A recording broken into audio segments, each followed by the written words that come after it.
rubber and Ramada room welcomes all. Thanks for stopping by, answering the call. Ups and downs are normal for some of us. Many days I beg to get off this life bus. Neon lights flicker, my shadow on the wall. Dreams on the ceiling, we run and then we fall. Sharing stories over paper cups. Wheels keep turning but never enough. Life's a ride on a rickety old track, holding on tight, never looking back. In the rubber and Ramada room we confide, rock, cry, love in this crazy ride. Dusty postcards from the edge of nowhere, heartbeats echoing the electric air. We dance on tables without to we cry in the rubber and Ramada room, we're all high.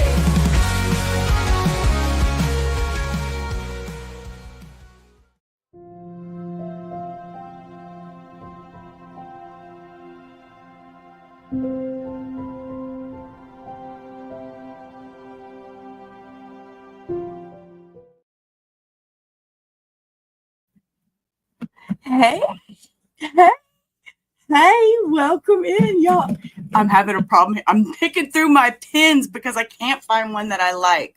Let me adjust my desk because y'all know me. I'm unorganized off the jump, okay? Okay. I'm so happy to be back. Y'all have no idea.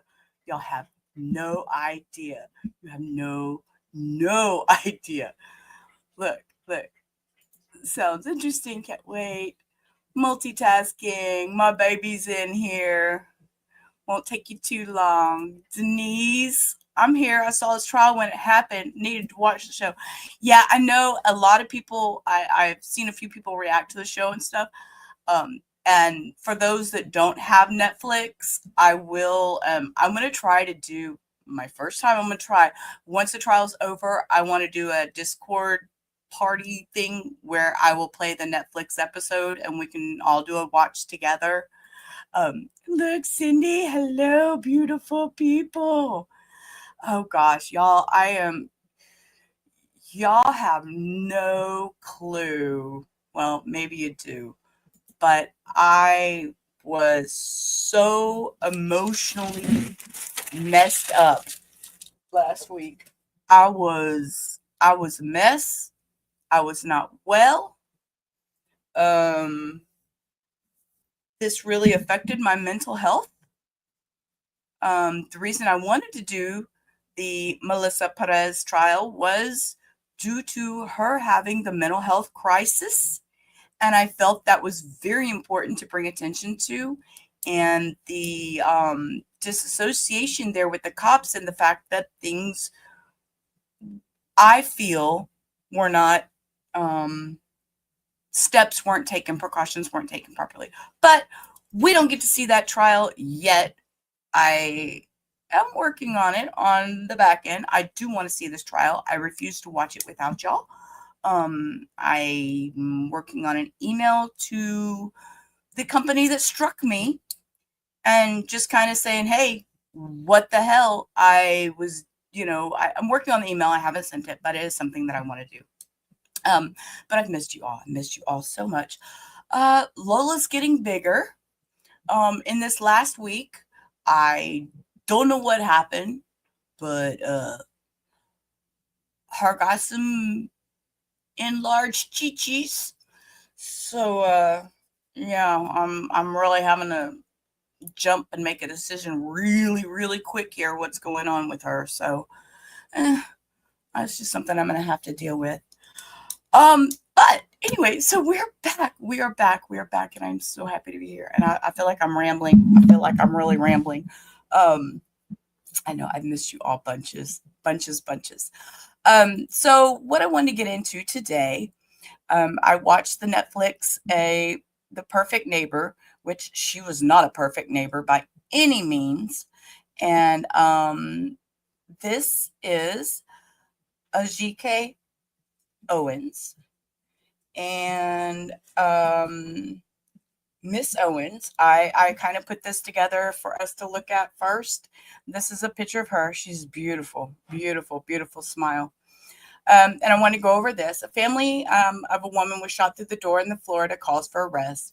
Ajike Owens, a 35-year-old mother of four, was killed Friday night in a shooting Sheriff Billy Wood said the culmination of the 2.5-year feud between the neighbors. They lived in the rolling hills of South Ocala near Florida City in the heart of the state's horse country. Family members demanded justice at a press conference after a mother of 4 was shot and killed through a closed door in Florida following a dispute with her neighbor. No arrest had been made in the initial part of it. Excuse me, AJ. So I just kind of put some stuff together. Woods said his office was working to determine what role the state's stand your ground laws might play in the shooting. Under Florida's stand your ground law, enacted in 2005, people can use deadly force if they feel their life is in danger. At any time that we think or perceive or believe that it might come into play, we cannot make an arrest. The law specifically says that. Wood said during a separate Monday press conference. At what we have to rule out is whether this deadly force was justified or not before we can even make the arrest. It's not a whodunit. We know who did the shooting, Wood said. The sheriff's office has not publicly identified the shooter. Well, and then we're going to go over here to this. I wanted to play this news article. Tonight, the family of an Ocala woman shot and killed Friday night is asking for answers from police and an arrest in the case. Attorney Ben Crump is representing the family of Ajike Owens, who investigators say was shot and killed after a dispute with a neighbor. We have team coverage on this story tonight. West 2's Haley Crumbleholm is live in Ocala after hearing from the family just minutes ago. We start with West 2's Dave McDaniel, who's live at the sheriff's office. And Dave, the sheriff is asking for patience as they gather all the facts. That's right, Stuart. The sheriff is saying that the victims in this case, some of the victims' children witnessed exactly what happened on Friday night, and he says their information is very important to this investigation, but he wants to make sure the process of getting that information is very delicate and methodical.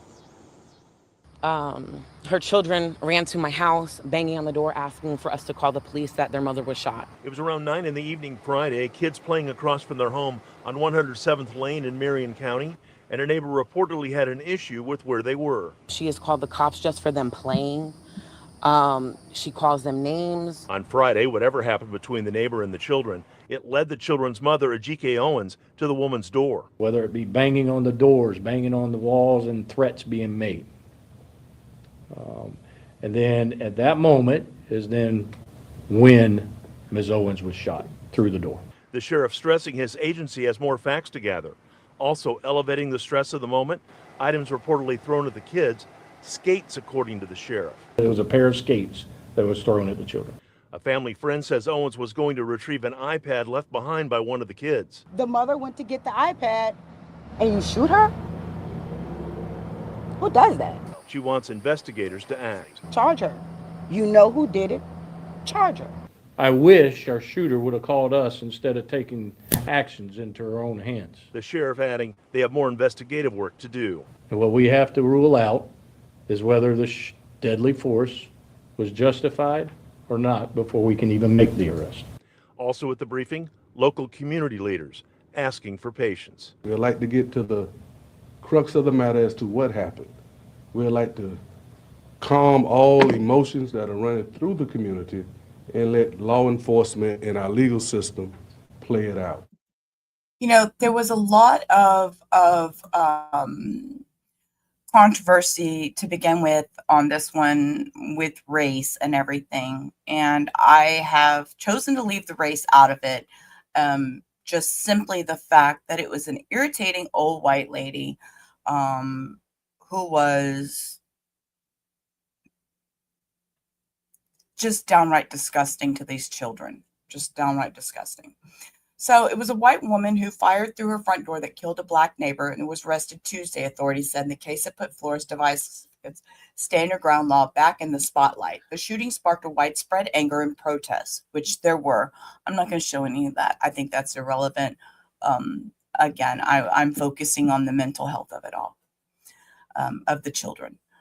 The Marion County Sheriff's Office says Susan Lorincz, 58, was charged with manslaughter with a firearm and other offenses. And this is a picture of her.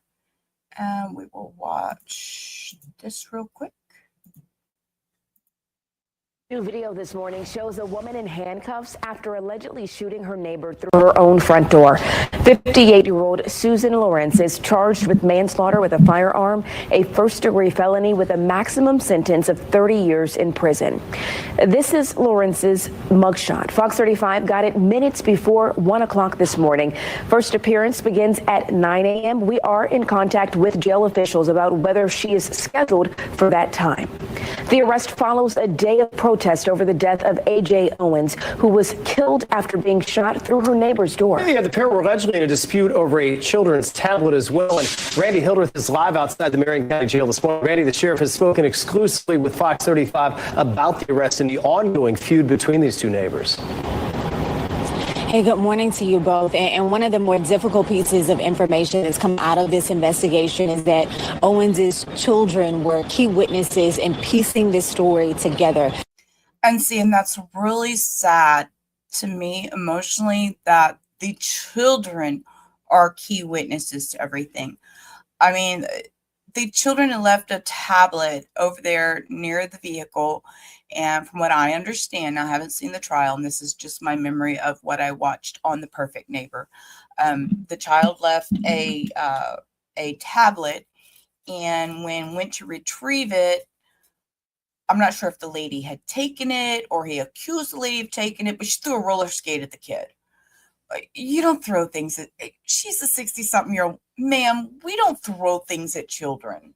I mean, that's unacceptable. I do want to break down the very latest that we got from the sheriff's office in the series of events that unfolded that day that ultimately led to Owens being shot. Now, one of the things that the sheriff's office has said is that Lorincz was angry at Owens's children who were playing in a field near her home. We're told that she started yelling at them, which was overheard by a neighbor. One witness says that Lorincz used racial slurs towards the children. Deputies confirmed she threw a roller skate at the children and one was hit. And they do say that an older sibling of Owens went to the home first to talk to Lorincz, and she swung an umbrella at them. And that's when they say Owens went to the home and knocked on the door. Beginner crafter, what's going on in this case? There's nothing new in the case. There was a documentary that dropped on Netflix, and the documentary is called The Perfect Neighbor. I did not air this trial when it was a couple years ago. I did not do this trial. It was something that after watching The Perfect Neighbor, I thought maybe it was a good trial to reflect back on, since I haven't seen it, and bring it back out. I don't know, if anybody's interested in a rewatch of an old trial. So that's why we're doing it. Trial was months ago. They say Lorincz fired one shot through the closed front door and it hit Owens in her chest, with her 10-year-old standing next to her. I want to show viewers that mugshot again that we got overnight. Now, Lorincz claimed that the shooting was self-defense and that Owens tried to break down her door, but investigators say between witness statements and surveillance video, that was not true, and Florida's stand your ground law doesn't work in this case. In that exclusive interview with Sheriff Billy Woods, he acknowledged the growing calls for Lorintz's arrest, including protests yesterday, but he said investigators needed more time to go through everything. We know the direction is going, and we can't give out information, and it's difficult because here's the truth. Did we want to make the arrest that night? Absolutely we did. There's no doubt about it. It's tragic when we see somebody that just shoots through a door and shoots another human being, really just because of a neighborhood squabble. Now, Attorney Benjamin Crump, the civil rights attorney who is representing the family, released a statement.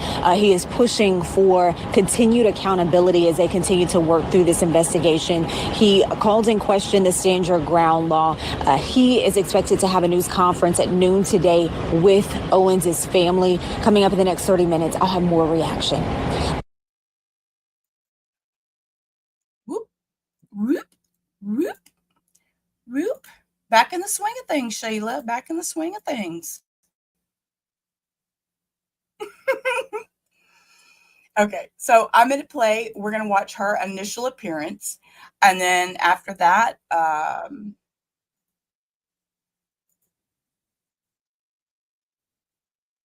initial appearance. Yeah, I watched a couple, maybe a couple hours of it with RA. I remember way back, when it was happening, but I couldn't stick with it. I knew the case, but I couldn't stick with it. And honestly, I kind of forgot about it, if you want to know the truth. And then when the documentary came out, I was like, whoa, this has more info than I thought. And so that's why I drug it up out the dungeon. We're gonna watch it again. If you ain't seen it, you're more than welcome to join us. If you have seen it, stay a while. Maybe you'll find something new. So this was her initial appearance. This was on June 9th, 2023. We will watch the initial appearance, and this is when they discussed everything with the lawyers.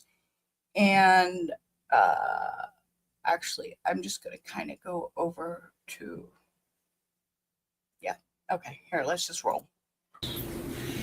Who's Mr. Buxton, the sheriff? Okay. It's my understanding the state had previously indicated they wanted to file a motion for pretrial detention, but that position may have changed. It has, Your Honor. After reviewing the applicable statutes, rules, and case law, the state does not have a legal basis to file such a motion. Okay.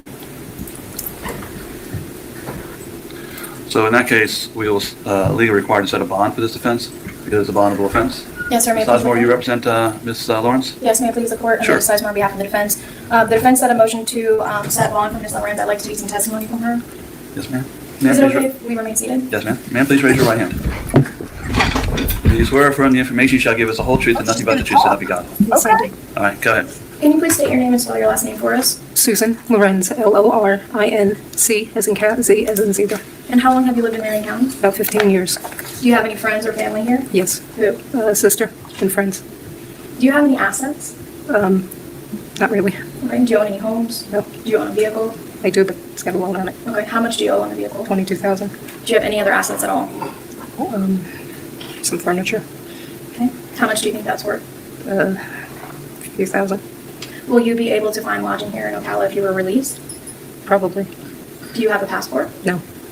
Do you promise to come to all of your future court dates? Yes. How much money do you think you can afford to post bond? Like $1,700. $1,700? Mm-hmm. Is that a yes? Yes. I don't have any other questions, Judge. What? She said, I'm sorry. Okay. All right. Sheila's back to reactions. I'm sorry. Did she say, excuse me, she said she had $1,700 to post bond for a murder? She took somebody, y'all, come on. She's kidding, right? Mr. Buxton, have any questions I'd like to ask? Briefly, Your Honor. Ma'am, you were born, I believe, in 1964? Yes. Making you 58 years old now? Yes. You're not currently married, are you? No. Do you have any children? No. You mentioned, I believe, a relative, a sister? Yes. What city and state does she live in? Ocala, Florida. And how long has she lived here? About 15 years. Are your parents still living? No. You're not currently employed, correct? That is correct. Do you own any real property at all? No. Am I correct that you were renting the apartment that you were living in? Objection, Judge. I would instruct her not to answer. On the renting? I'm sorry? On the question of renting? Yes, sir. Whether or not she owned the property or was renting it. It's overruled. Yeah. You can answer. Okay. You were renting that property? Yes. Am I right? And are you aware that your landlord told detectives that he was evicting you from that property? No, I was not aware. You don't own any business, correct? That is correct. And you don't have any financial interest or in any business ventures here in Marion County, right? No, no. Thank you, ma'am. No other questions, Joe? Ms. Sizemore, any additional witnesses? No, sir. Mr. Buxton, anything you want to say? The state does not have any additional witnesses pursuant to the statute. The victims do have a right, I believe, to address the court. In this case, the victims are represented by Mr. Thomas. With the court's permission, he has requested to be the person who speaks on behalf of the victim's family to the court. And I indicated that would be up to you. If he wants to speak, come to the podium now. Thank you. For the record, my name is Anthony Thomas. I represent the family of Ajike Owens. Your Honor, the family has asked that I speak this morning to ask for a bond commensurate with the act. Certainly, the amount of bond for the charges are at a number on the schedule that the family does not feel is enough, quite frankly. That's all I have, Your Honor. Thank you. Your Honor, the state, in this case, Yeah, I would definitely I would definitely have to say that bond was a little too low. Yeah, and the state told her she was being evicted. She didn't know, but by the way, ma'am, knock knock, eviction day. We don't need your kind in our little community of townhomes or whatever those were. Nope. I believe the bond schedule for all the charges would be about $35,000. The $30,000 is obviously the driving force, which is the manslaughter. That bond schedule does not account for the use of a firearm. In this case, that use of the firearm enhances the crime up to a first-degree felony, punishable up to 30 years in prison. Obviously, here in Florida, we treat cases involving firearms very differently and more harshly. The defendant is facing a charge which potentially could result in her spending most of, or if not the rest of her life in prison. She does not have a job. She does not have any real property. She doesn't have a spouse or children who, except for a sister who would be considered a tie to this community. She's lived here a long time. She doesn't have any type of financial interest, no business ventures, nothing like that. Based on all of that information, the state's requesting a $200,000 bond. All right. Thank you, Your Honor. Sizemore? Yes, sir. Judge, given Ms. Lorinc's testimony and the amount of money that she can afford to pose, the defense is asking for the court to set a bond as to count 1, $15,000, as to counts 2, $500, counts 3 and 4, $250, and counts 5, a $500 bond. She testified that she has no passport, she has ties to the community, she's lived here for over 15 years, she has no criminal record. I think if the court were to set a bond in the amount the state is requesting, that would essentially be tantamount to no bond for her. So we're asking the court for those amounts. There's been no information filed, correct? No, sir. All I have is the arrest report, and I have it down as count 1 is the, it's listed here as homicide, but I guess maybe manslaughter. So manslaughter with a firearm. Yes, sir. Okay. It's a first-degree felony. Culpable negligence is count 2. I'm just writing these things down so I know what I'm doing.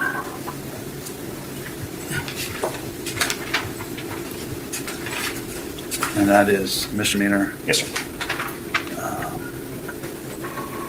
An assault, is that 3? Yes, sir. Another assault, that's 4. A battery. And those are all misdemeanors, is that? Yes, sir. So there's 5 offenses listed? Yes, Your Honor. Okay.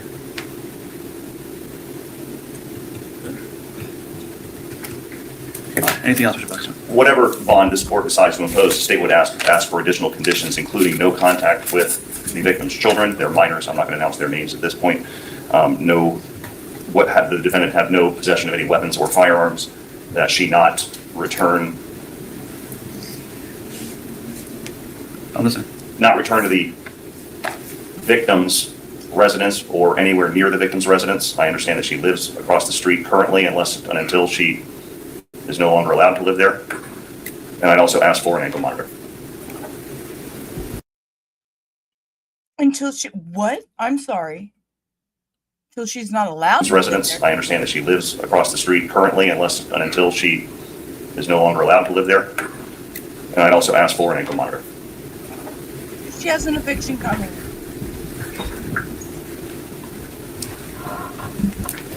All right. What I'm going to do is honestly the same thing I do every case for the last almost 17 years now. For the most part, the bond schedule is for first appearances when no one has a lot of extra information. You're just trying to take an arrest and a probable cause affidavit. You're not having a full bond hearing. So I'm not going to set my bond in accordance with the bond schedule because I usually view that as something only for first appearances.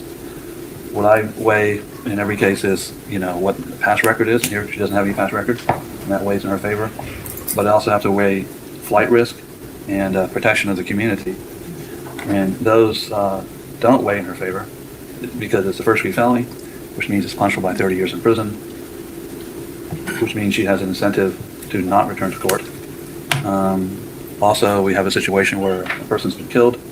I don't think there's any doubt that she was the person who fired the gun. The circumstances of that, I guess, are what's in doubt. But this is not a whodunit as to who was pulling the trigger. It's simply a matter of circumstances surrounding pulling the trigger. So I'm not dealing with a case where really a lot of unknown facts. The offense is very serious. So all those weigh against her. What I'm going to do on count 1 is I'm going to set the bond at $150,000. On counts 2, 3, 4, and 5. Those are the 4 misdemeanors. I'm going to set the bonds on each of those at $1,000, which is typically what I do for misdemeanors. If she does bond out, I'm going to order that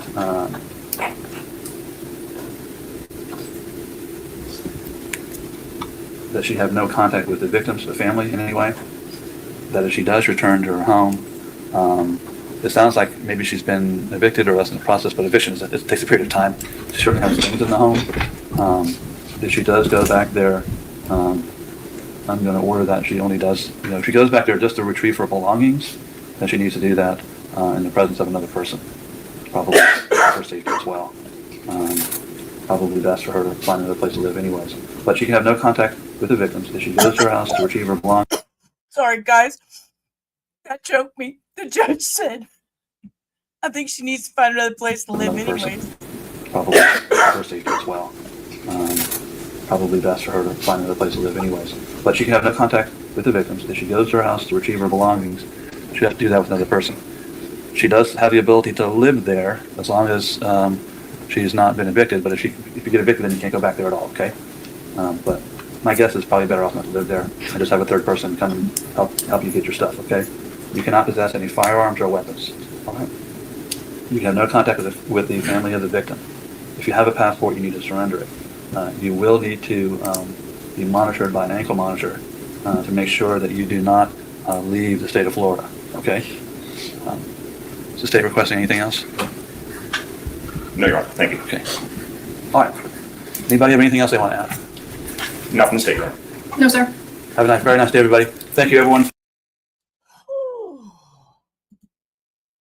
Okay. So we'll go back over here and we'll finish reading.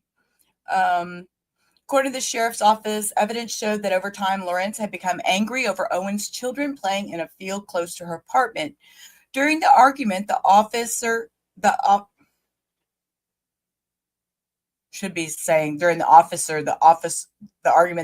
continued. Lorenzo threw a roller skate at Owens' 10-year-old son and hit him on a toe. The boy and his 12-year-old brother then went to speak to Lorincz. She opened her door and swung at them with an umbrella. They told their mother what happened, and Owens approached Lorentz's home, knocking on the door multiple times and demanded that Lorincz come outside. Lorincz then fired one shot through the door, striking Owens in the upper chest. We'll watch this one more little video. I don't think I've played this one yet. Yeah. An Ocala family is calling for an arrest after a mother of 4 was shot through a door by her neighbor, killing her. The Marion County Sheriff's Office is still investigating the Friday night shooting. West 2's Haley Crumblehome explains why they can't make an arrest just yet. My baby. This was a video. This was the press conference before her actual arrest. I did this out of order. I apologize. So full of life. She was a single mother of 4. Ajike AJ Owens' mother, Pamela Diaz, says the neighbor that shot her daughter had a history with Owens' kids. Harassed the children in the neighborhood. Harassed Ajike Chantrell Owens' 4 babies. She called them racial slurs, the N-word, slaves. And Marion County Sheriff Billy Wood says law enforcement had been called before. Always good to have you, Denise, even on the Rewatch crew. Love you, girl. Yeah, the actual documentary that's on Netflix shows so much more. I don't know what they showed in the trial, but we will see. As far as body cam and stuff, they showed a bunch of the prior visits and stuff that they had done to the home due to Susan Lorincz acting a fool with these children. Either the mother, Ms. Owens, is called or a shooter is called complaining about the children. Both Owens' family and the sheriff say the neighbor threw a pair of skates Friday, hitting one of Owens' children. Her mother says Owens went and knocked on that neighbor's door. A closed, locked door. Door never opened. My daughter, my grandchildren's mother, was shot and killed with her 9-year-old son standing next to her. She had no weapon. She posed no imminent threat to anyone. The sheriff says his office is still investigating and says right now they're still missing a side of the story. Because we want to seek justice and we want to assure that we get the facts right, especially in a case to this level, we just don't take always one side because it doesn't always paint the full picture. Owens' family is calling for an arrest, but the sheriff says there is a specific reason one can't be made. Stand your ground law. People don't understand is that law has specific instructions for us in law enforcement. And any time that we think or perceive or believe that that may come into play, we cannot make an arrest. The law specifically says that. And what we have to rule out is whether the deadly force was justified or not before we can even make the arrest. The sheriff called his resolve to find the truth unwavering. As friends, family, and people from the community came together Monday night, they heard from the family's attorney and the president of the Marion County NAACP. Their message was clear. They want justice for his... She is beautiful. Look at those eyes. I just can't get over it. She is just a beautiful woman. Ajike Owens. We support the sheriff in doing what's right. We just request that he do it right now. Marion County, Haley Crumpelhome, West 2 News. I can understand that. They want their arrest done now. I mean, you know, I can totally understand that. At the time she was shot, Owens' 10-year-old son was standing beside her, the sheriff's office noted. Deputies responded to a trespassing call at the department Friday night and found Owens suffering from a gunshot wounds. She later died at the hospital. When questioned by the sheriff's office, Lorincz claimed she acted in self-defense and that Owens was trying to break down her door. Lorincz also claimed that Owens had come after her in the past and had previously attacked her, the officers continued. But detectives were able to establish that Lorinc's actions were not justifiable under Florida law, and she was arrested. The manslaughter charge Lorincz is facing is punishable by up to 30 years in prison. She's also charged with culpable negligence, battery, and 2 counts of assault. We just listened to that. The judge said $150K on the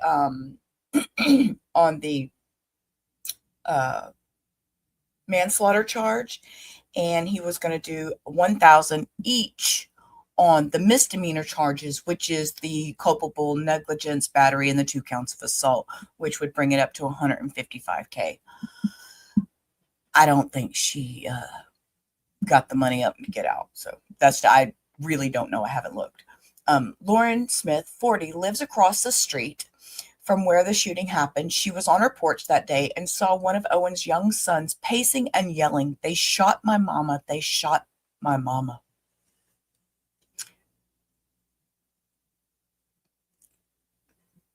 She ran towards the house and started chest compressions until a rescue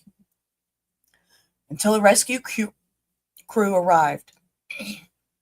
She said there wasn't an altercation and that Owens didn't have a weapon. She was angry all the time at the children they were playing out there, Smith said.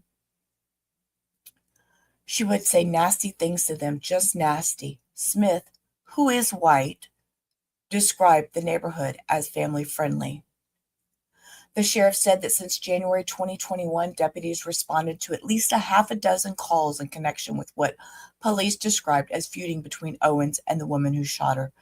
There was a lot of aggression from both of them back and forth, the sheriff said. The shooter told investigators, whether it be banging on the doors, banging on the walls, and threats being made, and then at the moment when Miss Owens was shot through the door.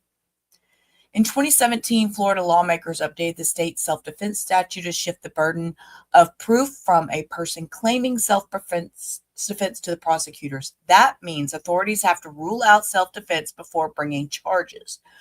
Before the change in law, prosecutors could charge someone with a shooting, and then defense attorneys would have to present an affirmative defense for why their client shouldn't be convicted.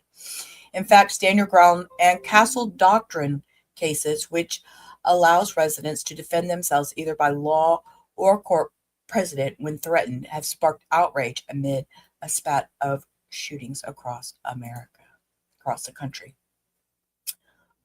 Lorintz's bond at $150,000 for the manslaughter charge and $1,000 each for the remaining charges, for a total of, I don't know how I come up with 154. That should have been 155. Nope, 154. They're right. I was wrong. So authorities had delayed her arrest for several days while looking into a possible stand your ground claim, and detectives since said that Lorintz's actions are not justifiable under Florida law. And the sheriff has said that since January 2021, deputies respond to at least a half dozen. Oh, we read that already. Okay, so with that, we're gonna jump over here into the trial. This is day 1, and because y'all know, take notes if you don't want to. That will be left up to you individually.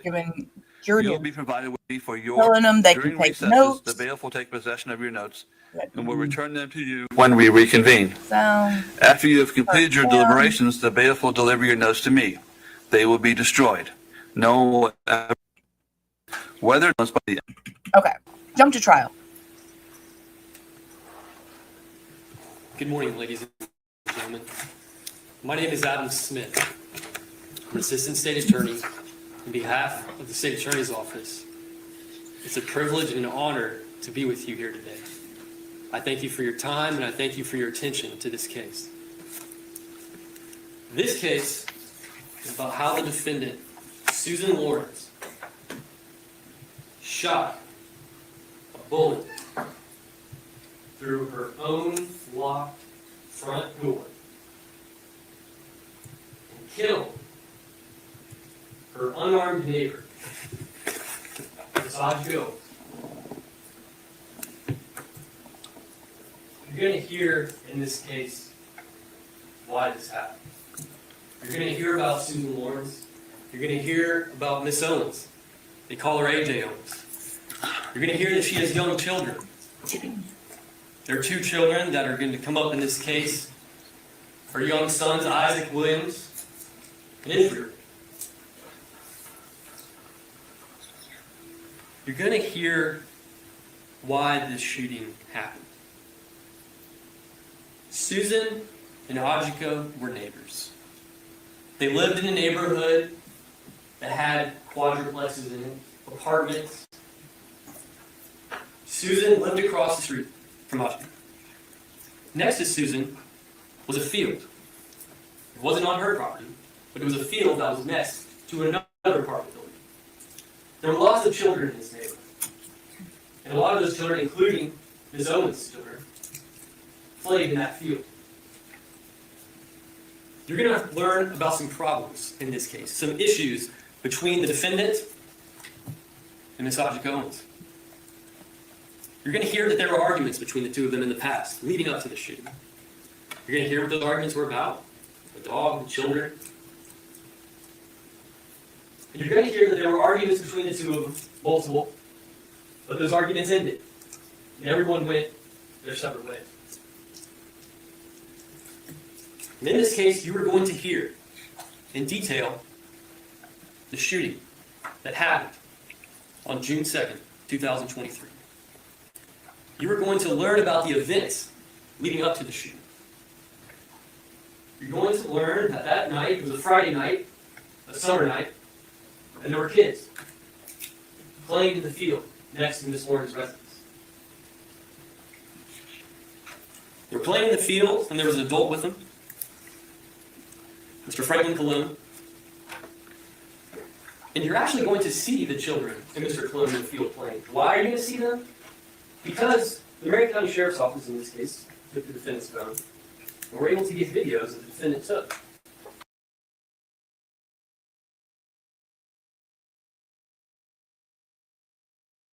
Unmute your mic, Sheila. I see a young Clark Kent. Like, he's going to take off his glasses and he's going to go do this thing with his hair. And all of a sudden, he's going to be this older, distinguished-looking gentleman. I don't know. Of the kids playing in the field.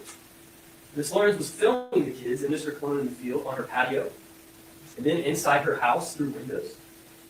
You're going to see these videos. You're going to see the kids playing. The kids finished playing as it got darker, a little before 9 o'clock. There's not many kids in the field anymore, but yet the defendant, Miss Lorincz, is still filming. What's she recording?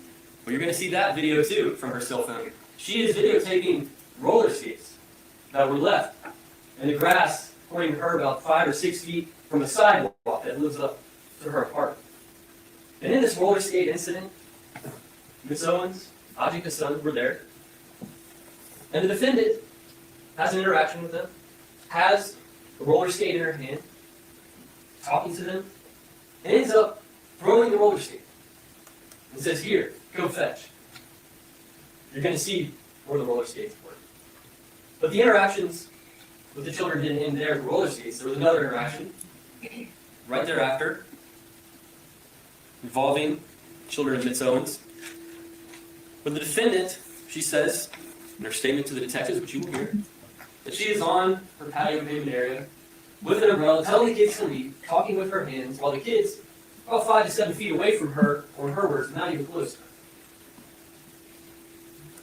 It's at this point, after videotaping the kids, after videotaping the roller skates, after throwing the roller skates, after waving the umbrella around, interacting with these kids, you will hear that Susan calls 911. You're going to hear that 911 call. Pay attention to that 911 call. In the 911 call, you're going to hear Susan complaining about the kids trespassing, leaving toys, screaming, yelling. She's going to say that one of the kids accused her of taking an iPad. Then she's going to accuse the kids of mouthing off to her. The kids saying they're going to beat her up, they're going to get somebody to kill her. And she calls 911. Now that 911 call is made just before 9 o'clock. And on the 911 call, the dispatcher informs Miss Lorincz that they will send a unit out. And Miss Lorincz confirms that she's now in her house with her door open. It is at this point, after Susan calls 911 on the kids, she's in her room, in her apartment with the door locked, that Ajike Owens comes into the picture. You're going to hear testimony from Uriel Rodriguez. He's a child. You're also going to hear testimony from Jared Gardner. He's an adult. But they also live in the neighborhood, nearby, both Susan and Ajike. They were outside that evening. And you're going to hear testimony about Ajike walking over after this interaction between Ajike's children and the defendant, the roller skates and whatever. You're going to hear about how Ajike walked over to Susan's residence. She was angry as she was walking over, but she was unarmed. And you're going to see, going to hear, testimony of Ajike at the door of Susan. She's angry. She's banging on the door. She's yelling. She's even cussing. People are going to say that. That's what was seen. That's what was heard. You're even going to hear from a neighbor, Miss Yvonne Costa, who lives right next to Susan, of what she heard in her own apartment and how the banging was loud. You're going to hear this evidence. And while this Ajike is banging on the door, you're also going to hear then a gunshot happens while Ajike is still outside. And while you're here, that Ajike was outside banging on the door, saying things to Miss Owens, means the defendant, Miss Lorincz. Ajike doesn't go for the door. Doesn't try to break into the room, the apartment of Miss Lorincz. Actually, he does. He seems very knowledgeable. He seems young, like, I mean, high school young. I mean, this may have been a career that he looked forward to as a kid or something. He does look awfully young. I'm interested to find out. I found out their names of who the prosecuting people were, but I don't I don't know which one this is yet. And hey, y'all. Hey, K-Swan coming in. How you doing, love? But yet there is still a gunshot that strikes unarmed Ajike Owens there on the defendant's patio. She runs off the patio, falls into the grass, and dies when the gunshot. Ladies and gentlemen, there's no question in this case that Ajike Owens was shot by the defendant. The defendant admits in her interview to Detective Stitt that she fired her loaded pistol door and hit Ms. Owens. The Marion County Sheriff's Office collected the .380 pistol that Susan used to shoot Ajike. It was found in a trash can in Susan's bedroom. They found the shell casing inside Miss Susan's apartment. You're going to hear the medical examiner, Dr. Chandel Norford, perform an autopsy on Ajike. She found a projectile inside Ajike's body. You're going to hear from Jamie Wilson from the Florida Department of Law Enforcement that said the projectile that was found in the body of Ajike and the shell casing that was found inside Susan's apartment all came and were fired from the gun that was also collected inside Susan's apartment in the trash can. There is no question that Susan Lorincz fired a bullet through her locked front door and killed Ms. Owens. The question in this case is whether the defendant was justified in doing this. The defendant gives a statement to Detective Stitt, two different statements. It's a long statement. You're going to hear those. And you're going to hear the defendant say many things. You're going to hear the defendant say what happened leading up to the incident. And you're going to hear the defendant say that she was in fear. That's why she called 911. But you're also going to hear the defendant, and pay attention to the defendant's interview, is that when she was with the kids, with the roller skates, or with the umbrella, that incident, the kids tell her, I'm going to tell my mom. And the defendant says, go tell your mom. I don't care. The defendant says that.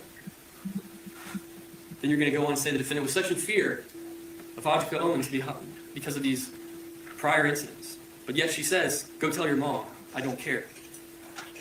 You're hearing the defendant talk about calling 911 before Ajike Owens comes over to her house. And again, you're going to hear that 911 call. And I want to draw your attention one more time to that 911 call to listen. Because at the end of the defendant's complaints in that 911 call, out of the blue, you're going to hear this at the end.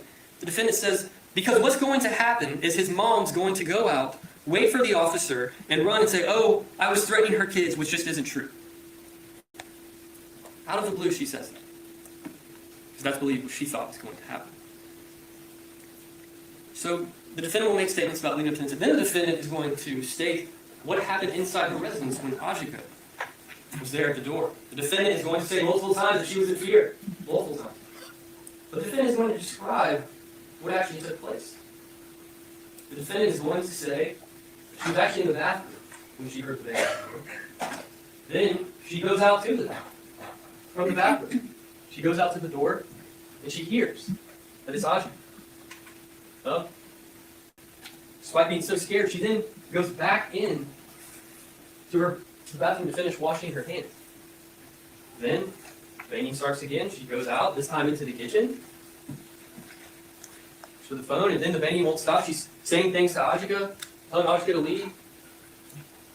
And then the defendant goes into her bedroom, grabs the loaded firearm, then walks all the way back out to the locked front door, and the police are on the way as she's been told. She points at the door, fires one shot at the center of the door, shooting and killing Miss Ajike Owens. You're going to hear the defendant say that Ajike kept saying she was going to kill him. And I will note that in the Netflix documentary, she claimed that she couldn't find her phone, so she grabbed the gun instead. Which I find that And by the way, this is what Google told me, because Googles can be a smartass sometimes. Assistant State Attorney Adam Smith was not disclosed during the trial, as it's generally not considered relevant to the proceedings and is a matter of his personal information. Google, calm yourself, buddy. Calm yourself. It was just a question. We were curious as to how old he was. Google is, I don't know what you're excusing me, but excuse me, Google is rude. But yeah, she went and she couldn't find her phone. Said she couldn't find her phone. She grabbed a gun instead. It was a great story. There will be testimony from other witnesses who are outside who did not hear that. It's important to know that from the time that Susan Lorincz ended the phone call with her door locked inside her own apartment, knowing the police were coming, until the time the defendant, or Ajike Owens, was shot, is within only 2.5 minutes. You're going to hear a lot of things the defendant said. And see that's exactly what he said. It had only been 2 minutes, 2.5 minutes. And Muffins, the thing was, let me tell y'all, Muffins texted me and she was like in tears. She was like, Mom, I just seen this Netflix documentary, blah, blah, blah. And I was like, dude, I've already got you. I've already watched it. Me and Dad watched it. We are on it. I want to do this trial next week. So, Muffin's got a little background stuff with this too, because she did a lot of research for me. So bless her. I love her. You don't remember it as well as you thought you did? Yeah, see that, like I said, this is new. I remember, like I said, I watched a couple hours one day with RA, but I had to bow out for whatever reason. So yeah, I mean, I'm learning so much, and just knowing what I knew from watching the documentary, I find this interesting. The defendant, or Ajike Owens, was shot, is within only 2.5 minutes. You're going to hear a lot of things the defendant said. You're going to hear the defendant talk about prior incidents with Ajike Owens. You're going to hear the defendant claim that an incident that happened approximately 16 months before this shooting, that Ajike attacked her with no trespassing. But you're also going to hear from Morgan Robinson, another child who was there that day, and what she saw. You're also going to hear from Deputy Jonathan Coleman, who responded to that call, and that no arrest was made. You're going to hear evidence about an incident where the defendant called 911 about 6 months before the shooting, complaining about the kids. Deputy Kinsey arrived. You're going to hear from Deputy Kinsey, and that the defendant first complains about the kids trespassing, and then makes a statement that Mom came over here, was banging on the door, said, "Come on, my kids again, I'm going to drag you out and beat you." You're going to hear that from that came out. But you're also going to hear from Deputy Kinsey how she came to the incident. She talked to the defendant. She even talked to Ajike Owens that night, and no arrest was made. We're also going to hear, like I said, a very long interview with the defendant and Detective Stith. And listen closely, because nowhere in that interview does the defendant talk about this threat of being dragged out and beaten that she said happens as well. He doesn't talk about it. The defendant is going to talk about the 911 call she made right after shooting Ajike Owens, and you're going to hear that 911 call. Yeah, isn't it funny? And that 911 just as a real quick squirrel moment, she found her phone to call 911. And this also hit me when I was watching the show. She got her phone to call 911, but she couldn't find it at first, and she used the gun instead. And I need to start saying weapon. I need to stop using that word. I don't want to be dinged by YouTube or whatever. Use the weapon. So she went and got a weapon instead of her cell phone. But now all of a sudden, she found her cell phone. She got her cell phone. She called 911 2 minutes later. One call.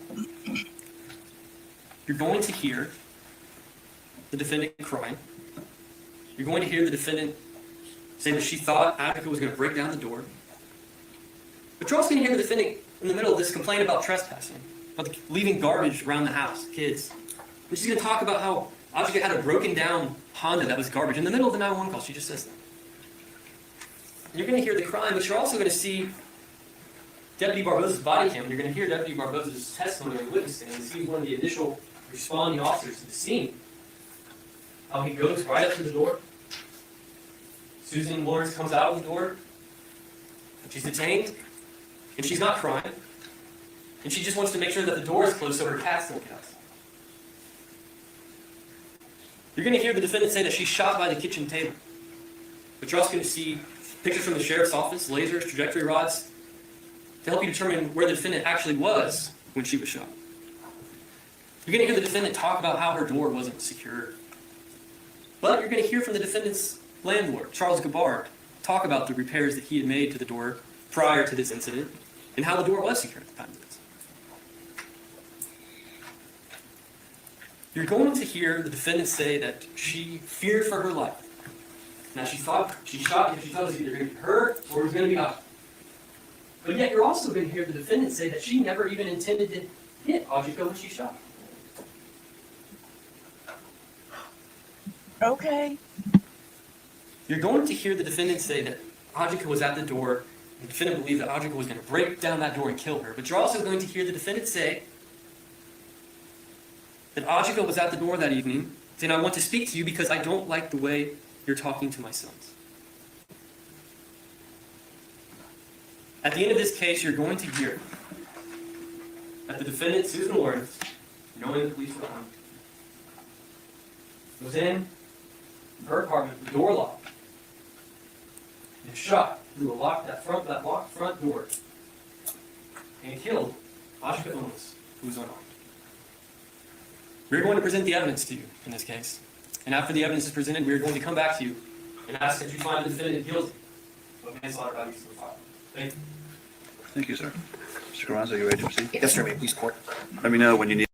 Okay, and I just want to go back and I will read these that Muffins posted. This was at the end of the documentary on Netflix, Stand Your Ground. This is what was on their screen at the very end. It says Stand Your Ground laws have been linked to an 8% to 11% increase in homicide rates, or roughly 700 additional deaths each year.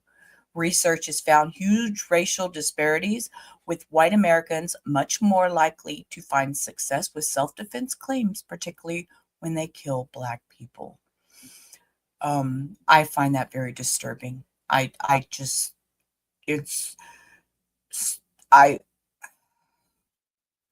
have feelings about the Stand Your Ground law.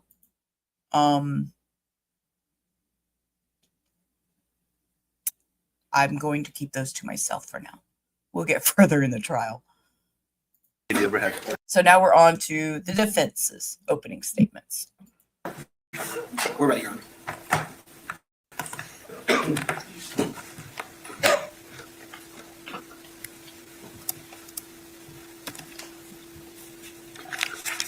I've got it on the defense laptop. Good morning. Allow your minds to wander back in time to June 2nd of 2023 in the Quill Run of Ocala, 1662 Southwest 107th Lane, apartment number 3. The apartment where Susan Lorincz lived. She had just gone to heaven.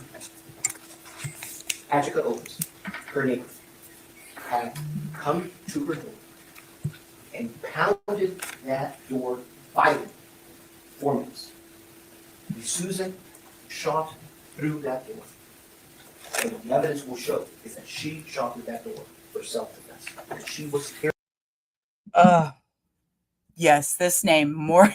Sorry, I read a little further. Y'all know me. I like to do my little pop-up video things. Yes, Morris Carranza is who he is. He is the defense attorney that's doing the opening. He presented the opening statement. It says during my little research, it says he presented the opening statement, emphasizing the Lorintz's perception and state of mind, including her physical frailty and alleged fear of Owens, should be taken into account. So this is what he's fixing to tell us. Okay. All right. No, we just got to the defense opening, baby. We just got defense opening, baby girl. I want to know who he was and get a little info on him. And you know me and my pop-up videos. Yep. AJ Owens was going to break down that door and pulverize her. The evidence will show that Susan, at the time, was almost 59 years old, living alone in this tiny little apartment, 800 square feet. There was only one door that you could leave from. And in front of that door was AJ Owens, an individual that was tall, that was 24 years her junior, and that outweighed her by 8 pounds. You will hear that Susan Lorincz was 59 years old, but had a multitude of medical problems. So physically, she was a lot older than 59 years old. And it was at this point, after she went through this hell, she called 911. What's the address of the emergency? 1662 Southwest 167. Oh my God, this lady just tried to break down my door. I shot through the door. Oh my God. Okay, repeat that address for me to make sure I have it correct. 1662 Southwest 167. Okay, what is your name? Okay, take a deep breath for me, calm down. Oh my God. You said someone tried to break down your door, is that correct? Yes, the woman was screaming and yelling and she was trying to break down my door and she was... Okay, was a female? Yes. I didn't know what to do, I grabbed my gun and I shot at the door. And I thought she was going to get me. Oh my God. Okay, you said you shot at the door, is that correct? Yes, I shot at the door because she wouldn't stop. I thought to get away and she wouldn't, just expected to say it.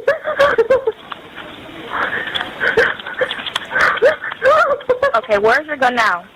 It's in my bedroom. I didn't want the door to panicking.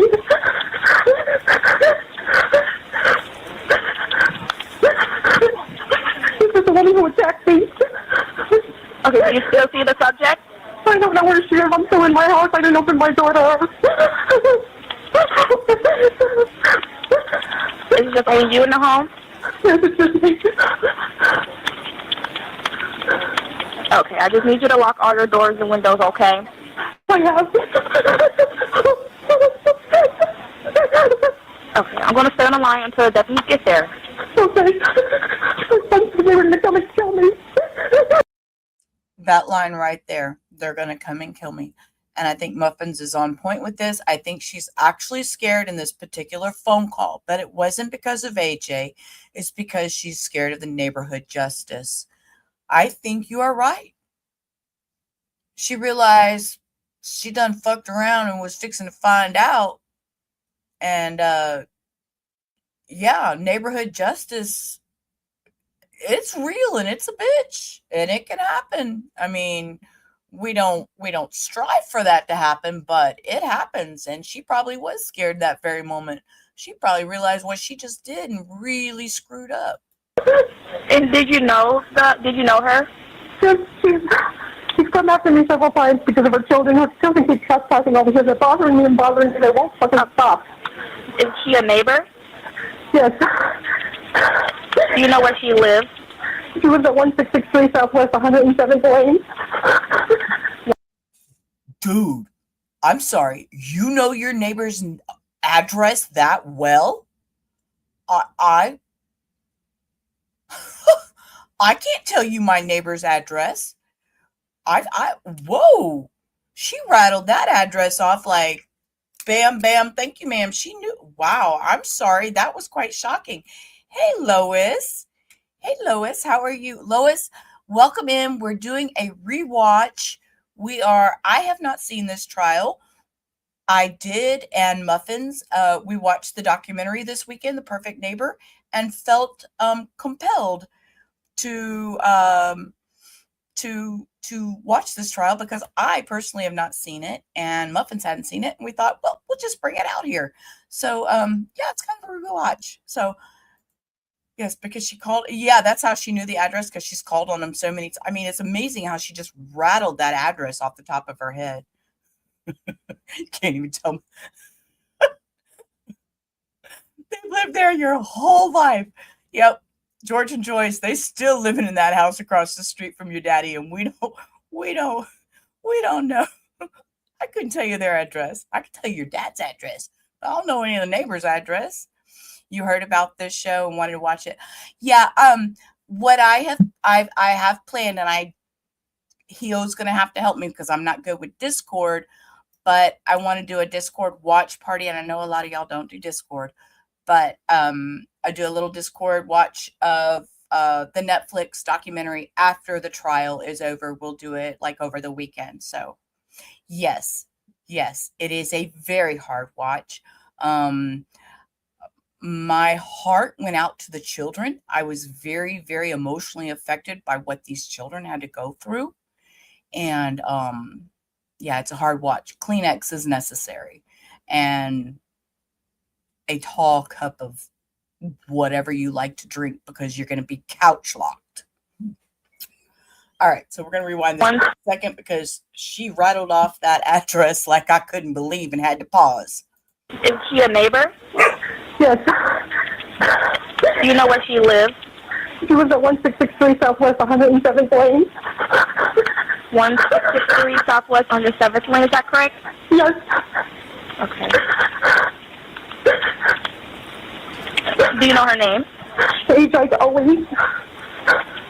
I'm sorry, what was her first name? Ajike, A-J-I-K-E.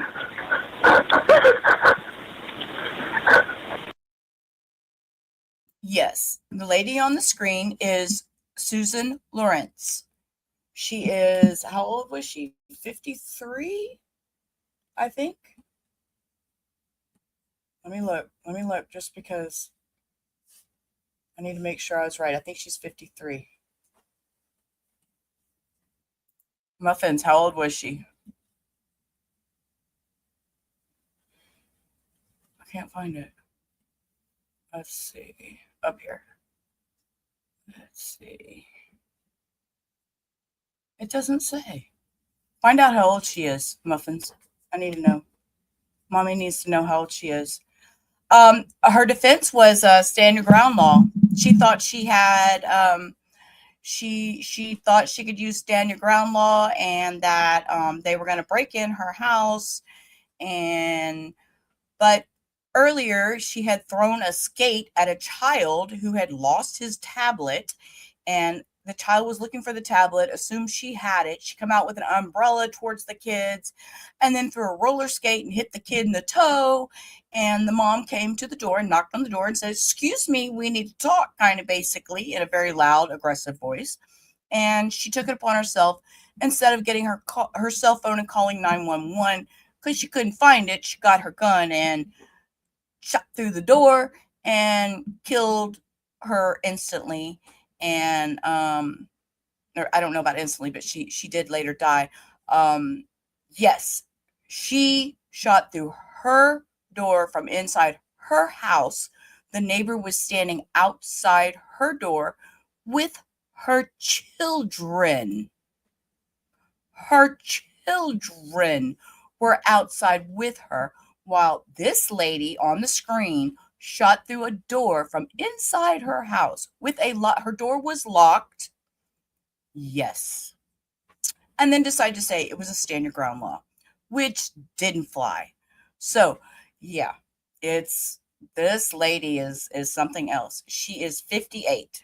Okay. Thank you, Muffins. I knew you'd find it. Yep. Through the locked door of her own house. Yes.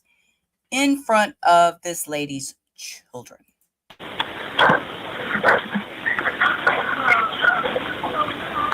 Okay. Just let me know when you see the deputies. And like you said your gun is put up in the bedroom. Yes, is that correct? Okay. Yes. Okay. Oh, and she couldn't find her phone, so she grabbed the gun and shot through the door. But then within 2 minutes, she had found her phone and called 911 to report what she had just did. Jesus Christ. Thank you, Cash.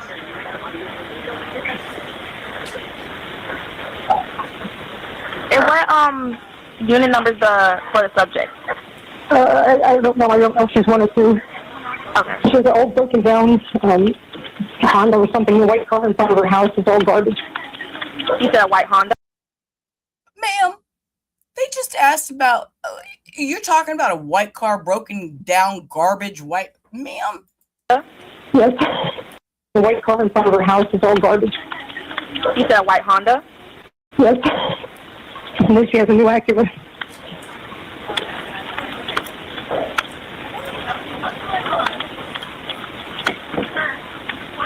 Okay.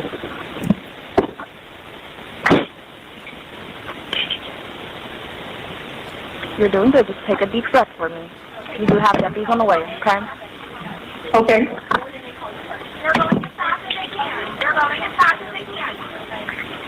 And do you see the male subject, or you just see the female? See, her boys were here earlier. They keep leaving his garbage all around the house. Okay. And then I told them to take the crap away, get the stuff out of here. Do you know where the boyfriend is now? I'm sorry? Do you know where the boyfriend is now? No. Okay. Boyfriend? What is she talking about? A boyfriend? She was talking about the lady's children were there. She didn't have a boyfriend with her, I don't think. It was her children that were with her.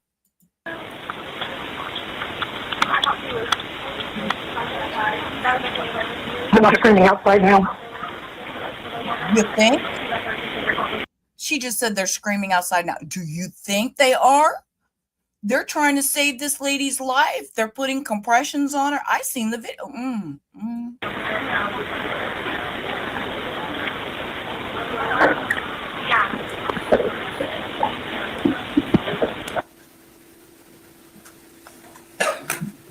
This entire trial will revolve around perceptions and the state of mind of.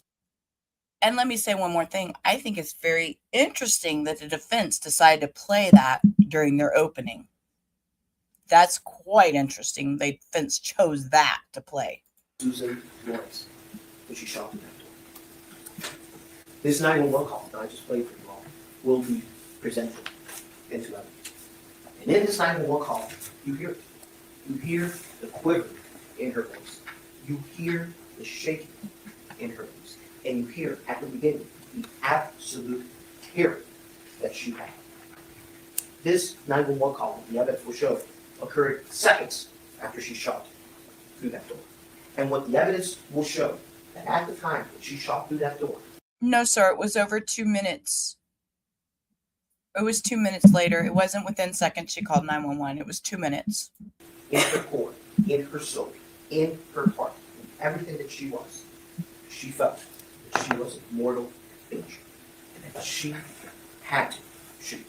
Because Ajike Owens, her neighbor, that was 24 years her junior, outweighed her by 80 pounds, was going to break in and pull her. Now, what the evidence will also show is that Susan Louise Lorincz was born in Passaic, New Jersey on July 23rd, 1961. She grew up in New Jersey. She was in New Jersey until she was approximately 30 years old. And approximately 1995 or so, she moved to Springville, Florida, in Hernando County. She moved there because her parents lived there, and she wanted to spend time with her parents. So she moved over there. You will hear that in the 30 years that she was in New Jersey, she was a productive member of society. She was an EMT, or she was on the ambulance. She was a waitress. She was gainfully employed. She was a home health care provider. She was an assistant bookkeeper. When she moved down to Hernando County back in 1995, she continued to be a productive member of society, where she was a chef. In about 2005 or so, she moved to Ocala. You'll hear that the reason why she moved to Ocala, Florida, was because she loved horses. She actually bred them.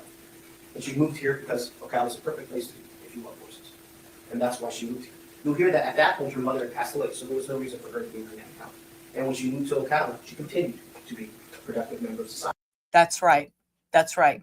She's right. Her memory's better than mine.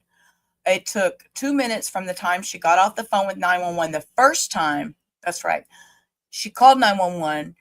2 minutes later is when she shot her, and then directly called 911 after that. That's right. It didn't take her very long to call 911 after she shot her. You're right, Kayla.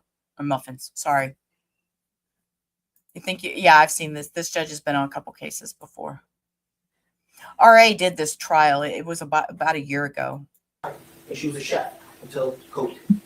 You will hear through the evidence that in January of 2020, she moved to 1662 Southwest 107 Lane, apartment 3, where this incident occurred. You will come to find out post-COVID, she was no longer a chef because that business had fried out, as we all remember. So she went to school and she became an insurance agent. And she worked for insurances, selling insurance. She was a licensed Florida insurance agent. She worked from home because she worked from home full time. And that's what she did. That's how she maintained herself. That's how she supported herself. You'll hear that in June of 2023, she was almost 59 years old, 58, almost 59 years old, but her body was much older than a 59-year-old. She suffered from many medical infirmities. You will hear that she had issues with her knee that caused countless surgeries that involved damaged tendons and ligaments in her right knee and a partial knee replacement in her left knee. Her right knee literally goes backwards because of all the damage to it. She had a car accident in 2019 that required invasive spine surgery, and she... Why are we telling her medical that? What relevance does this have? has diminished feeling in her legs and feet as a result of that spinal cord injury. You will hear that in 2021, she had a cervical fusion because of that car accident in 2019. She also had an aneurysm on her kidney. She had a torn muscle in her left shoulder and torn rotator cuff in 5 places. You will hear that she also had a herniated thoracic disc and carpal tunnel in both hands and had surgery on her left hand because of it in 2022. You'll also hear that she is a survivor of ovarian cancer and she's in remission. Needless to say, with all this physical ailments, still 59 years old, almost 59 years old in June 2023, inherently, she was significantly more physical. You will come to find out that Susan lived alone in this apartment. Like I mentioned, a tiny little 800 square. This is my daughter. This is my true daughter. This is my daughter. I know. I was thinking the same thing, Lois. If y'all want to live, man, we need a couple pages of college ruled notebook paper if we're going to write down ailments for me, okay? I mean, get out. I mean, doesn't mean I'm going to go shoot somebody through my door. Apartment. Only one way to, which is the entrance, front door. You will come to find out that because she was alone, because she was older, because she had all these medical infirmities, she had bought a gun for protection, which many people her age and her situation do. Okay, you have a bad knee. Lola, hush. You have a bad knee, so you go out and buy a weapon. I get it now. Y'all, I have an injured knee, so I need to go to the armory. What? Now, you will come to find out as well that in June of 2023, June 2nd, 2023, wasn't the first time that she had issues with Ajike Owens. In February 25th of 2022, you'll hear testimony and evidence that she had a run with Ajike. And in fact, that was the first time that she met her, shortly after Susan had that fusion in her neck. You will hear that there were no trespassing signs all over her neighbor, all over her yard. And you will come to find out that Ajike Owens would walk her dog and defecate on her property. And that made Susan upset. So February 25th of 2022, she spoke to Ms. Owens and said, please stop having your dog defecate on my property. You'll hear that Ajike told her, you're a renter. It's not private property. You don't own it. I'm going to do whatever I want. And if this is where the dog wants to defecate, so be it. Susan told her, there's no trespassing sign. Leave. And you will hear evidence that Ajike, this is the first time she met her, took that no trespassing sign, threw it at Susan, and it hit Susan's leg. This is where the fear started in Susan's heart, Susan's core. Yes, she threw that sign. That's in the video. In the thing. And Cash says, Lola, hush. I've not heard of this case. So happily watching blind. I think Ramada's on the guilty crime. Yes, you are right. She is so guilty. This is not a stand your ground law. I don't care. Your door was locked. She had children present. I'm so, I have a deep disdain for this woman because of the trauma she's caused the children. That's what I'm gonna say about that, Cash. Towards AJ Owens. You'll hear that in December of 2022, it was a chilly day. And there was an issue with one of AJ's kids trespassing on Susan's property. And AJ came to Susan's house, same apartment, 1622, apartment number 3, and started banging on her door and saying things. Saying, come out. And if you don't come out, I'm going to beat you till you're blood. And you're going to hear evidence that pounding on that door, December 2022, 6 months before this incident, damage was caused to Susan's door and door frame. And you will hear evidence that that damage was there on the night in question, on June 2nd, 2023.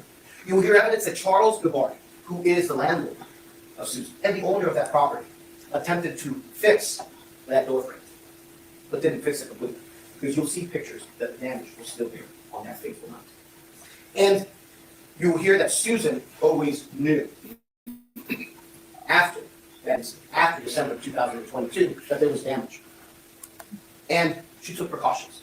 And the precautions that she took is she brought fire. The other precaution that she took is at night she would put a chair under the doorknob in order to have more support. She got a chain for more support in that apartment as well. She did everything a reasonable person would do in order to be safe in her home.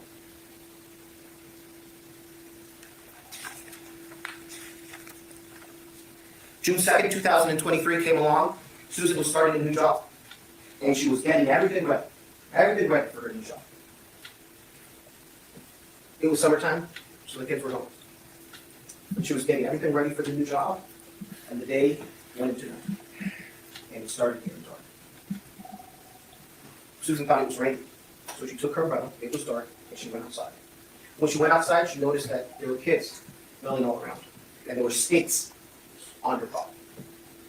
You will hear evidence that Susan has all these magnetic burns, and she falls on. So she was scared that she would fall and hurt her knees even further because of the skate setting. So she asked the kids to pick up the skates. And you will hear what the kids told her, you get them.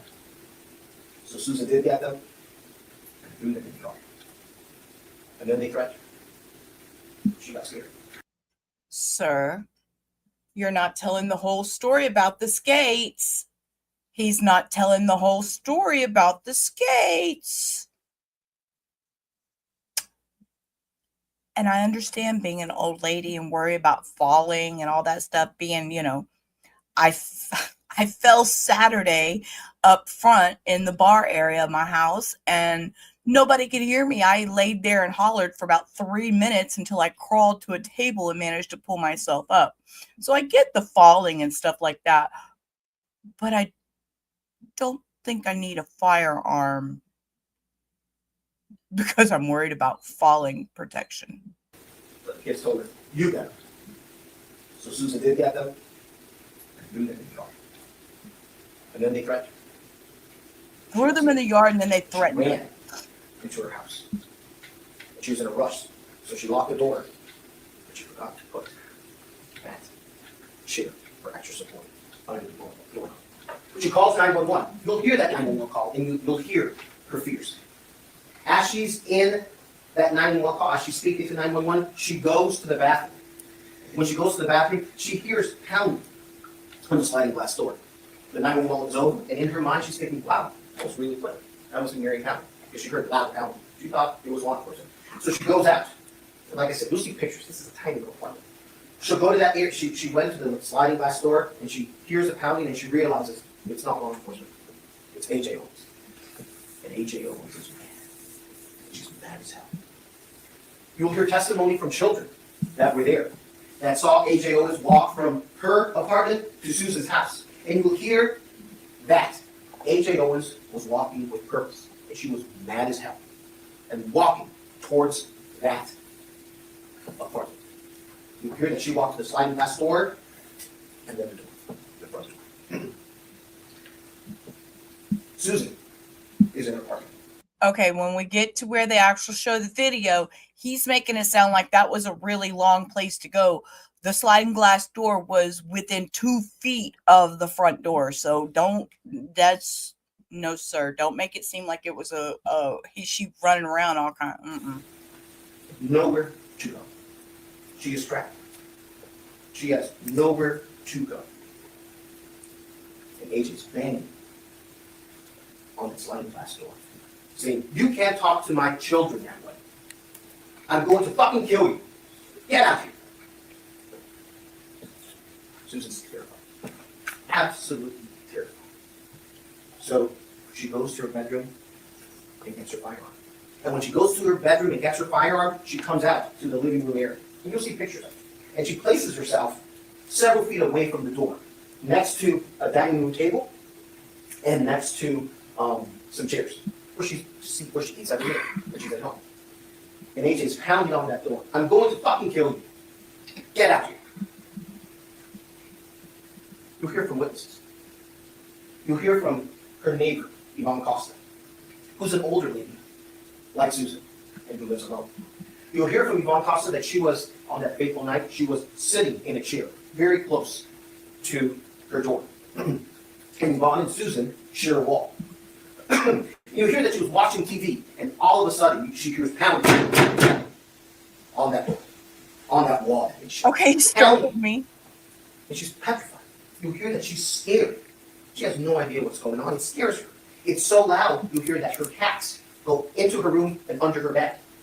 You will hear that she, at first, was startled, scared to death, and she thought it was Susan banging on the wall. And then it stops. And then she hears more pounding, more banging on the wall. Over and over again. And she's petrified. This time, it's even harder. You will hear that she was scared to death as well, Miss Costa. It was so bad that the wall that they shared was shaking. And you will hear evidence that it wasn't Susan pounding on the wall. In fact, it was AJ Owens. And Yvonne will testify that she heard screaming, loud, top of your lungs screaming as well. She describes it as when the Marion County Sheriff's Office shows up to the door saying, "Law enforcement here, police here," because the screams were deep and loud. And that's what Yvonne Costa will testify. Another neighbor called Rosalie Smith will testify as well. And you will hear that Rosalie didn't see anything. But she heard a whole bunch. Rosalie lives about a football field away. And though she didn't see anything, she heard. Though a football field away, she is hearing the pounding on the door. She's going to testify that it sounds like someone's trying to break through a door. And she's hearing screaming a football field away, that loud, terrifying scream. Well, Yvonne Costa said that this incident lasted about a couple minutes. Rosalie Smith is going to testify that it felt like forever. And the evidence will show that Rosalie statement that it felt like forever is how it felt to Susan.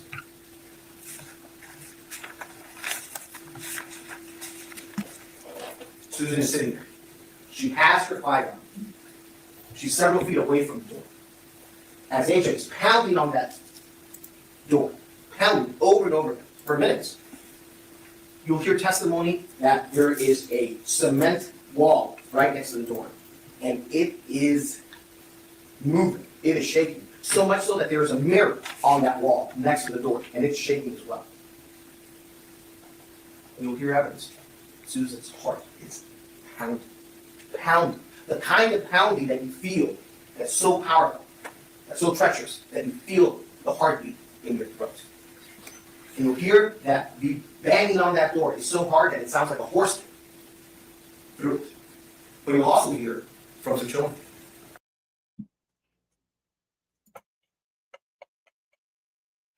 I was thinking the same thing, Louis. He looks so like, I'm here listening. I don't know what the hell's going on, but I'm just made to sit here like a bump on a log. I have no idea what it's a. She meant to type kid. Yeah, his arms are crossed. Doesn't look like he's keeping track of anything. He's just kind of like, I don't know. There could be a secret behind it. I don't know. I was wondering the same thing. Kid, yes, kid, Cash. We don't judge typos in here, Cash. We are typo all day, all the time. Sir, you're speaking of a building made of cardboard and sand. No wonder it is shaking. Exactly. I mean, you know, And you hear that AJ was, through the children, you'll hear that AJ was pounding on that door. And she was cursing. She was saying fuck. She was saying bitch. She was saying that bitch. She was mad, and she was mad as hell. And Susan knew it. So we are back to Susan's apartment.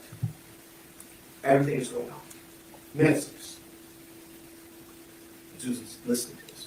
Listening to the threats. Feeling fear deep into her soul. Knowing that AJ goes through that door, she's a mom. And what you will hear is that as AJ's pounding, Susan hears break.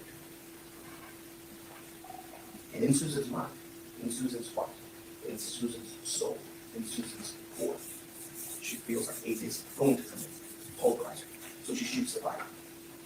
And you'll hear evidence that the magazine of that gun can carry 6 bullets, but Susan only fired once. She didn't fire twice, she didn't fire 3 times, not 4 times, not 5, not 6 times. Once. In order to save her life. Now,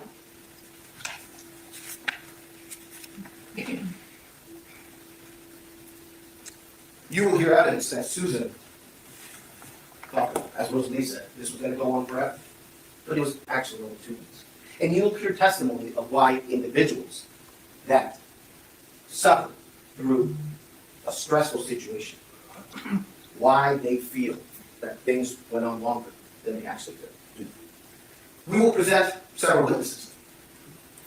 We will present witnesses of that evening, of that night, so you all can have a clear understanding of what occurred then. We will also present professionals that will recreate the scene. And you'll see a video of the recreation of the scene for your consideration. We will also present the testimony of a gentleman by Dr. Roy Bedard, who has a degree in educational psychology, and he specializes in use of force and decision making. And he will testify how individuals make decisions under stressful situations, such as the situation that Susan was in on June 2nd of 2023. At the end of this trial, we will ask you to find Susan Louise Lorincz not guilty of manslaughter. The death of Ajike Owens is a tragedy. There is no doubt about that. But what the evidence will show, and will be presented in this trial, is that in her mind, in her soul, in her core, Susan Lorincz felt she had no choice at all, but to fire that door. It was either Susan or Ajike. Susan chose to defend herself. Thank you for your time. Thank you for your consideration. Judge, will you approach briefly? No, ma'am. What we're going to do, ladies and gentlemen, is take a short break, and then we'll get ready for our first witness, okay? So you go back into your room, leave your notebooks here, okay? Okay, so while we zoom to the next little thing, what I as y'all seen, they're gonna put on a defense. It's planned, so he's got people lined up. So it's not gonna be a defense rest. We got nothing to say. So this might be quite interesting. All right, I'll hear what you have to say in a second.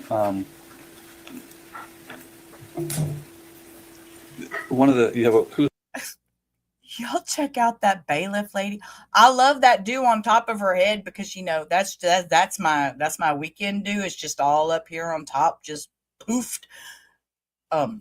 I wouldn't do that in public, but she keeps looking over at Miss Susan like, lady, I don't really like you, but I'm gonna stand here and I'm gonna jump you. Who's the first witness? Franklin Cologne. Okay, and then you have some children witnesses? There's yes, right. They're the third. Yes, the third witness. And the sixth witness. Hey, Tracy, that door is sticking out. Tracy, the door is sticking out. All right, so I think the state's requesting that those witnesses not be photographed by the media. Is that correct? Yes, Your Honor. Do you have any objection to that? No, sir. Okay. What I'm instructed is that the media not photograph the children who testify. Everyone Correct. understand? Okay. 2, other thing, no pounding on our podium. If you want to pound on something, I love it. I was having a problem with him pounding on the podium too. It bothered me when he did that. I like this judge. He's like, okay, another thing, no pounding on the podium. Of course, we knew we weren't going to be able to see the children testify, but I believe we'll be able to hear them. 2, other thing, no pounding on our podium. If you want to pound on something, you can pound on your own desk, but the podium is not just a podium, it's all of our electronic recording. If you knock that out, that will cause us a problem. Whoever pounds on it and knocks it out is going to pay for it. It's about $30,000. So please do not hit our equipment. Yes, ma'am. I just wanted to invoke the rule of sequestration. Okay. Have you already instructed your witnesses? Yes, Your Honor. I've been told that our staff previously instructed them. All right, thank you. All right, thank you. You guys free to pound whatever you want, but not the podium. Yes, sir.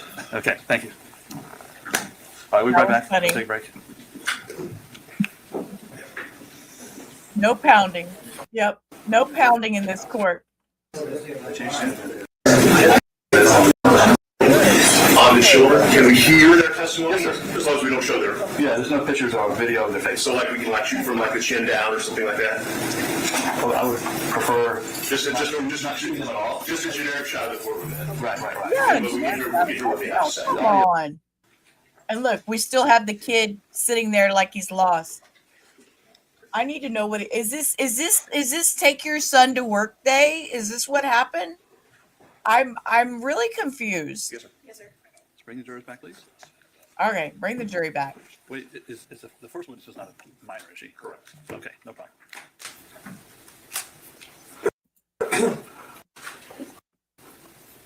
Susan looked like she might be a little chilly. She does. It's that hair, Lois. It's that hair. State will do State Exhibit A and evidence of State's Exhibit 1. It's a photo book containing relevant photographs as well as a map. Any objection? No objection. All right.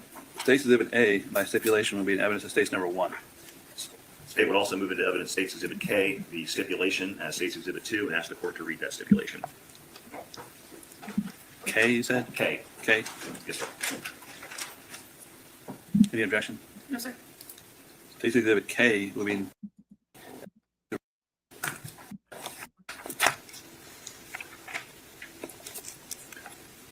Two. Okay.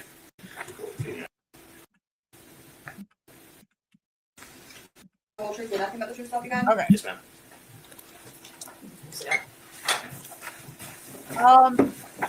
Please introduce yourself to the jury. Good morning, sir. Morning. My name is Franklin Bias. Franklin Bias? Bias Cologne, yes, sir. Okay, I apologize. So, What do you do for a living? well, right now, I'm just working in construction. Just do small houses, sir, here and there. Were you in the military? Yes, sir. For how long? About 13, 14 years in service, sir. In what branch? Army. Thank you, sir. Yes, sir. Do you have any prior law enforcement experience? Yes, sir, I do. What would that be? I used to be a federal agent, border patrol agent. For how long? 5 years. Where do you live? It's, sorry, I'm bad with addresses. Since I quit the law enforcement, it's like, 1686, 107. It's around the property. That's what's called, if I'm not mistaken. 107th Lane, yes, sir. Let me direct your attention back to June 2nd of 2023. Did you live at the same place back then? Yes, sir. Okay. Do you have a son? I do. What's his name? Yediel Bias. And how old is he? About 13 years now. Do you know a woman by the name of Susan Lorincz? I've heard it, yes, sir. Do you see her here in the courtroom today?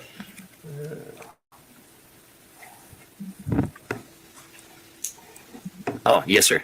Can you please point her out and tell me what she's wearing? She's wearing a black suit, if I'm not mistaken, and purple on top. Your Honor, may the record reflect the witnesses identified the defendant? It will so reflect. What was your relationship with the defendant? Can you define relationship? I'm sorry, I'm just... Sure. Were you friends? Were you acquaintances? Did she live near you? Yes, sir. She was my neighbor across an open field, pretty much. Did you ever have any kind of real meaningful interaction with her, like socialize with her? No socializing, no, sir. Did you know Ajike Owens, AJ, the victim in this case? I did interact with her a few times, yes, sir. I'm showing you photograph 1 of States 1. Do you recognize that photo? Yes, sir. And who is that? That is AJ, yes, sir.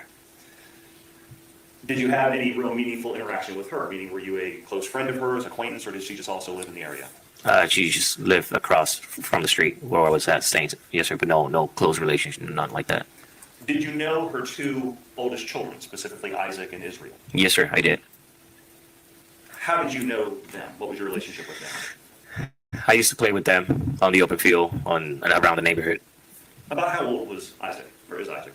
I mean, just by looking at them, like, I don't know exactly their age, but I mean, we're looking at Israel and Isaac, maybe around the same age as my son. Okay. Yes, sir. Was one older than the other? Yes, sir. Israel or Isaac? Yes, sir. Do you know who was older? Isaac was older. Even like substantially older, or just a couple years? Maybe 4 or 5 years difference, maybe. Okay. Where was your residence? Where did you live in relation to where the defendant lived? So my unit, it's there's 4 apartments per unit. So it was my unit. So I'm in apartment 2, unit 2. There's an apartment. So if I'm in my house, if you're looking at it, on the left side, there's another unit, and then you have the open field, and then you have Miss Susan. Let me make this a little easier. Yes, sir. I'm sorry. That's okay. Let me show you another It's kind of hard to explain. I'm sorry. Does this aerial Google Map image or Google Earth image accurately reflect the area you lived in? Yes, sir. So where the sorry, it's kind of hard to tell. I mean, not to tell, but to explain it still. Where the white vehicle, there's a white. That's where the defendant used to live. Yes, sir. Right there. And there's Miss Owens lived across the street. Is that accurately reflected? Yes, sir. You lived in? Yes, sir. And you mentioned a white vehicle. That's where I'm at. Right. Yes, sir. That's my apartment. This right here, this area. Yes, sir. You mentioned an open field that you and the children, you would like monitor the children. Yes, sir. In between myself and and defendant's resident. Yes, sir. So this area right here where the player is? Yes, sir. Between where you lived and where the defendant lived? Correct. Okay. Okay, so what I have established through everything that I've seen is that where this yellow is where Susan's apartment was. And this field right here in the center was just an open field. The kids would go there and play ball. And Miss Susan's front door faced this field. And she always had a problem with the kids out there being kids. Kids are gonna be kids.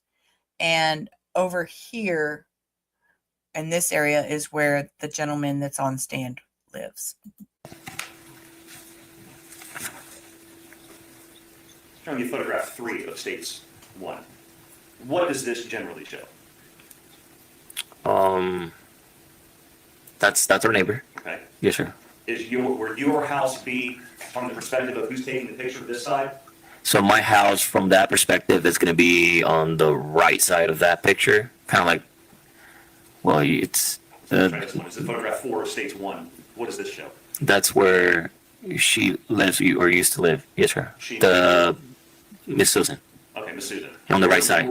Where would your residence be facing, looking at this picture? So the open field is going to be right to the right, next to that unit, and then I'll be on the other side of the open field. I'm showing you photograph 5 of states 1. Moving a little bit panning to the right. What does this show? That's the open field. You can see my unit and her unit as well. Is your unit over on this side? Yes, sir. There's so unit 1. That's the first one you see there, right at the corner, and it'll be unit 2 right next to it. Does this also show that open field that you have talked about? Yes, sir. Would the neighborhood children, along with Miss Owens' children, Isaac, Israel, and her daughter Africa, play in that open field? Yes, sir. What kind of things would they do in that field? We used to play all kinds. Objection, based on our motion to limit. Approach. I know. The fact that the kids are outside playing, they should be happy about that. All kinds of stuff. Outdoor games, volleyball. There's another game. I used to call them out by numbers. That's jump ropes. I mean, all kinds of outdoor games. Yes, sir. Were there times that you would be out there with the kids when they played? Most of the time, yes, sir. Was there also a basketball hoop on the other side of the street in this area? Yes, sir. So the basketball hoop will be right behind. If you're looking at that picture, it's going to be on the left side of that picture. Okay, so across the road. I'm showing you photograph 3 of states 1 on the opposite side of the road, kind of where that white man is. Correct. Yes, sir. Okay.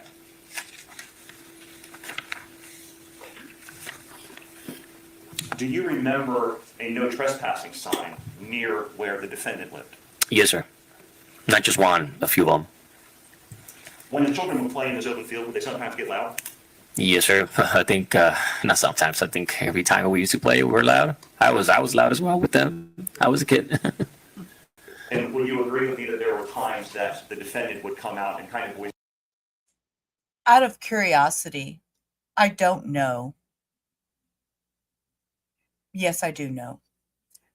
This man obviously has children. If he's out there playing, I do believe, yeah, because his son is one that came and told him about the shooting. But you can tell this dad enjoys being outside, interacting with the children and giving them a safe place to play, something to do rather than sit inside on video games or cell phones. I love that. Or displeasure about the children being there and being loud? Yes, sir. Your Honor, may we approach on all these issues? Oh, don't tell me this is going to be a trial where we're going to approach every 5 seconds.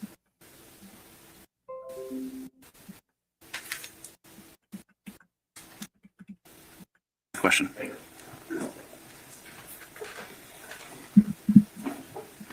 Would there be times that the defendant would express her displeasure with the children being there and being loud? Yes, sir. Okay. I want to take you to June 2nd, the day of the shooting. Were you playing with the kids in that open field that day? I was. Yes, sir. And do you remember about how many kids were there playing? 1 or 2 or more than that? Oh, no. It was, yeah, at least 8 or 10, 12, 15 kids sometimes. Were the kids being loud? Yes, sir. Did you see the children that day ever playing on the defendant's property or going onto her property? No, sir. While the children were playing in that open field, did there come a time that the defendant came out and began to record you and the children? Yes, sir. Were Israel and Isaac playing in that field with you guys? Yes, sir. Did Israel have a tablet with him? He did. Okay. But either a tablet or a phone, something. He had something. What did he do with this tablet? Well, I was playing with the kids, and whenever he approached me, because I was in the middle trying to guide, I had him all divided in 2 teams. So he said, I was literally paying attention to the both team, and then Israel, he asked me if I can watch his. Objection, Your Honor. Hearsay. So we're ruled. So Israel asked me if I can watch his phone or tablet, and I'm like, I cannot because I'm paying attention to everyone else. I'm calling out numbers, and he's like, I'm just gonna place it here. I'm gonna leave it here. I'm like, well, you gotta be responsible for your own things. I was right at the middle of the field, and then he just left it there. I just kept playing with the kids. Do you remember where he left the tablet? And right in the middle of the open field, yes, sir, where I was standing, facing towards my unit. If you're looking at the picture, I was facing towards my unit. Did there come a time that you left the open field and went back to your house? I did. Once we got done playing and everything, and I got tired because I behaved like a kid, but I don't have the energies. I went back to my apartment. Yes, sir. And do you remember, was it getting dark? Was it still light out when you did that? It was about to get dark. Yes, sir. When you got back to your apartment, what did you do? I started playing on my phone, being on Facebook, what everyone does today's day, wasting life. For about how long did you do that until something else irrelevant to the case happened? Maybe approximately 30 minutes. And after that, about 30-minute period of time, what happened? I heard like a firecracker, which in my military experience, I thought it was a firecracker because it wasn't that loud. It sounded weird, but then I'm like, no, it can't be a shot. It's gonna be a firecracker. So what did you do after you heard that sound? I didn't do anything. I just went back to my phone, and then I heard banging on my door. And when you heard the banging on your door, what'd you do? I opened it up. I see my son panicking, screaming, and literally just panicking. He couldn't talk. Is that your son Uriel? Yes, sir. When he was in that condition, did he say anything to you? Objection, Your Honor. Hearsay. So ruled. He said she got shot. She shot her. Okay. At that time, did you understand what was happening? Negative, no, sir. What did you do? I try to calm him down to try to gather more information. If someone got shot, I mean, military experience, I'm like, well, I need to hurry up, see if I can help someone. I'm showing you photographs, 6 of states 1. What did you do when you went outside? I went outside. I went towards It's what we as law enforcement and everything, we have stimulus. I went where the noise was. So I went towards the noise, right at the corner where near the basketball hoop was at, right at the corner, and I heard everyone screaming and the kids crying, Isaac, and my mom. One of the neighbors came out telling me she got. Before you go into anything what the neighbor said, that's okay. Sorry. That's okay. At some point, did you go over to and locate Miss Owens? I did. Okay. After the fact, yes, sir. Where was she located? Can you see where she will be located in this photograph? It's gonna be where the headlights are pointing at. The lights. It's near the tree, that big tree that's there in the open field. Okay. Is that the big tree you're talking about? That's the tree I'm talking about, yes, sir. Okay. What did you do when you arrived by Miss Owens? I immediately keeping an eye on Miss Susan's apartment just in case. I mean, you never know. I'm just situation awareness. What did you do to her? I started scanning for open wounds, because I heard she got shot, so I was just scanning for open wounds to try to help her out. When you were next to Miss Owens, did you notice any weapons around her? Any gun, any knife, any kind of bat, anything like that near her? No, sir. Do you have first responder training based on your military and law enforcement experience? Yes, sir. Okay. At some point, did law enforcement arrive? Yes, sir. And did emergency medical services also arrive? Yes, sir. Did you direct law enforcement to where Miss Owens was? Yes, sir. At that point, did you kind of step back and law enforcement took over what needed to be done? Correct. All right. Did all of this happen in Marion County, Florida? Yes, sir. All right. Thank you, sir. No other questions, Your Honor. Cross-examination, sir. Thank you. Good morning. Good morning, sir. Now, on that specific day, the kids had made kind of a mess out there in the open field with their shoes and trash and all their stuff, right? They had their shoes, yes, sir, on the open field. They had, yes, cups. Trash. I'm going to tell y'all right now, I'm going to try to be very respectful to this defense attorney as he is doing his job. But the fact that he already has come out here and started talking straight up about the kids and what the kids have done and stuff, kids are going to be kids. I'm sorry. Kids are going to be kids. I'm going to try to really keep my cool. You could say that, yes, sir. Okay. And when you heard what you thought was a firecracker, but when, it was already dark outside, right? When I stepped outside, it was already kind of dark, yes, sir. Okay. I have no further questions. Thank you. Thank you, sir. Any redirect? No, Your Honor. Is he excused? Yes, sir. Have a nice day, sir. Thank you Thank you, very much. You're excused. Is the state ready for the next witness? Yes, Your Honor, the state would call Mr. Jimmy Cowan.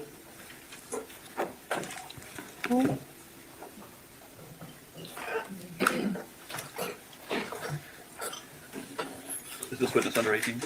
Yes. Okay.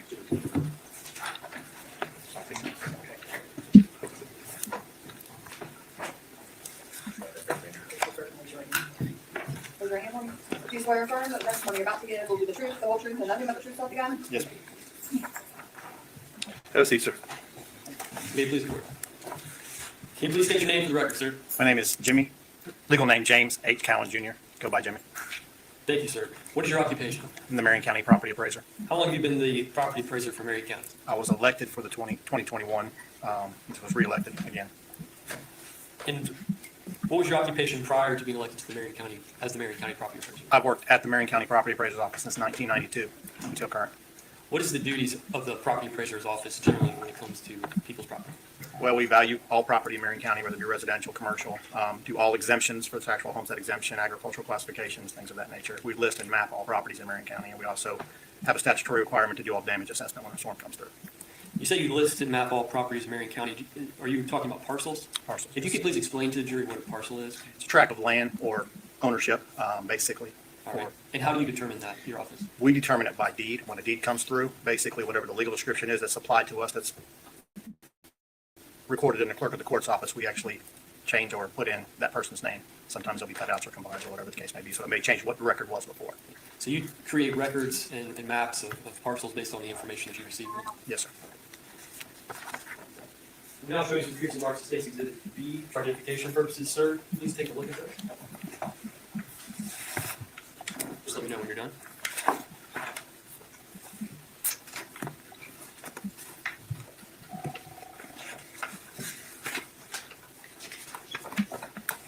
I've seen all these before, so.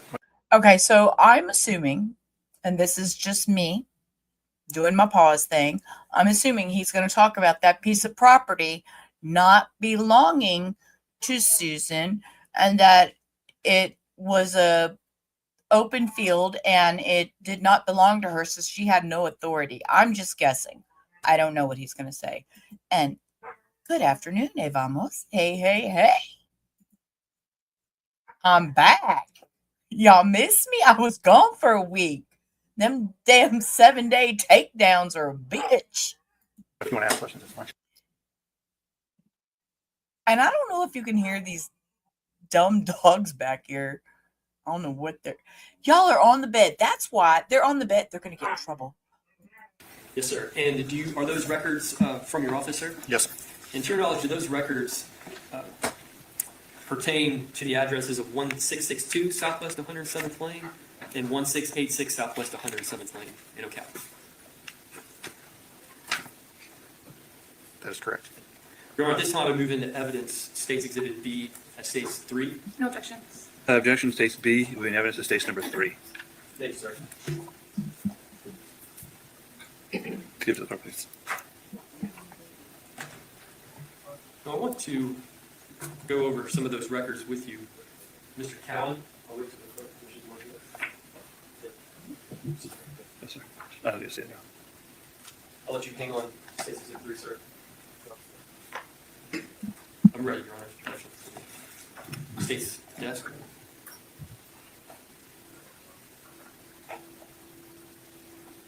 You on the state or the podium? The State's. I got it. So, Mr. Cowan, I'm showing you what is it's like a record photograph included within those records, State's Exhibit 3. Can you please explain this to the jury what they're looking at? Okay, these are ortho images or aerials. What ortho means basically we're looking at a rooftop view of the property. So basically this would be a portion of possibly a subdivision, basically. And there are some green lines that some people may or may not be able to see. I can barely see them from here, but I know they're there. And we're going but those are two abutting properties. Say that again? Two abutting properties, the aerial photo. Two abutting, is that what you're saying? Two properties that are next to each other. Yes, they're contiguous, yes. So now showing you another photograph here. It looks like a parcel number 3577-001-010, an aerial photograph of that. Can you please tell the jury which address that parcel number belongs to? 10.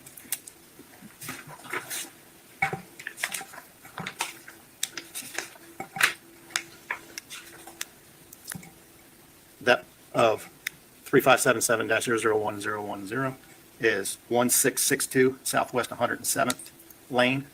It would be all units A, B, C, D probably. Thank you. So is that a quadruplex, sir? It's a quad. Yeah, quadruplex. And who is the owner of that building there at 1662? Okay, based on the records when this was printed on May 21st, I don't know that it has changed hands or not, but based on that time period, it was Diana and Charles Gabbard, Gabbard. All right. And if you could please explain to the jury these red lines we see on this aerial photograph. The red lines would indicate basically the boundaries of the property based on the deed that we received, or it could actually also be from the plat when it was platted. Okay, so that would be the boundaries of the parcel based on the information you received. For assessment purposes, yes. Okay, thank you, sir. We're now showing you an aerial photograph with some more red lines. This is for parcel number 3577-001-008. Sir, can you please tell me what the address is for this residence? The address, site address is 1686 Southwest 107th Lane. Okay. And who is the owner of that residence? Again, at the time of the printing of this property record card, it was AARA Holdings LLC. And I will pause there to show that if you look inside this red line, that most of this property in which the children were playing on is inside that property line, not inside the previous red line that we had seen.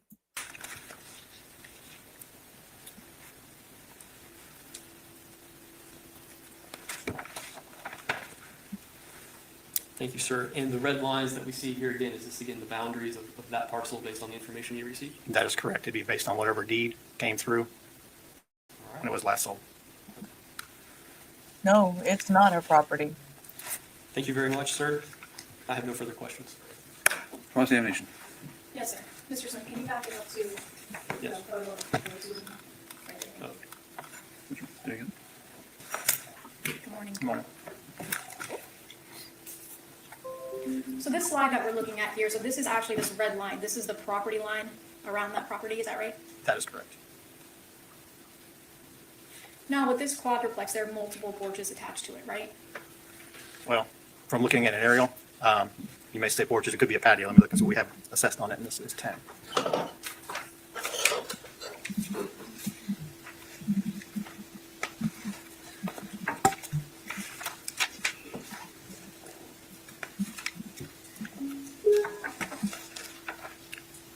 On that particular one, it's showing patio. That's the last time we were out there. So there's multiple patios attached to it, right? Yes. So anything that is permanently affixed to that property, that would be owned by the individual that's listed on that parcel? Yes. Anything within the borders of that red that is permanently affixed, asphalt, concrete, patios, the building would be real estate. So that would include porches or patios affixed to the property, right? Yes. You just said that, yes. That would also include any sidewalks that's within that red line up there? Yes.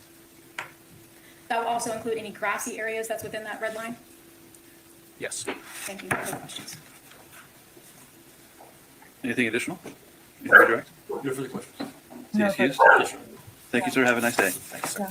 Bye, sir. You Do give you us know how all the much info. younger Izzy was than you? Okay, so this is going to be a child, and we're just going to hear his voice. Now, this child is the son of Mr. Franklin Colin, the first man that testified. So just so we're aware, this juvenile on stand voice only. So I'm going to hit play on this, and this is a child speaking to us, his experiences. I was a guy in neighborhood. It was nice, peaceful. Were there, what I mean by is there like apartments? Sorry, I'm going to rewind it because Good morning. How are you doing? I'm doing good. Yeah? A little nervous? Yeah. What is your name? Ariel, Okay. What's your last name? Buys. Okay. And you also Rodriguez? Yes. Okay. So how do you say your full last name? Ariel Buys Rodriguez. Thank you. How old are you? I'm 13. All right. What grade are you in? I'm in 7th. Okay. So what's your favorite subjects in school? Science. Yeah. Like to do anything when you're not in school? Excuse me. Like to do some things when you're not in school? Yes. What's that? Play soccer. So I want to talk to you about this case, Uriel, and I want to ask you if you know people first. Did you know an Isaac? Yes. All right. Did Isaac live in your neighborhood? Yes. And did you used to live with your dad? Yes. Do you remember the name of the neighborhood that your dad lived in? No. Okay. What type of neighborhood was it? It was a. I was a guy in neighborhood. It was nice, peaceful. Were there, what I mean by is there like apartments there and everything? Yes. Okay. And did you live with your dad, Franklin Cologne? Yes. Now, did he live in that neighborhood with you? Yes. Do you remember how old Isaac is? No, I do not. Is he your age? Is he older? I don't know. Okay. Do you know if he was similar age to you? I can't tell if she is writing or not. I'm trying to see, but I can't see around whatever that laptop screen is. But she keeps looking down, then she'll look up at the child. Do you know how uncomfortable this child has to feel right now, sitting in front of this woman? I'm just commenting. This child has to be uncomfortable. No. It's okay. Did Isaac have a little brother named Israel? Yes. Okay. Would you call him Izzy? Yes. All right. Was Izzy younger than you? Yes. Do you know how much younger Izzy was than you? No. Okay. And did you know Isaac and Izzy's mom, AJ? No. Okay. Did you know the lady who was shot in this case? Yes. Okay. And was that lady who was shot, was that Isaac and Izzy's mom? Yes. Okay. Had you ever seen Isaac and Izzy's mom before in the neighborhood when you lived there? Yes. How often would you see, or would you play with Isaac and Izzy a lot? Yes. Now, did you live in that neighborhood on the night that Isaac and Izzy's mom was shot? Yes. And now, the lady who shot Isaac and Izzy's mom, Susan, do you know her? Have you ever seen her before? Yes. Okay, did she live in your neighborhood too? Yes. All right. I'm going to show you a photograph. It's one. You recognize that as Isaac and Izzy's mom? Yes. Okay. Now, so I want to talk about the night of the shooting. Do you remember that night? Yes. All right. So I want to talk a little bit before the shooting happened, okay? Were you in the neighborhood that evening before the shooting? Yes. Or do you remember what you were doing? Yes. What were you doing kind of before the shooting? I was playing around with everybody there. Okay. Was there a field next to your dad's house? Yes. All right. Do you remember playing in that field at all? Yes. All right. That evening you were playing in the field? Yes. All right. So at some point did you stop playing in the field? Yes. Okay. Do you remember what you did after you stopped playing in the field? Yes. What'd you do? I went to go play basketball. Okay. All right. And is that basketball court, is that kind of near in the neighborhood there? Yes. All right.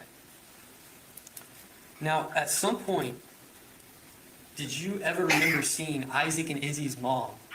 After you stopped playing in the field, did you ever see Isaac and Izzy's mom walk over to Susan's house? Do you ever remember seeing Isaac and Izzy's mom walking over to the lady who shot her's house? Yes. Okay. Do you remember where you were when you saw her? Yes. All right, where were you? I was at the basketball hoop. Okay. All right. And is that kind of in the street there, in between some apartments? Yes. All right. And when you saw Isaac and Izzy's mom, can you tell like what she looked like when she was walking over there? Do you remember? She looked mad. She looked mad? Yeah. Do you remember if Isaac and Izzy's mom said anything while she was walking over to the lady who shot her's house? Yes. All right. What do you remember her saying? I remember her cursing. Okay. Do you remember anything else specific she said No. when she was going over there? Okay. Now, did you kind of, as Isaac and Izzy's mom walked over to the lady who shot her's house, did you go somewhere else? Yes, I started going to my house, like near my house. Okay. All right. And did you see Isaac and Izzy's mom go up to the lady who shot her door? Yes. All right. Do you remember where you were when you saw that? Yes. I was beside my house Okay. when it happened. All right. So I want to show you some photographs. So just take eight. Were you in this area of this field of 8, and that we see in States 1-8 when you saw Isaac and Izzy's mom at the door? Excuse me? Were you in that general area when you saw Isaac and Izzy's mom at the door? Yes. Okay. Now, from where you were in that area, were you in that field area right there? Yes. All right. From where you were in the field, were you still able to see the door of the lady who the door of the residence of the lady who shot Isaac and Izzy's mom? Yes. Okay. Were you able to see Isaac and Izzy's mom at the door? Yes. All right. What do you remember seeing when Isaac and Izzy's mom was at the door? I remember her banging on the door. All right. Isaac and Izzy's mom banging on the door? Yes. How is she banging? Can you describe that? She was banging in a mad type of bang. She was like banging pretty hard. Okay. Do you remember Isaac and Izzy's mom saying anything while she was Yes. banging on the door? What do you remember her saying? I remember her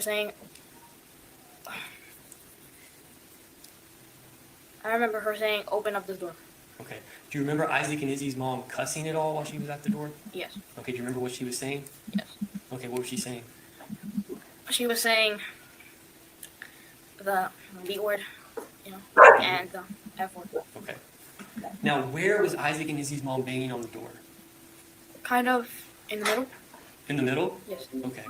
Did you ever see Isaac and Izzy's mom reach for the door handle? No. Did you ever hear Isaac and Izzy's mom say, "I'm going to kill you"? No. So then what do you remember happening after the banging on the door? Well, before I ask that question, did you see Isaac and Izzy's mom bang on anything else while she was No. at the door? So she's banging on the door. Does something happen next? What do you remember? I remember hearing, after she banged on the door, I remember hearing a gunshot. Mm-hmm. And then what happened after you heard the gunshot? I saw Isaac's mom run and yelling, "Call 911." What did you do when that happened? I went to my dad. I ran to my dad, actually. Okay. So you ran to your dad? Now, before, I want to go back. You said before, you said you saw Isaac and Izzy's mom walking over to the lady who shot her's house, right? Yes. Before you saw Isaac and Izzy's mom walking over to the house, did you see either Isaac or Izzy run over to their house? To Isaac and Izzy's own house? Did you ever see them run back to their own house? Do you remember? No. It's okay. All right, thank you very much. I appreciate it, Uriel. Cross-examination. Thank you. Hi, Uriel. Hi. My name is Morris. Meet. Stop. Sorry, I didn't mean to interrupt. Sorry, y'all. He's over here getting into stuff. Remember we met before? I was on the video when we were talking to you. No, that's okay. That's okay. We're going to go nice and slow, okay? All right. You are currently 13 years old, right? Excuse me 1 second. Do you want this picture up? No, sir. No. Thank you. Okay. So, back in June of last year, you were 12 years old, right? Yes. And you knew Susan, right? Yes. Okay. She was an older lady, right? Yes. Now, when Miss Owens, AJ, when she was walking over from her house to Miss Susan's house, AJ was really mad, wasn't she? Yes. She seemed really angry, right? Yes. Now, AJ first banged on on Susan's sliding glass door, right? I don't remember. You don't remember? Okay. Do you remember, it's been a long time, hasn't it, over a year? Yeah. Do you remember giving a statement, like speaking to the police right after this happened? Yes. And do you remember the police asking you about everything that happened? Yes. Would reading a little part of that kind of help? Officially, it's called refresh your recollection. Would it help you remember what you said to law enforcement, what happened on that day? Yes. Your Honor, may I approach? Sure. Excuse me, sir. You're going to read it to yourself, okay? It's at page 20, I'm sorry, Mr. Smith, page 24, lines 13 through 14, and page 25, lines 2 through 5. Uriel, don't read it out loud. Just read it to yourself. Is this the okay? deposition? So this is the statement.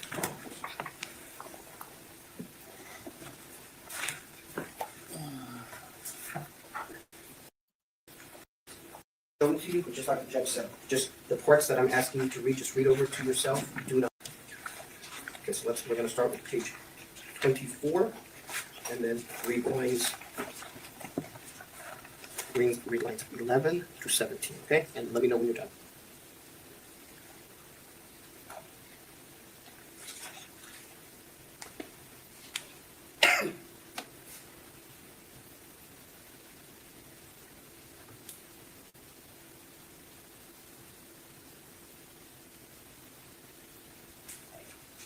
Okay. Have you been able to kind of remember what you told the police back then? Yes. And you ever tell the police back then that AJ first banged on the sliding glass door? Yes. And now, after you read it, do you remember AJ first banging on the sliding glass door first? Yes. Okay. And then after that, you started banging on Miss Susan's regular door, right? Yes. And she was banging really hard, wasn't she? Yeah, mad hard. Yes. I'm sorry? Hard. Yes. And it was like bang, bang, bang, hard, right? Yes. And she was doing it with her fist, right? Yes. And AJ was talking really loud as she was banging and banging and banging on that door, correct? Yes. Her tone was a loud one and a mad one, right? Yes. She was screaming, right? Yes. And where she was banging in the middle of the door, kind of like where the door handle is, right? Objection or misrepresentation of the testimony. Hold on 1 second. Overrule the objection. You can answer the question if he knows. Okay. And she was banging in the middle of the door, kind of like where the door handle is, correct? No. She wasn't? She was banging in, not the middle where the door handle was. Not like beside the door handle, just the middle. Just the middle? Okay. But in that area, that's when she was banging with her fist, right? Yes. And I know you don't want to curse, so I'm going to mention some words, and then you let me know if these are the words that you said. I know you don't want to say it, and I understand. But we have to know exactly the words she was using. She was using the words bitch, right? Yes. And fuck, right? Yes. And she was saying things like this bitch, right? Yes. You had seen arguments between Susan and AJ before this incident, right? Yes. When AJ would go down to Susan's house, AJ would tell Susan to stop effing with my kids and to leave or I'm gonna fight you, right? Yes. And Susan would tell AJ to get off her property, right? Yes. On the day of the incident, you saw Izzy pass that no trespassing sign, right? That Miss Susan had? Yes. And Miss Susan told all of you to get off the property that day, right? Yes. And Isaac and Izzy told her to shut up and things of that nature on that day, right? I don't remember. You don't remember? Do you remember that day that you spoke to me and spoke to Miss Sizemore? She's sitting right over there. No. Remember you coming in to like a building here in Ocala and speaking to us about what you know about the case? Do you remember that? It was a fancy name called a deposition. Do you remember that? No. No. Do you remember another time talking about the case with the lawyers that wasn't when you spoke to law enforcement, when you spoke to the police? Do you remember that? Yes. Okay. And do you remember that a court reporter was there, someone that was typing everything up? Yes. Okay, you do remember that. Do you remember if that was called a deposition? No. No, okay. And do you remember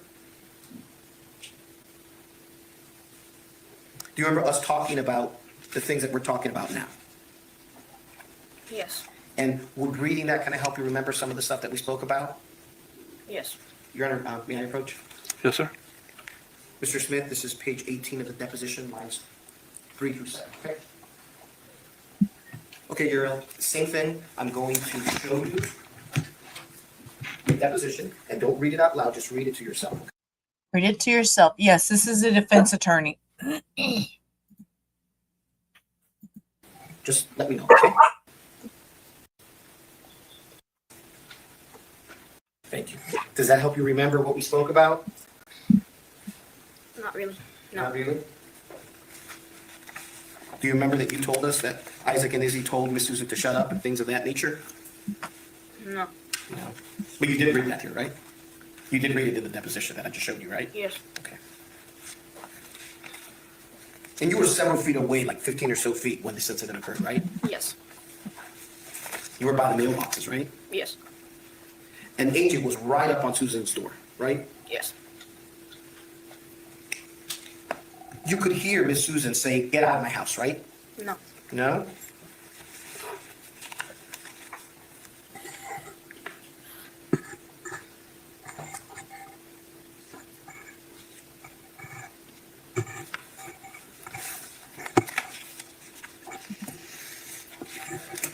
I knew what you meant. Jake Caro. He does favor him. Kind of scary.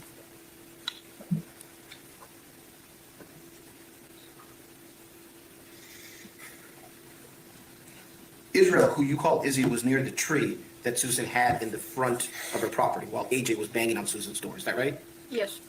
And that would be the tree that's near the parking lot. Is that right? Yes. Okay. Isaac was near the mailboxes, right? Yes. Biggie was near the tree as well, right? Yes. None of them were at AJ's door, right? Yes. Okay. Israel, who you call Izzy, never got near Susan's door, right? No.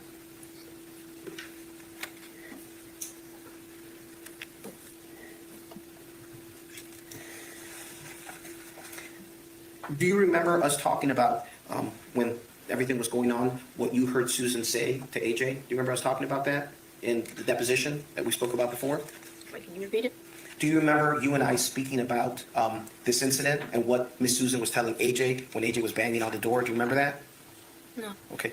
Would showing you the deposition kind of help you remember again what we were talking about? Yes. Okay. Mr. Smith, specifically page 26 of the deposition, lines 14 through 17. Okay.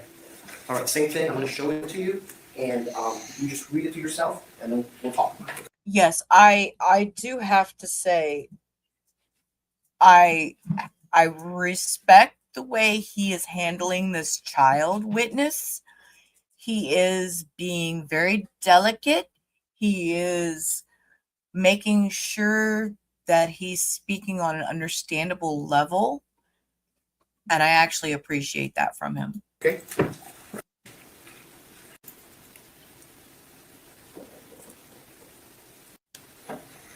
Are you done? Yes. All right, thanks.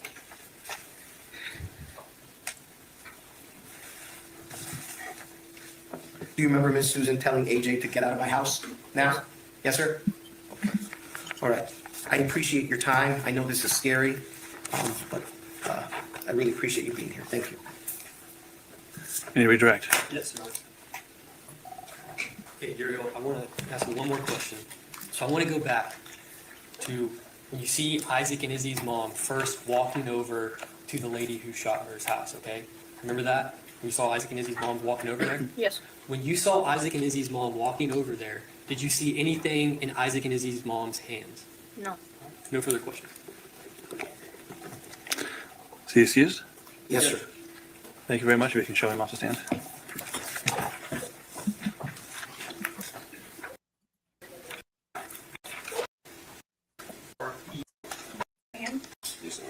Have a seat, sir. Can you please record? Yes, sir. Good morning, sir. Can you please state your name for the record? Jareth Gardner, Okay. And how old are you? 22. All right. They want to move your hair back so they can see you there. We can hear you good. Thank you. All right, so you're 22, sir. What do you do for a living? I go to work All right. Where do you work?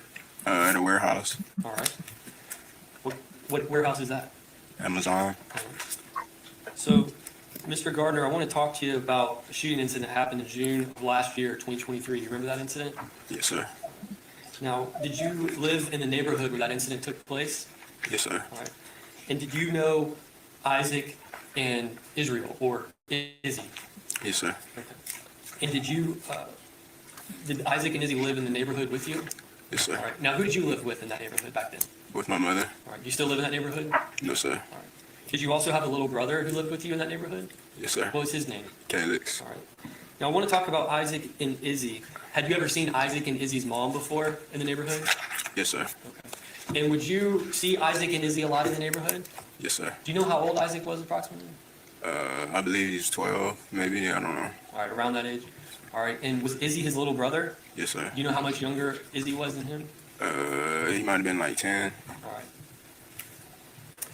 So, I want to talk about the incident that happened last year on June 2nd, 2023. Were you at the house that day, sir? Yes, sir. Now, was there at any time later that evening that you became aware that something was going on? Yes, sir. How did you become aware something was happening? My little brother came and told me. All right, Caleb came and told you something? Yes, sir. Okay. And where were you when Caleb came up and talked to you? In the living room. All right. Of your house? Yes, sir. How was he acting? I don't know. Oh, you don't remember? Okay. All right, at some point did you go outside of the house after Caleb had talked to you? Yes, sir. All right. And when you went outside the house, where were you? In the street. All right. I wonder, Your Honor, if I could please use the state's podium. Are you ready for it to be on screen? Yes, Judge. Mr. Gardner, I'm showing you states 1-3, states 1-4, states 1-5. Do you recognize kind of that general area of those photographs? Yes, sir. All right. In states 3, we see a basketball behind that black car. Is there a basketball hoop kind of somewhere in that area? Yes, sir. Okay. Is the basketball hoop, have this red mark, is it kind of over here outside of the picture? Yes, sir. Okay. All right. So you go outside. Do you ever see Isaac and Israel when you go outside? Yes, sir. Okay. When you saw Isaac and Israel, how were they acting? Like somebody had just messed with them. Okay. And did you ever talk to them at all about what was going on, what was happening? Yes, sir. All right. And did you ever see Isaac or Israel where were you talking to Isaac and Israel first? Under the basketball hoop. Okay. So you were kind of over in this general area over here? Yes, sir. Okay. Did you ever see Isaac or Israel go over to their own house, Isaac and Israel's house? Yes, sir. Okay. After you talked to them? And then at some point, did you kind of leave the area of the basketball hoop and make your way over towards, this area of the parking lot street? Yes, sir. All right. Now, at some point, did you ever hear, and before I ask that question, I just want to make sure, the lady who shot Isaac and Israel's mom, Susan, had you ever seen her before? Yes, sir. Do you know where she lives? Yes, sir. Okay, I'm showing in State 5, does she live in this apartment right here? Yes, sir. All right. Now, did you ever hear, as you're kind of moving in this area of the parking lot area, street area, did you ever hear anything going on at Susan's house? Yes, sir. All right, if you could please explain to the jury what you heard. I heard knocking. Okay. and a few words. All right. So if you could please explain the knocking that you heard. It was in 2 syllables. It was three knocks in 2 syllables. All right. Okay. And did the knocking did it ever get louder as you were listening to it? On the second knock, she got louder. Like the second syllable, she knocked a little bit louder. All right. And when you say she, are you talking about Isaac? Well, I guess were you able to actually see the door? No, sir. Okay. So you heard some knocks. All right. And now, could you hear anything at that point when you were also hearing anything besides the knocks? Did you hear anybody saying anything at that point? I heard her say, "Come outside." Okay. And you said her. Are you talking about Isaac and Izzy's mom? Yes, sir. All right. Did you also hear anything else? Any cuss words used by Isaac and Izzy's mom? Yes, sir. All right. What did you hear? The B word. Okay. All right. So you said you heard "come outside." You heard the B word. At any time, did you ever hear Isaac and Izzy's mom say, "I'm going to kill you"? No, sir. Now, at some point, did a gunshot happen? Yeah. Yes, sir. If you could explain kind of what you saw as that was going on. Can you say that again? Yeah. So how did you become aware a gunshot happened? I heard it. All right. And where were you? Do you remember? I believe I was still crossing the street. Okay. When you say crossing the street, are you kind of in this general area though, where we're seeing stage 5? Yes, sir. Did you ever see Isaac and Izzy's mom come out from the defendant's patio? Yes, sir. All right. Do you know what happened to where she went? She ran from the front door and collapsed by the tree. All right. I have no further questions for this witness. Cross-examination. Yes, sir, may I inquire? Yes, ma'am. Yes. Good morning. Okay. Now, you know Miss Owens' children, correct? Yes, ma'am. That's Israel and Isaac? Yes, ma'am.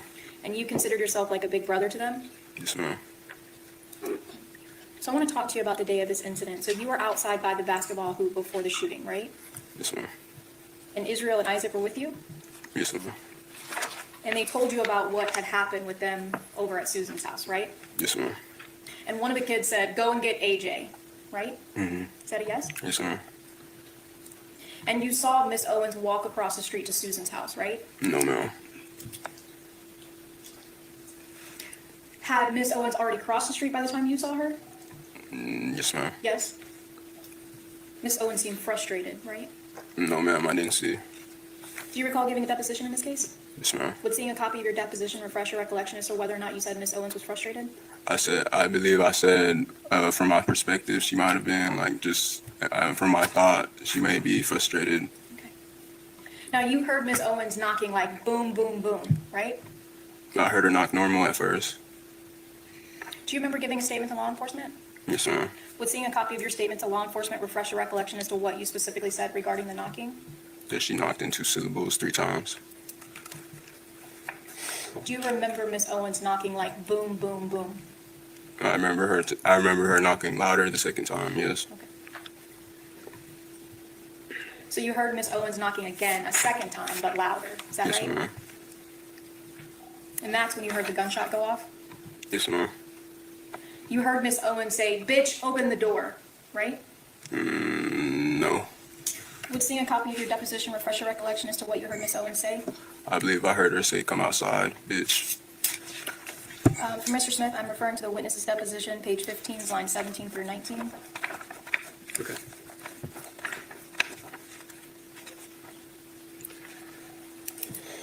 During your deposition, you were asked the following question and gave the following answer. Your Honor, I would ask that the witness be able to read the deposition. Certainly, you can show it to him. Sure, can I have it? Sure.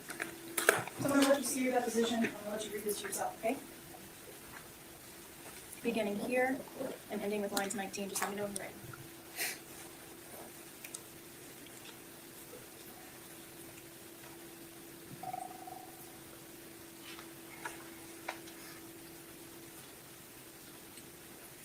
You finished? Is that a yes? Yes, ma'am.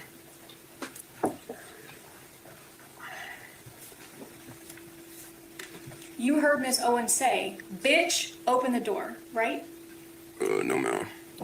All right. So during your deposition, you were asked the following question and you gave the following answer. Question. Okay, but you heard AJ say, "Open the door," and you may have heard her say, "Bitch." Yes, Answer. ma'am. Yeah, like, "Bitch, open the door." Hold on Ms. one second. Owens' demeanor Excuse me, was- one second. Approach.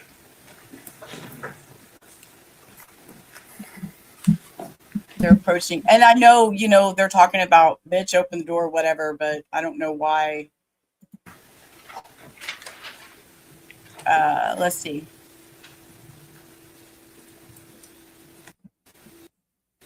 Demeanor was like somebody just messed with her kids, right? I don't know. I didn't see. They're trying to get him to say didn't see. something that she didn't. He don't think that she Was seeing a said. copy of your deposition refresh your memory as to what you said regarding Ms. Owens' Here demeanor? we go with the deposition again. Okay, I'm gonna mute I again. don't have a deposition to look at. For Mr. Smith, I'm referring to the witness's deposition, page 16, lines 22 through 24. May I approach the witness, Judge? Sure.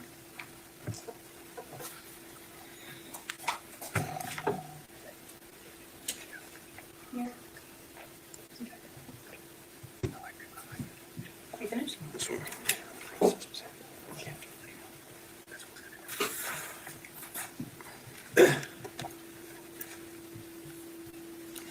During your deposition, were you asked the following question and did you give the following answer? Question. What was AJ's demeanor like when she was knocking on the door? Answer. Like somebody had just messed with her little kids. Yes, that's what I had thought. Now, you were approaching Miss Lawrence's door when Miss Owens began knocking, right? Yes, ma'am. And you went towards Susan's house because you felt like an altercation was going to happen, right? No, ma'am. Do you remember giving a statement to law enforcement in this case? Yes, ma'am. Was seeing a copy of that statement refresh your memory as to what you told them about that? Yes, ma'am. Mr. Smith, I'm referring to the witness's interview, page 11, lines 1 through 8. May I approach the witness, Judge? Do you have an extra copy Do I have an extra copy? of that? Sure do not. Do you want to see it first? Sure.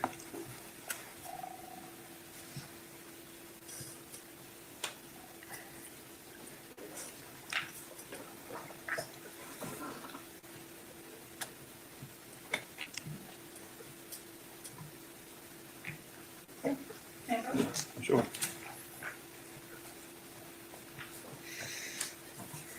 Right, so I'm going to have you read this all the way down to line 8, and just let me know when you're finished.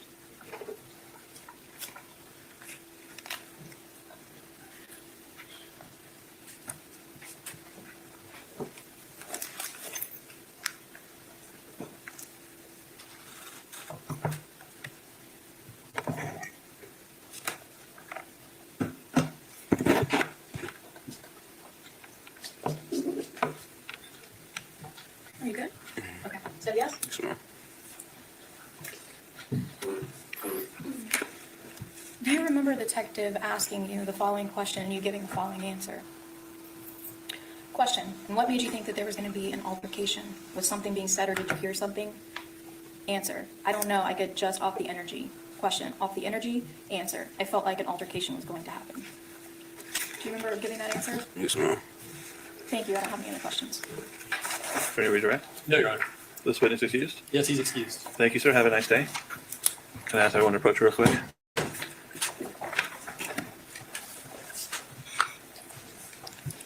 Okay. Y'all know me. We always zoom through those approaches.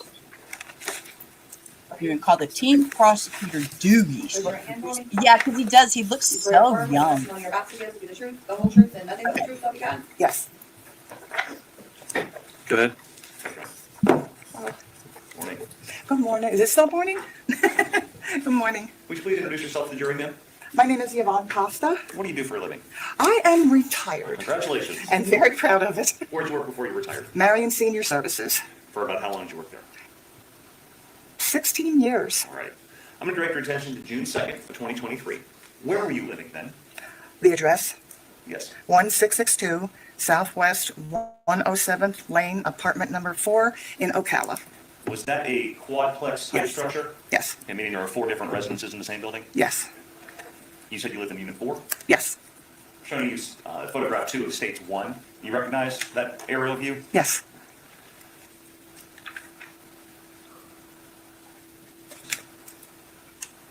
There we go. All right. Where would your residence be in this quadplex? This is the building you live in, right? Yeah. Okay. Were you in the front or were you in the back? I was in the back. Okay. On this side, the same side where it says defendant's residence? Yes. Okay. When did you move into that unit?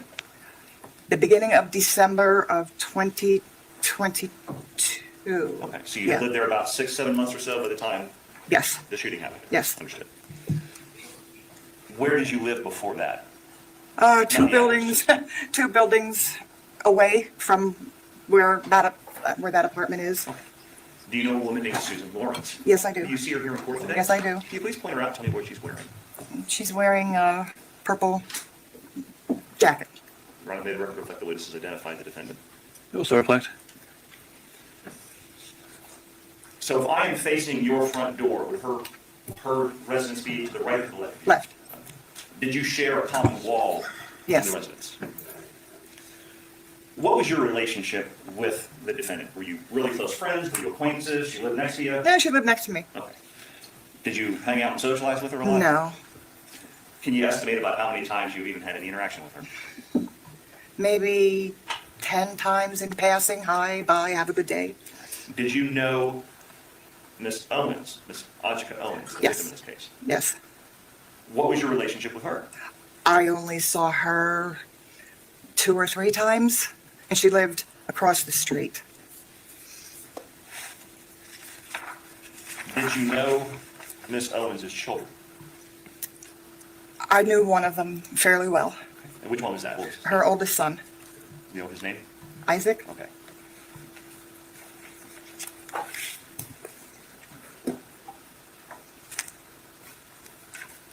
You said you knew him rather well. Did he actually come to your apartment at one point? Yeah, he came to my apartment twice and asked to use my telephone. Did you let him? Oh, yeah. Okay, everything worked out fine? Yes. Protection of buildings. So ruled. Good. Was there a field next to your house, your Yes. structure that the children played in? Yes. If the children were playing in that field, were you able to see them from your vantage point in your house? Yes. Were they sometimes loud? Oh, yes.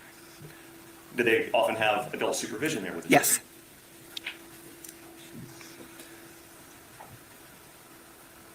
Is it fair to say that the defendant would express displeasure with the children? Objection, relevance, improper character. That's sustained.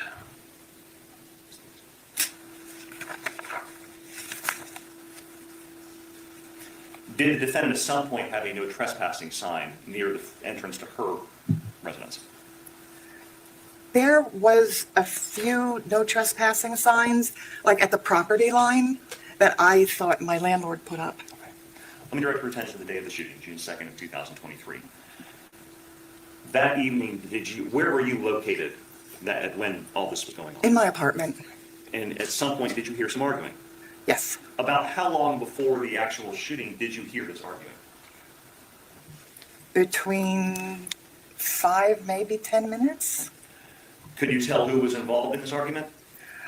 I recognized Susan's voice, but I didn't recognize the other voice, and I couldn't make out what they were saying. Okay.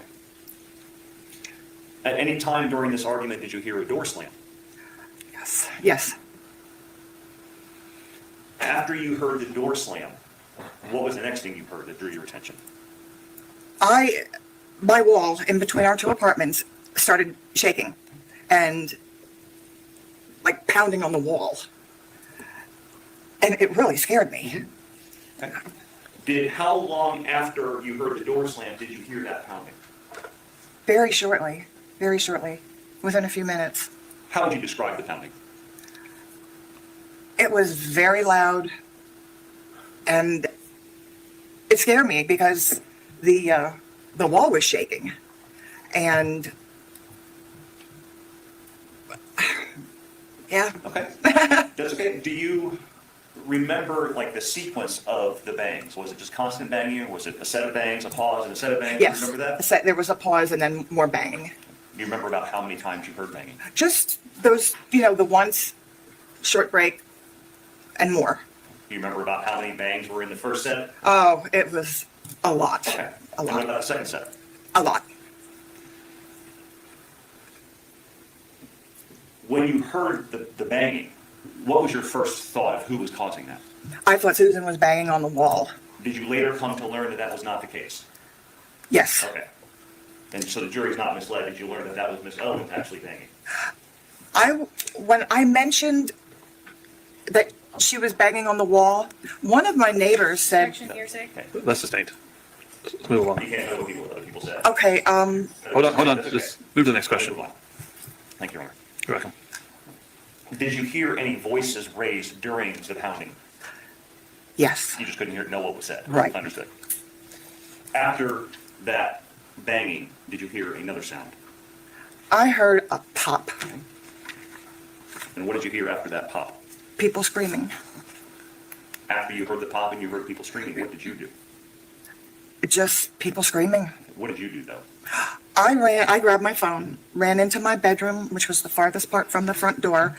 My cats all ran under the bed because they heard it, and I called 911. So you called 911 after you heard the pop? Yes. And I'll see you later when that pop was a gunshot? Yes. Did you recognize it as a gunshot when you heard it? Not at first until I heard screaming and my cats running under the bed, then I knew what it was. Exactly. That was like within seconds. And at that point you called 911? Yes. Okay. And did law enforcement arrive? Yes. Thank you, ma'am. No other questions, Your Honor. You're welcome. Cross-examination, please. Yes, and Mayor Clark. Yes, ma'am. Good morning. Hi, good morning. So you moved into that neighborhood back in December of 2022? I've been in that neighborhood for like 15 years before I moved into the building I'm in now. Okay. And you lived alone? Yes. And you refer to that neighborhood as the hood? Yes. The landlords rent to some unsavory people? Yes. And Yeah. there have been some shootings in that neighborhood before, right? Objection, Your Honor. Relevance. Sustained. The unit that you lived in back in June of 2023, that shared a wall with Susan Lorincz, right? Yes. So if I'm standing and I'm facing Susan Lawrence's door, your house would have been to the right? Yes, ma'am. And you called 911 on the night of this incident? Yes. So the kids were playing in a field that evening, right? I believe so, yes. And they were being very loud? Oh, yeah. And you heard what sounded like two people with raised voices, right? Yes. And then you heard a door slam. Yes. And then you heard banging on the wall, right? Yes. And that banging was really, really loud. Right? Yes. So loud that it caused your cats to run under the bed or run off? They didn't run under the bed until they heard the pop. Okay. So you heard this banging, and then the banging stopped, right? Yes, very briefly. And then you heard it again, but only worse? I can't say it was worse. No, about the same. Do you remember giving a deposition in this case? Yes. Would seeing a copy of your deposition refresh your memory as to what you heard? Yeah. Okay. For Mr. Buxman, I'm referring to the witness's deposition, page 19. I don't have my glasses. They're in my purse out there.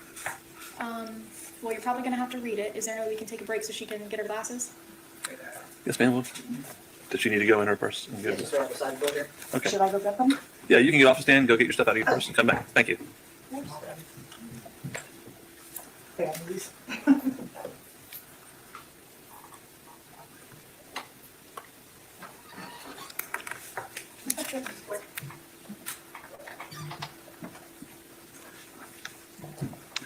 Cindy, how do you feel?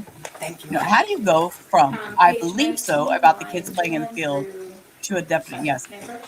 It's a Yes, lot ma'am. of confusion, isn't it?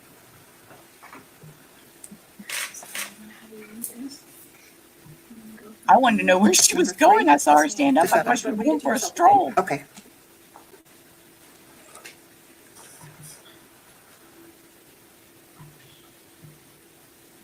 Okay. You finished? Yes.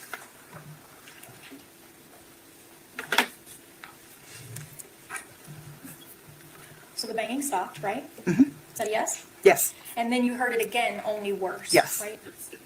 And then you heard a pop. Yes.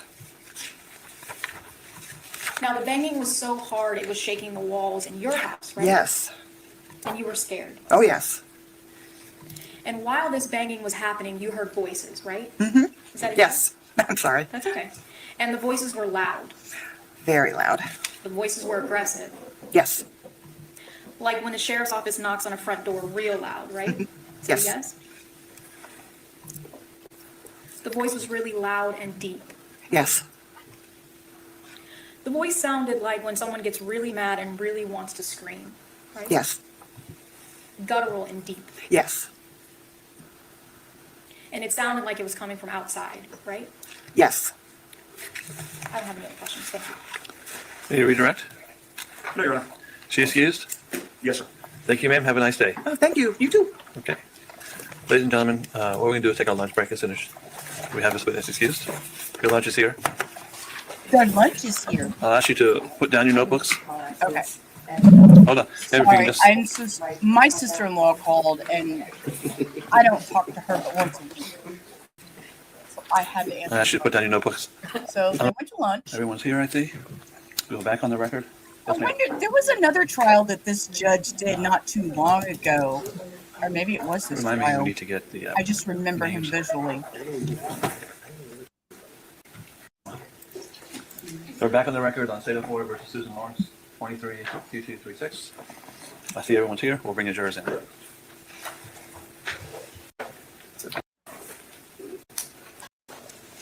Hello, for some reason.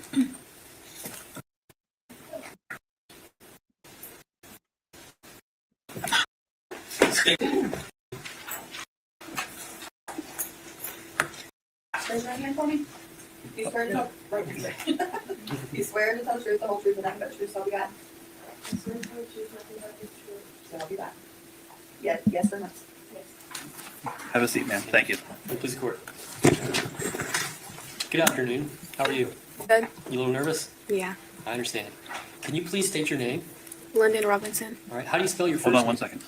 Can the mic be closer for a little louder? Ms. Robinson, you need to either get closer to the mic or speak a little louder, okay? Thank you. Can you please spell London?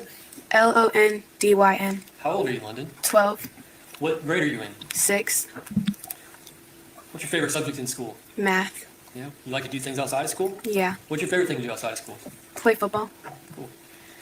So I want to ask you if you know some people. Do you live in a neighborhood called Quill Run? Yes. All right. And did you used to live next to some people named Isaac and Israel? Yes. All right. And do you know how old Isaac was approximately? 11 or 12. Okay. And was Israel Isaac's little brother? Yes. All right. Do you know how old Israel was, if you remember? 8 or 9. And did you used to call Israel Izzy? Yes. And did you know Isaac and Israel's mom, Ajike? Yes. Did she live next to you? Yes. In the neighborhood? Yes. Did Ajike have any other children there besides Isaac and Israel that lived next to you? Yes. Who were those children? Africa and her son, I forgot his name. It's okay. And how do you know how old Africa was approximately? 6 or 7? And you know the other son, do you know how old the youngest son? I don't know how old he was. All right, was he younger than Africa? Yes. Okay. All right. And this Titus, was that his name? Did that ring a bell? Yes. Okay. Now, there was a shooting that happened in your neighborhood, and you're aware of that shooting, right? Yes. You know why we're here today? Yes. Okay, well, I want to ask you about the day that the shooting happened, last year in June, okay? So, before the shooting happened, were you playing in a field in the neighborhood? Yes. All right. I do not mean to interrupt this young lady, but I swear it's bring your kid to work day. This dude in this blue shirt with his poofy hair keeps coming and going and walking all around, and here he just come back. Now he's digging something on the floor. Sir, he's frustrating me. I want to show you a picture, London. State 7, you see that field kind of over here? See if this comes over? There you go. Were you y'all playing over in this field over here? Yes. Right. At some point, after playing in the field, did you ever see any roller skates or a tablet left anywhere? Yes. Do you remember where they were left? Like by the tree, like where that sign, that no trespassing sign is, like around there. Okay. So kind of like around here? Yeah. All right. And that's the tree you're talking about right here? Yes, sir. All right. So you saw it left over there? Yes. All right. Did you leave the field? Yes. All right. Where did you go inside your house after the field? Yes. All right. What were you doing inside the house? Me and my best friend were doing each other's makeup. And at some point, did you Look at that, kids being kids. hear a noise or something that startled you? Yes. All right. And what did you hear? It was like a boom, but like we live next to a road, so we thought like maybe a car hit a tree or something like that. And did you go to your door? Did you hear anything by your door? Yes, we heard knocking on our door, and then we looked out the window. Then we seen Izzy and Isaac running. Then we opened the door. Okay. All right. And did you see Ajike on the ground later on? Yes. Okay. After she had been shot? Yes. Did you go and go get your mom, talk to your mom? Yes. Now I want to talk to you about a prior incident. Do you ever remember an incident between Ajike and the lady who shot Ajike, Susan? You know who I'm talking about? Yes. Did you ever see an incident in the past before the shooting between Ajike and Susan regarding a no trespassing sign? Yes. All right. Were you playing in the field that day? Yes. All right. What did you see in regards to that incident? So we were playing, and then the Karen. No. Okay. The- Yeah. Sorry. So you saw, and I don't. Did you see Ajike and Susan? Did you see them arguing at all? Yes. All right. And Okay. Okay, I have to pause. She, bless this child's heart. Whoever told these children to call this lady the Karen was wrong for that. As an adult, y'all should not have told these children. Y'all should not have told these children to call her Karen. That agitated the woman. I will tell you that. That would have agitated me as an adult. And her testifying, she just almost called this lady Karen. I heard it. I saw it on the screen. I heard it come out her mouth. That's And then the Karen. not helpful. no. Okay. The- Yeah. Sorry. So you saw. He paused and I her when don't- she almost did said the you word see Ajike Karen. and Susan? Did you see them arguing at all? Yes. All right. And when you saw them arguing, did you see anything in regards to a no trespassing sign? Yes. What did you remember seeing? I remember seeing them arguing, and then Ajike picked up the sign and then threw it. Okay.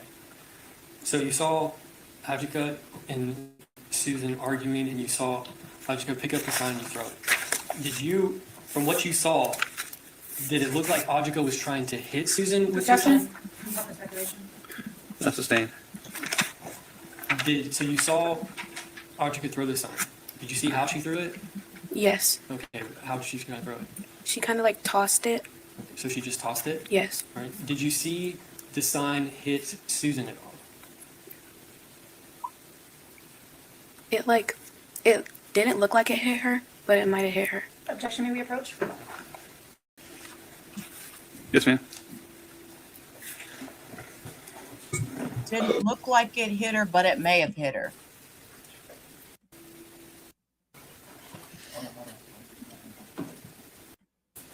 Some adults don't see it that way when it comes to children and name calling, unfortunately.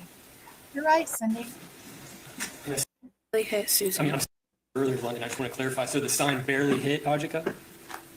Barely hit Susan. I mean, I'm sorry. I'm sorry. Ajike, when she tossed the sign barely hit Susan? Yes. Okay. I have no further questions. Cross-examination. You were talking about a prior instance that you saw where Ajike threw a sign, Yes. and Ajike walked onto Susan's property and picked that sign up, Yes. and the sign hit Susan on the shin, Yes. and then Susan fell to the ground, Yes. and the police came out and talked to them. Yes.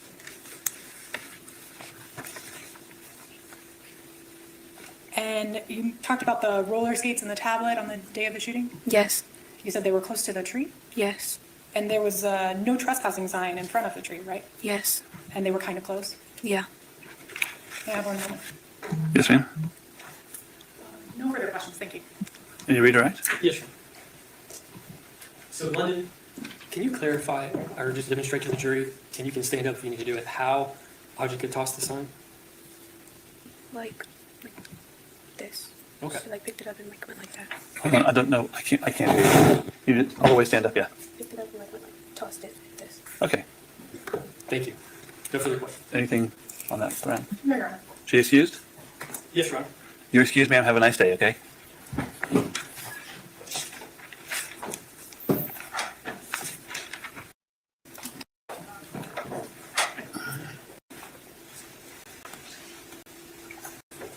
Yes, can you not swear to be the truth, the whole truth, and nothing but the truth, so help you God? Yes, ma'am. Have a seat, sir. Will you please court? Can you please state your name for the record? Jonathan Coleman Where are you employed, sir? at the Marion County Sheriff's Office And how long have you been employed there? since 2016. What is your position at the Marion County Sheriff's Office? I'm a deputy Employed, sir. at the Marion County Sheriff's Office. And how long have you been employed there? Since 2016. What is your position at the Marion County Sheriff's Office? I'm a deputy sheriff. I want to go back to February 25th of 2022, sir. Were you working that day? Yes, sir. Did you go to the address of 1662 Southwest 107th Lane in Ocala? Yes, sir. Do you remember why you went there that day? In reference to a battery. Okay. Is that what the call for service was, to your knowledge? Yes, sir. So you went out there, and did the other deputies meet you out there? Yes, sir. And when you were out there, did you investigate what the call was about? Yes, sir, I did. Did you ultimately speak to a woman by the name of Susan Lorincz? I did. And did she make any type of allegations? She advised she was battered by her neighbor. Okay. Did she say how that happened? She was hit with a no trespassing sign. Okay. And were you ultimately shown the sign? Yes, sir. Okay. What did you describe to the jury? It was like a cardboard type of sign that you would buy it's like a plastic looking sign. It's not really cardboard that you would buy at a store with a metal stake. Okay. Now you talked to Miss Lorincz and she made those allegations to you. Did you look to see if there were any marks or anything on Miss Lorincz? I did. All right. And what did you observe?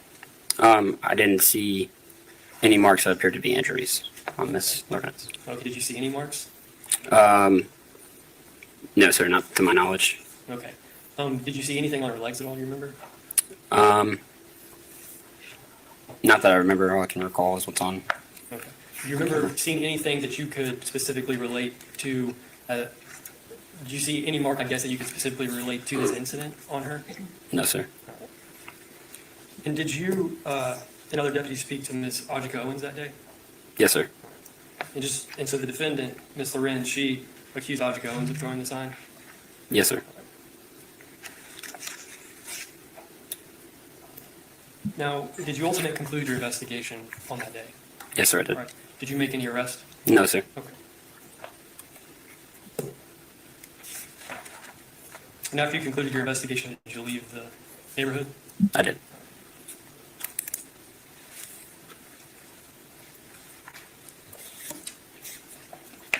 No further questions? Cross-examination. Thank you, Your Honor. Afternoon. Afternoon, sir. Now, you went there in reference to a battery, right? Yes, sir. And you noticed that there was a no trespassing sign on Miss Lorinc's property, is that right? Yes, sir. And that sign was in the yard area, right? Yes, sir? I don't recall where the sign was, but I remember her showing it to me on her patio. Okay, understood. And you spoke to Miss Owens, right? Yes, sir. Now, Miss Owens specifically told you that she thought Miss Lorincz did not own her yard because she was only renting, is that right? Yes, sir. And she went on to tell you that, oh, I'm sorry, did you tell Miss Owens that even if Miss Lorincz was only renting, she still couldn't trespass on her property? Yes, sir, I did. Did Miss Owens tell you that until Miss Lorincz showed her deed, she could not tell her that she could not walk her dog on Miss Lorinc's property? Is that right? She did mention, I can't recall if that was the exact statements, but it was something to that effect, yes, sir. To the best of your recollection, what did she tell you? That she would have to show her some type of documentation of ownership. Even though Miss Lorincz lived there, right? Yes. And she knew she rented the property, right? Yes, sir. But Miss Owens wasn't satisfied with just that. No, sir.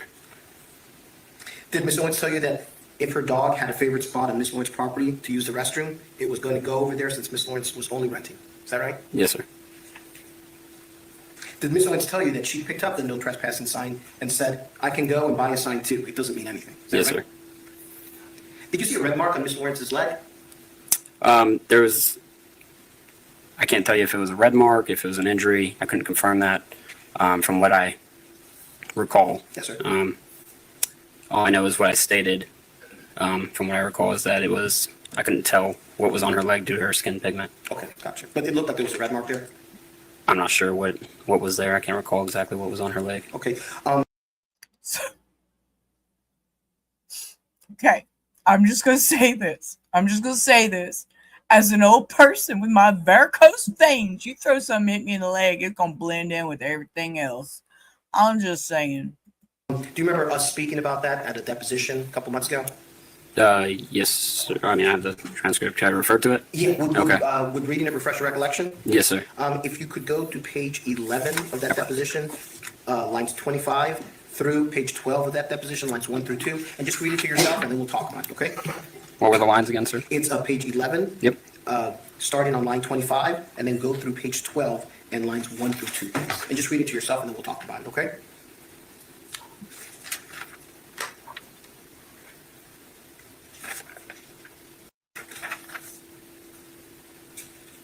At her leg and seeing what you saw?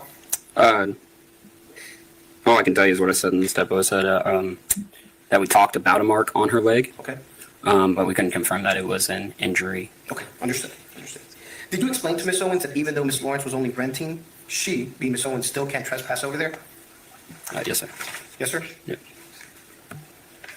Did Miss Lawrence show you some pictures on her cell phone that she took of Miss Owens when Miss Owens came over to her property that day? She did. Okay. I don't have any other questions. Thank you, Your Honor. Can you redirect? No, Your Honor. So you excused? Yes, Your Honor. You're excused. Thank you, sir. He's the state's next witness.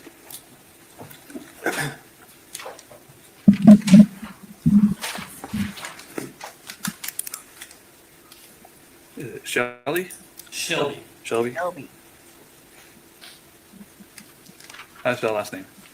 Kinsey, Kinsey. Raise your right hand for me.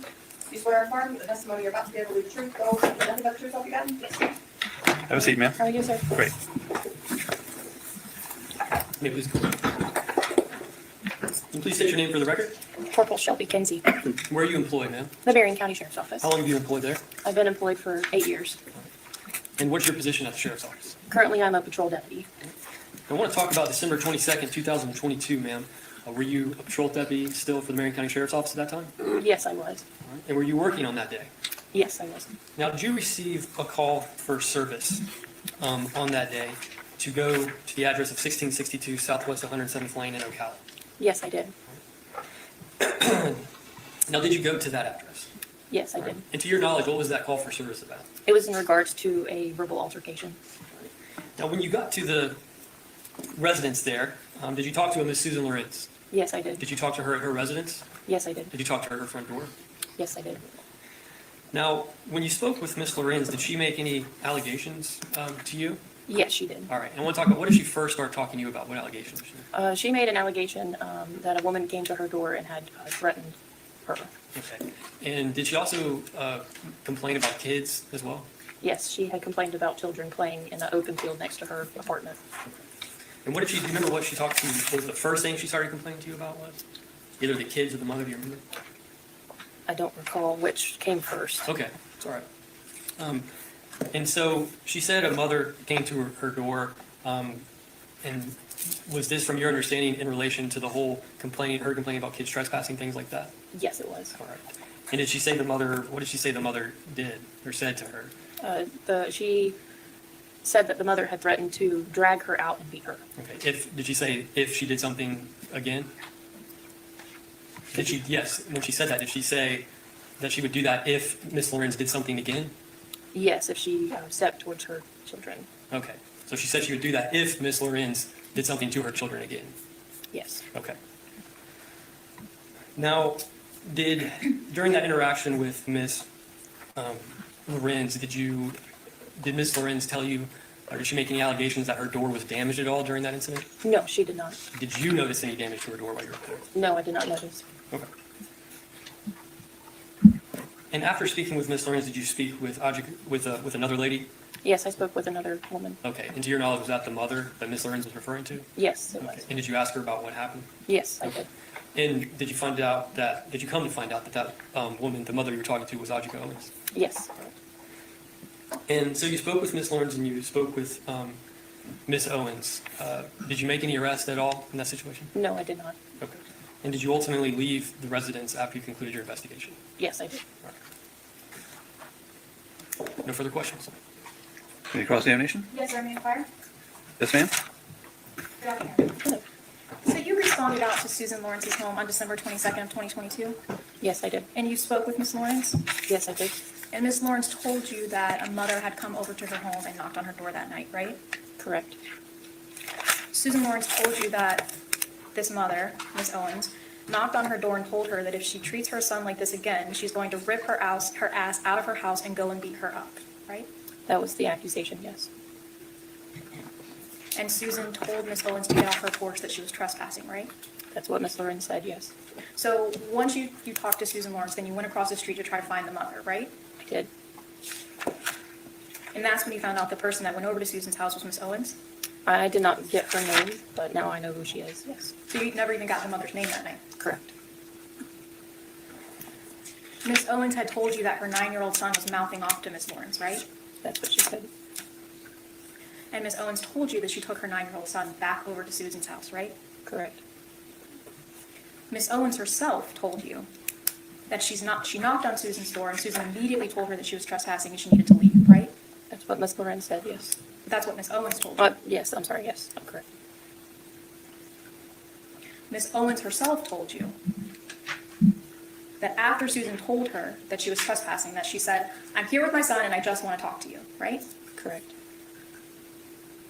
Miss Owens herself told you, Susan Lawrence told her multiple times, "You're trespassing, get off my property," right? Correct. And Miss Owens told you that she said to Susan Lawrence on that night, "The next time you walk up on my kids, you're going to have to take it up with me," right? Correct. Miss Owens told you that she said that. Correct. And that's when, according to Miss Owens, Susan Lawrence said, "Okay, now you're threatening me, I'm calling the police," right? Correct. You told Miss Owens, "Listen, if there's a problem in the future, you need to call the police," right? Yes. Don't go back over there, right? To my knowledge, that's what I told her. Thank you. No further questions.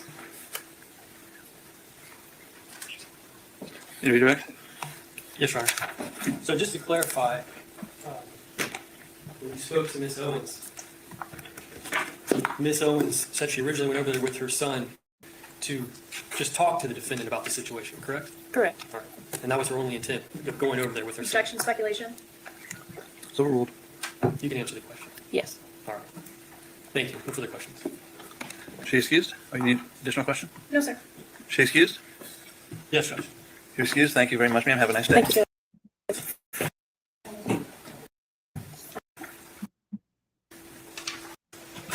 Will be the truth, the whole truth, and nothing but the truth, so help you God? Have a seat, sir. Would you please introduce yourself to the jury, sir? Hi, my name is Troy Gann. What do you do for a living? I am a 911 dispatcher or emergency telecommunicator. What do you do as a 911 dispatcher? I answer 911 phone calls. Okay. How long have you been doing that? 7.5 years. Okay. Can you explain to the jury what happens logistically when somebody calls 911? I usually get their address, get their emergency, and then send it to a dispatcher to then dispatch the units out to it. So you are different than a dispatcher? Is that a yes? Yes, sir. I'm sorry. Well, that's okay. What's the difference between a 911 operator and a dispatcher? The dispatcher works the radio, the 911 operator works the phone. So are you, as a 911 operator, the person who's actually talking to the person calling? I'm actually talking to the person calling. Is there a system in place at the 911 center that documents the time in which a person calling 911 actually dials and starts the call? Yes, it is recorded. Does the system also document the exact time the 911 operator answers? Yes. Does it document the length of the call? Yes. The time the caller hangs up? Yes. Does it document the phone number from which the call is made? Yes. How does you mentioned the address earlier, how does the address get entered into the system? We usually get a block range when it comes in, and then we will ask the caller for their specific address, and then we will put that in. Okay, so you manually type in the information? Manually type that in, yes. Does the 911 system record the entire conversation between the 911 operator and the caller? Yes.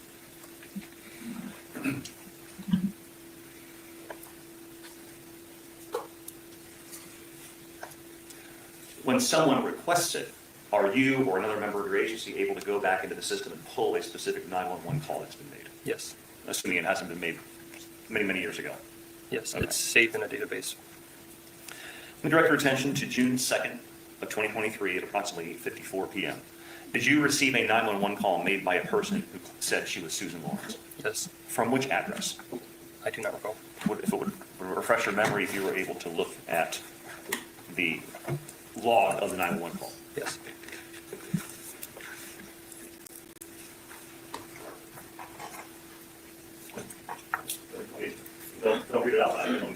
recognize it, or that's the question about it. Yes.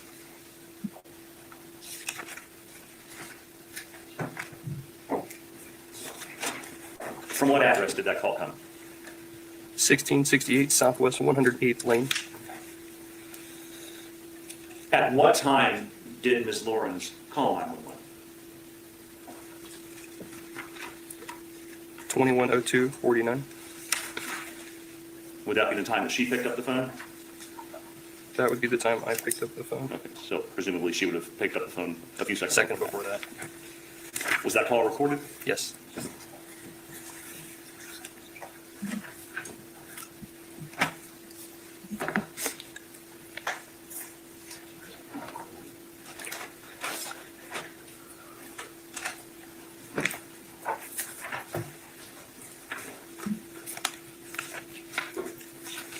May I first try? Yes, sir. Showing up the mark that states Exhibit C for identification. You recognize that disc? I do. What is that disc? It is a disc you played for me, and I signed it. Does that, you see your initials on it? I do. Does that disc fairly accurately depict the 911 call that you received from Susan Lawrence? It does. It's time to take Exhibit C into evidence as I believe 4. Any objection? Subject to our previous objections. All right. Subject to any previous objections, the letter C will be in evidence as number 2. 4. Sorry. Have you also reviewed prepared transcripts of that 911 call? I have. May I approach? Sure. Showing the states Exhibit D for identification. Can you take a look at those transcripts and tell me if you recognize those? I do. And are those a fair and accurate transcription of the 911 call that you listened to? They are. Did you also initial those transcripts while listening to the same disc that I just showed you? I did. Thank you.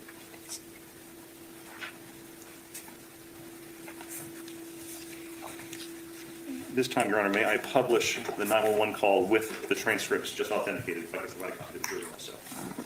Is there any objection to that? No, sir. Without objection, you can publish it and have transcripts for the jurors. Thank you. I need a transcript.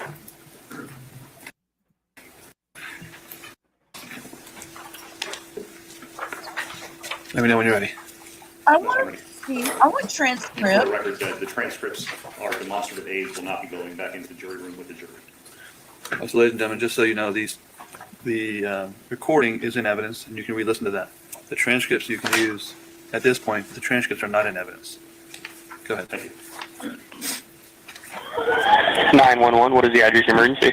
1662 Southwest 107th Lane. All right, and then can you repeat that for me one more time to make sure I have it correct?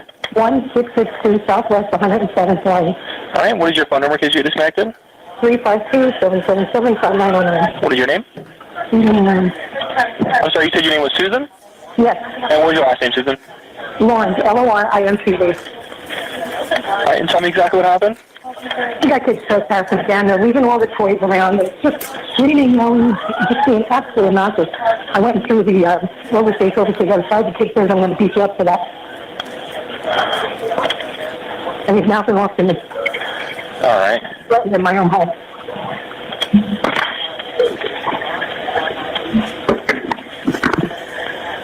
Is he out there right now?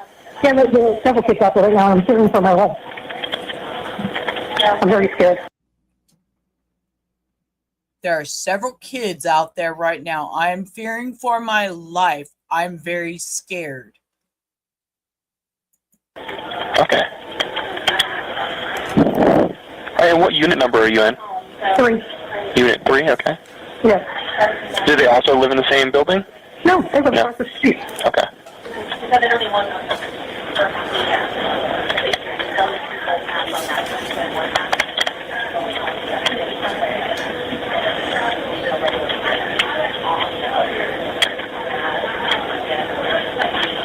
Were there any weapons involved? No. How many people are involved? Earlier there was about 20 kids out there screaming, yelling. After the leave, there were 3 you, now there's 3 boys. 3? Yes. Okay.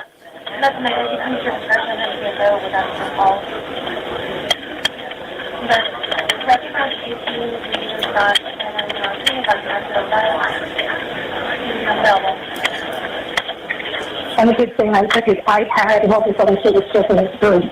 The only thing I was okay with was roller skates, and I don't want to get tangled with these children.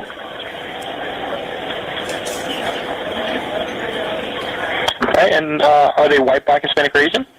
I think one was Hispanic, the other two are black.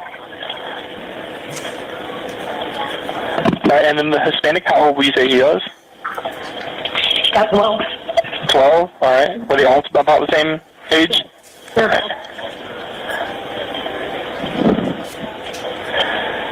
All right, and then the Hispanic male, what is he wearing? He's got, I think, a t-shirt and pants on. Do you know what color t-shirt? No, I couldn't tell my dad. Okay. I just don't like them coming around my house. They've been coming onto my deck, my patio, and telling me, get up, when I'm watching TV and stuff. They have no business over here. There's no trespassing sign.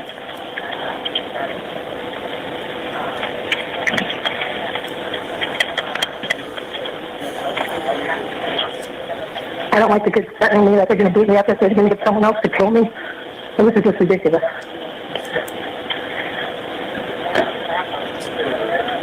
Are you or anyone else in danger right now? I lock my doors. All right, who is in charge of the property? Charles Gabbard. I'm sorry? Charles Gabbard owns the actual plot. All right, but are you on the lease? Oh yeah, I'm just, Okay. I leased the 1 unit. They just keep badgering me and badgering me. I'm just sick of these things. Now that they're home from school, it's like, craziness. All right, do you want you to avoid that person and then keep your doors and windows locked? An officer will be dispatched as soon as possible. Do you want the officer to contact you? Please, yes. All right. Because what's going to happen is his mom's going to go out, wait for the officer and run and say, oh my God, I was threatening her kid, which just isn't true. All right, and then I'm going to go ahead and let you go, but please call us back if anything changes or if you get any further information or if they do leave, okay?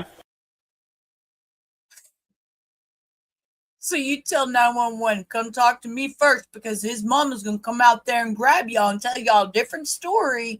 And I don't want you to listen to any of them because they're kids and they were playing, having a good time. And that's not acceptable. Ma'am. Okay, thanks. Thank you. All right, bye-bye. Bye. Now, earlier, I think I asked you that question. I asked you if the system knows when the 911 system would have been accessed by when the caller makes the call. I can show you a copy of the log of the call. When does it say the system would, when the moment the 911 caller picked up the front gate call? It would be at 20:54:12. Okay. 8:54 in 12 seconds? 8:54 12 seconds, yeah, sorry. And did you, in fact, dispatch, or would an officer have been dispatched as a result of this call? Yes.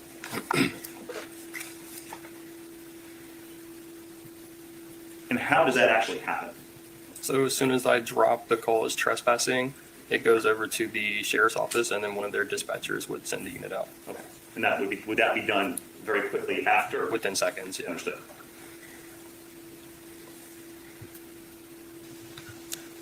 Thank you, sir. May I collect the transcript, Your Honor? Yes, sir.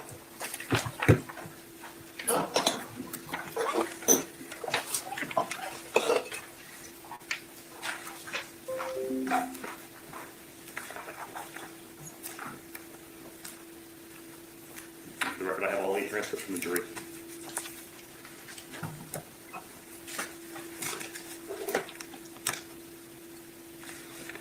Thank you, sir. No other questions, Your Honor. Cross-examination. No questions. Is he excused? Yes, sir. You're excused. Thank you, sir. Have a nice day. Okay, on to the next one. You just had take dog for a walk. There was a snake at the door when you had a greeter. You had a door greeter. Did he take it with him? Don't mind, I do have it, Your Honor. Okay. I'm not afraid of snakes. I never. Who's the next witness? We used to have one. State calls Kamisha. When Muffins was little, we had a rosy corn snake, and it grew to be really long. But that was a long time ago. That was in the 90s. I don't think I've had a snake since. He froze. Whoop, wrong thing. You threw a rock, made him move. Okay, next person. Totally.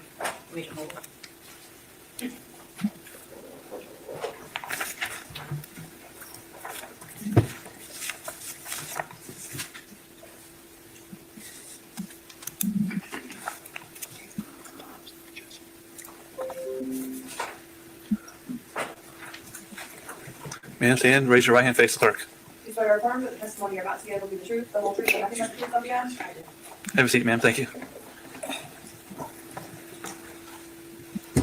Good afternoon. Can you please introduce yourself to the jury?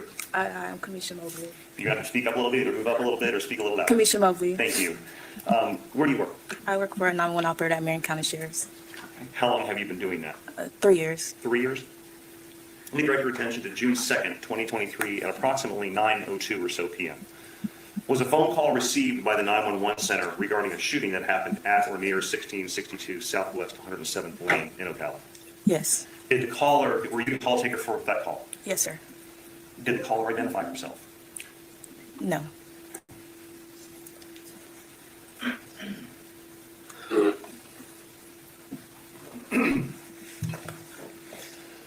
To your knowledge, was law enforcement already en route to that location from a prior 911 call when you picked up this call? I do not recall. Can I approach the witness, Your Honor? Yes, sir. Showing us the marked States Exhibit E for identification. Do you recognize that disc? Yes, sir. What is that disc? It is my 911 recording for the call I took. How do you recognize that disc? Initials. Have you listened to it? Yes, sir. Is it a fair and accurate copy of the recording of the 911 call that you took from this call? Yes, sir. This time state would move E into evidence next in line, Your Honor? Any objection? Subject to previous objections. All right. States E will be evidence as states number 5. Have you also looked at transcription of that call? Yes, sir. Showing us the marked States Exhibit F is in Frank. Do you recognize that document? Yes, sir. How do you recognize it? My initials are on it. Have you listened to the 911 call while reading the transcripts to assure the transcripts are accurate? Yes, sir. Are they accurate? Yes, sir.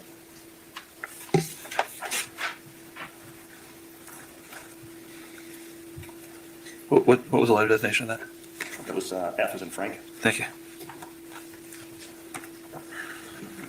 With permission of the court, may I publish the 911 call along with the transcripts? Any objection? No, sir.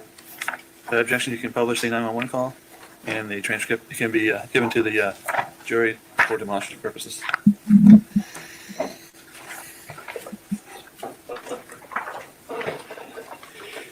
I'm gonna grab my sweater. I'll be right back. I'm cold.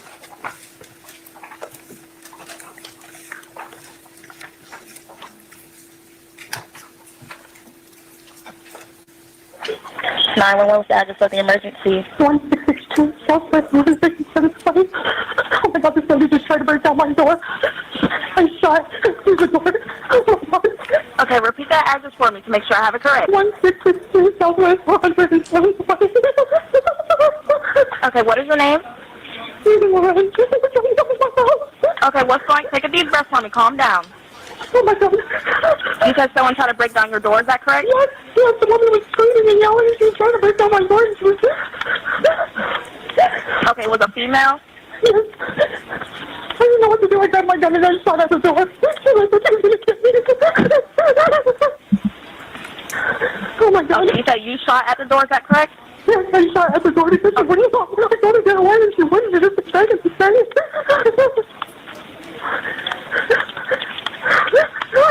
Okay, where's your gun now? It's in my bedroom. I didn't know what to do. I was panicking.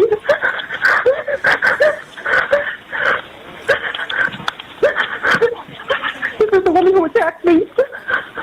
Okay, do you still see the subject? I don't know where she is. I'm still in my house. I didn't open my door to her. Is it just only you in the home? Yes, it's just me. Okay, I just need you to lock all your doors and windows, okay? I have. Okay, I'm gonna stay on the line until the deputies get there. Okay. They were gonna come and kill me. And did you know her? Yes, she's come after me several times because of her children. Her children keep trespassing over here. They're bothering me and bothering me. They won't fucking stop. Is she a neighbor? Yes. Do you know where she lives? She lives at 1663 Southwest 107th Lane. 1663 Southwest 107th Lane, is that correct? Yes. Okay. It still baffles me that she can recite that address, just flip it off her tongue, She's calling these people so many times she got that in memorized. Yes, she is a total wacko and she should not own a gun. But she got a gun, she said, because she had frail health. So she needed a gun because she had knee surgery or some kind of whatever knee prop. I don't know. Stupid excuses. No, we had listened to this in the very beginning when we went over the how did we get here. And Muffins had said, that it's more of, I think it was Muffins that said it. I might be wrong on that, but more of she's upset because now they got mob mentality probably outside. Bitch, you just killed one of our friends in front of her kid, and they probably really want to, she should be scared. I'm sure neighbors want to beat her ass. I'm not going to lie. I mean, that's just a natural instinct, I think, of, dude, you just shot my friend. Let me get a hold of you. Yes, she's totally disgusting. I mean, her actions are incomprehensible. Do you know her name? Ajike Owens. I'm sorry, what was the first name? Ajike, Ajike.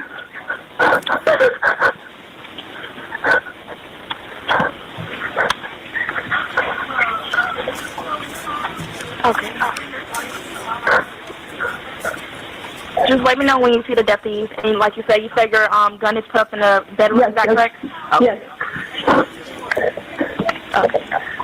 Jesus Christ.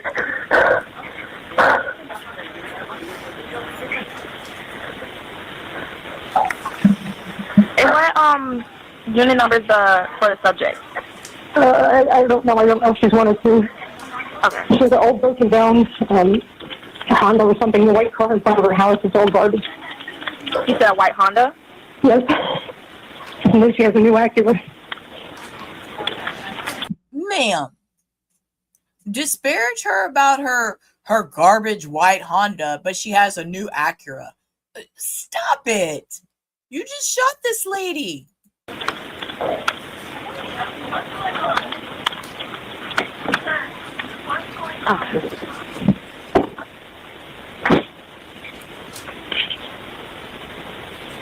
You're doing good. Just take a deep breath for me. You do have deputies on the way, okay? Okay.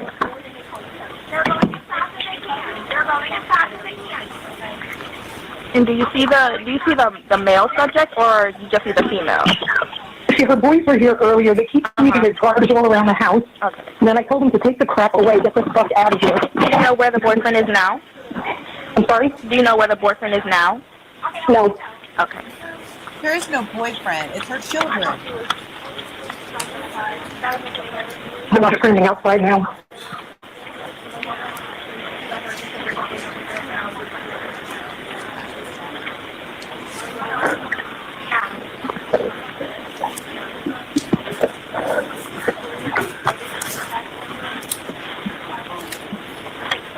And we do have deputies getting close, okay?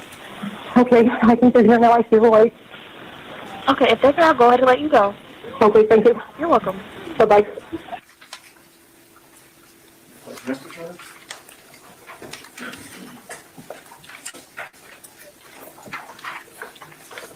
And again, for the record, just like earlier, those transcripts are used as some observations only, we're not going back. Yes, sir.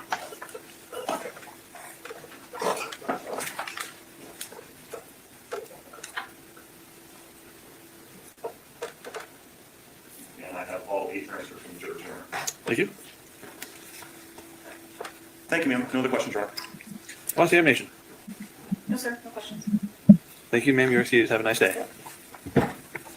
State next calls Mr. Stringer. What's his first name? Michael.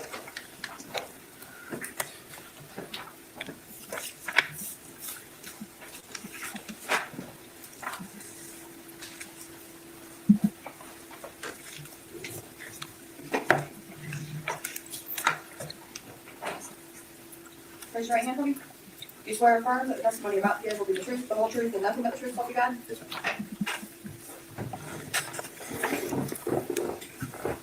please introduce yourself to the jury? I'm Deputy Michael Stringer. Where do you work? The Marion County Sheriff's Office. What do you do for Marion County Sheriff's Office? I'm a patrol deputy. How long have you worked there? I've worked for the Marion County Sheriff's Office for 5 years. And as a patrol deputy, what do you do on a day-to-day basis? I respond to calls, do proactive patrol, and whatever needs to be done. So someone calls 911, you get dispatched, and you go out to deal with whatever the situation is? Yes, sir. All right. Let me direct your attention to June 2nd, 2023, at about 9:04 p.m. As you respond to a call about a trespass at 1662 Southwest 107th Lane in Ocala. Yes. Is that in Marion County? Yes. And were you dispatched or asked to go to that scene by the 911 operator? Yes.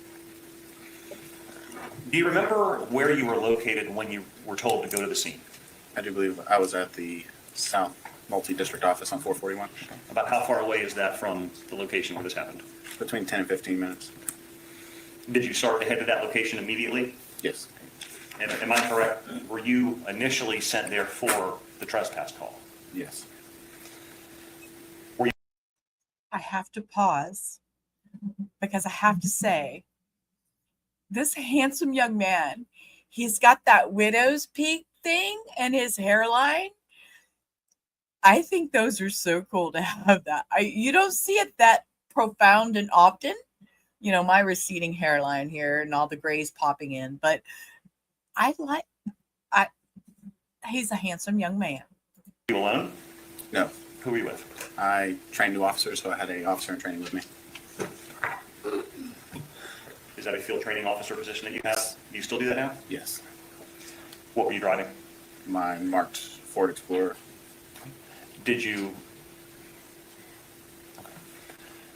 while you and your trainee, Deputy Barboza, were on the way to the scene, did you get updated information based on a second 911 call made? Yes, we received a call in reference to a shooting. Once you received the call, regarding a shooting, did you do anything to get there more quickly? Yes, we activated our lights and sirens. You're running out of access to the screen again. When you arrived on scene, can you tell the jury a picture of what was going on and what you saw? When I arrived on scene, I observed the victim to be laying in the field with multiple people standing around, and it was complete chaos. And as you can see, I'm showing you photograph 7 of stage 1. You said there was somebody lying on the ground? Yes. Generally, where was she located? Right where the spotlight, the light you see right there. We're talking like by the tree area? Yes. Okay. Did you eventually determine who that person was? Yes. Who was it? Miss Ajike Owens. Did you eventually, not at this first moment, but did you eventually see any injuries to her? I did not approach initially to find injury, no. Okay. At some point later on, did you learn she had been injured? Yes, I was advised she had been injured. Okay.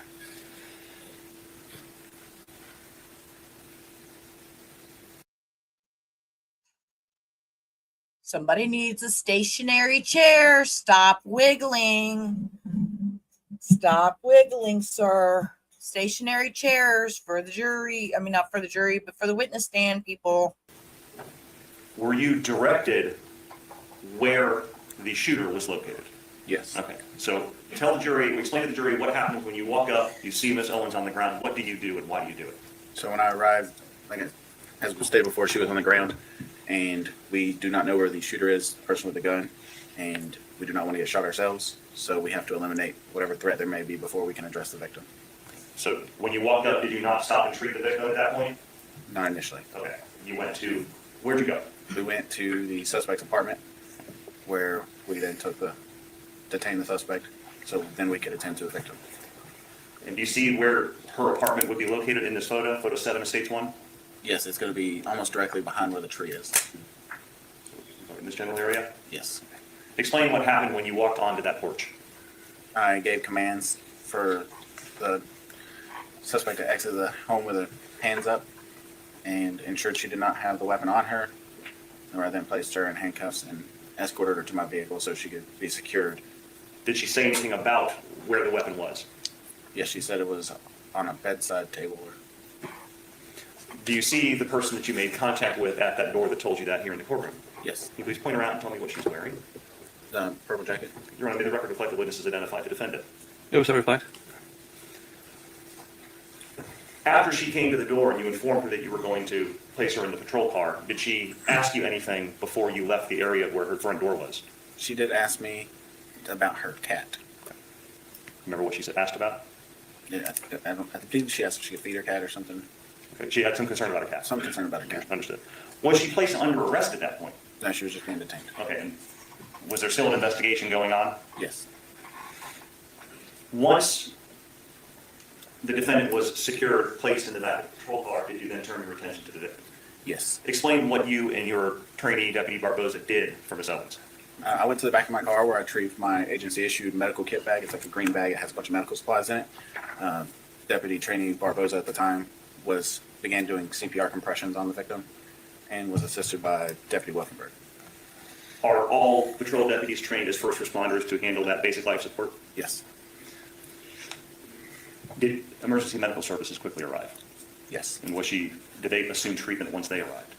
Yes. And what happened with Ms. Owens? Did she stay there or was she transported someplace? She was transported somewhere.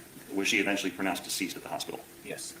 What did you do once you turned the treatment over to EMS and once she was transported? I've been gathering information, trying to figure out who was there when the incident occurred, and just gather more information and gather people up into groups so I could identify who was who. What do you do to maintain the integrity of the scene to make sure that nobody comes onto the scene or could mess up evidence and things like that? We set up a crime scene tape, which I set up. Is that what we see, the yellow tape in the photograph? Yes. Was there also a crime scene log started? Yes. What is that? It's just a sheet of paper where you log everybody that comes in or out of the crime scene. And that way we can keep the integrity, as he said, and a record of who was there. At this point, would other detectives, crime scene investigators, and other members of your agency like that start coming to the scene and continue the investigation? Yes. Did you have any involvement in collecting evidence, doing formal interviews of people, or is that what other people did? No, that's what the detectives and stuff do. Fair enough. After you set up this crime scene tape, did you basically just kind of save the scene for general security? Yes, sir. At some point, did you make contact with the defendant and collect her cell phone? Yes. Okay, how did that happen? I was conducting routine checks on her just to make sure she didn't have any medical issues or anything while sitting in the back of the car, and I noticed she had pulled her phone out from somewhere, so I took it from her. And what'd you do with it? I placed it inside a different compartment of my vehicle. Was that phone eventually turned over to a detective? Yes. Okay. Did you ever look through her phone or scroll through and investigate what was on it? No. That's not your role? No. Thank you, Deputy. No other questions, Your Honor. Cross-examination, please. Thank you, Your Honor. Good afternoon, Deputy. How are you? I'm fine, thank you. Deputy, when Ms. Lorincz exited her residence, she came out peacefully, correct? Yes. You described her as an older lady, is that right? I never described her. I don't believe. On this night, June 2nd to 2023, while you were here, you checked on her a few times because you were all there for quite a while and she was an older lady, right? Yes. You've described the neighborhood that Ms. Lorincz lived at as a troubled neighborhood, is that right? Objection relevant, Your Honor. What's your state of mind, Your Honor? So ruled. You've described this neighborhood as a troubled neighborhood, is that right? Possibly. I don't recall. Okay. Is it a troubled neighborhood? Yes. There's drug activity in the neighborhood, is that right? Objection relevance. What's your state of mind as well, Your Honor? Approach.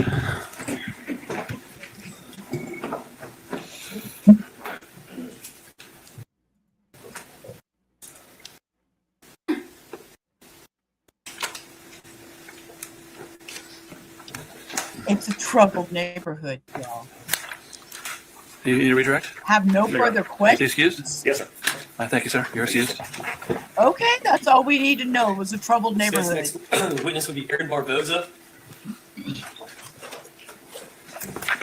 Aaron Barboza.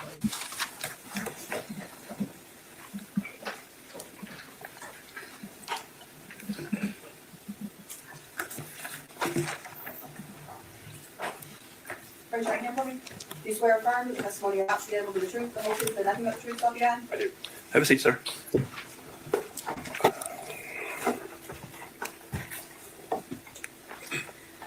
Good afternoon, sir. Good afternoon. Can you please introduce yourself to the jury? Deputy Aaron Barboza. So you're a deputy. Do you work for the Marion County Sheriff's Office? Yes, sir. How long have you worked for the Sheriff's Office, sir? A little over a year. Prior to working for the Sheriff's Office, did you work for any other law enforcement agency? Yes, sir, I did. I worked for the Broward County Sheriff's Office for approximately 3 years. Were you a deputy down there? Yes, sir. And then you came up here to Marion? Yes, sir. Okay. So you were working as a deputy or a trainee back on June 2nd, 2023, the day of this incident? Yes, I was. Okay. So while you were working that day, did you receive a call for service at 1668 Southwest? I think it's 107th Lane in Ocala, or 108th Lane in Ocala. Yes, I did. And is that did you respond to that address, sir? Yes, I did. And what was the nature of the call when you first got dispatched to that area? So the initial call was for a trespassing. At some point, did the call for service change to a different? Yes, it did. And while we were en route to it, it got updated to a shooting that just occurred. So did you arrive at the residence? Yes, I did. Do you remember what time you arrived? Approximately 9:05 p.m. Oh, correction. It was approximately 9:08. 9:08? 9:08. So approximately 9:08 p.m. you arrive. But hey, the youngins are getting out there, getting good jobs at young ages and everything. This is a good thing for that generation. Proud of them.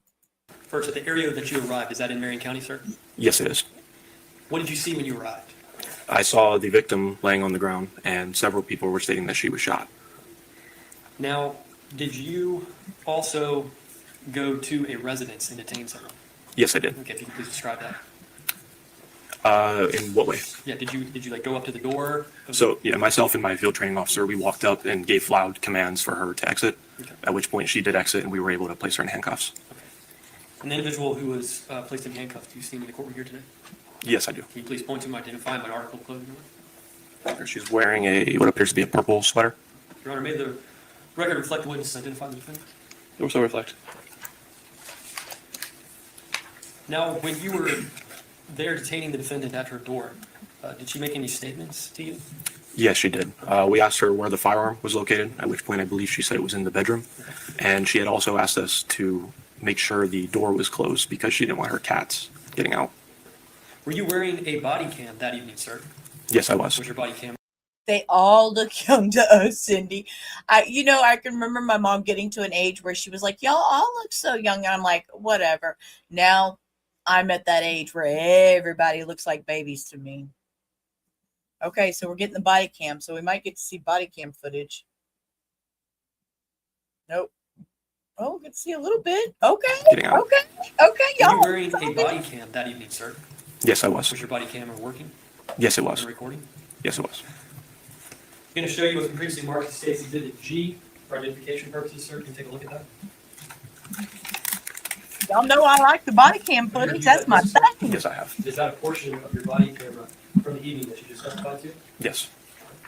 Is that fair and accurate You too, depiction of a Lois. portion of your body camera, sir? Yes. At this time, Your Honor, I move into having State's Exhibit G.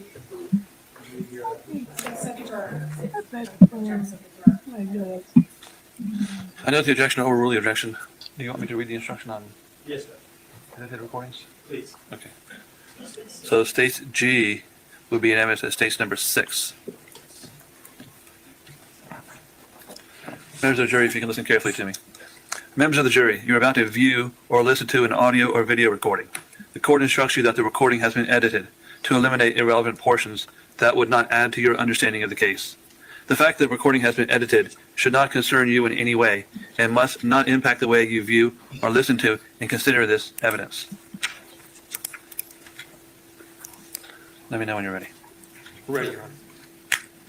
1 second.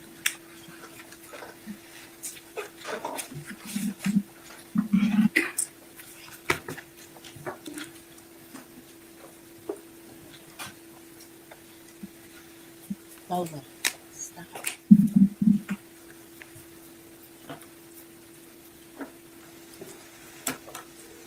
Okay, I'm going to pop me off the screen and everything down so we can see better.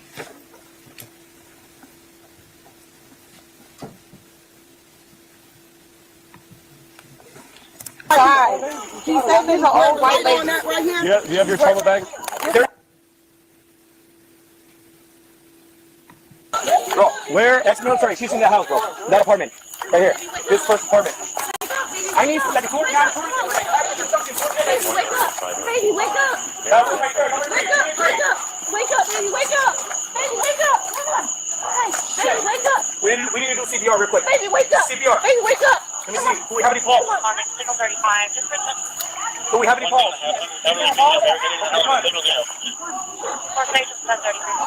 We got a pulse! We got a pulse!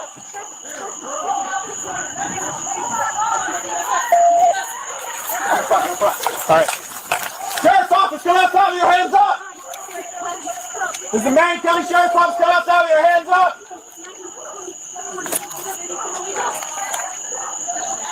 Show me your hands! Show me your hands! Turn around! Turn around! Where's your gun at?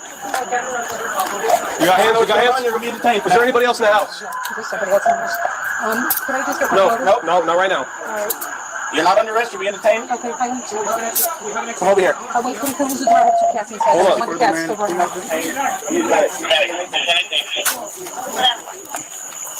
Oh my God! Get my med back. Start giving first aid.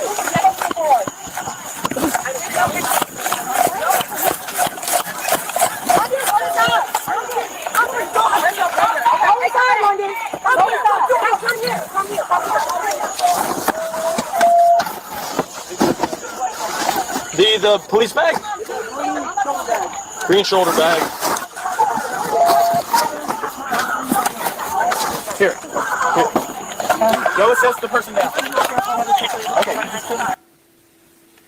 Now, Deputy Barboza, you see in your body cam as you're approaching the defendant's residence, there is an individual on the ground. Did you find out that individual was Ajike Owens? Yes, I did. Now, we see you leaving the patrol vehicle. What did you go and do as you left the patrol vehicle? I then checked the victim for a pulse and to see if she was breathing, at which point I determined she was not, so I began to administer first aid. Okay. So when you went up to Miss Owens on the ground to check for a pulse, there was no pulse. You checked if she was breathing, there was no breathing. Did you hear Miss Owens say anything? No, I did not. Okay. Was she unresponsive? Yes.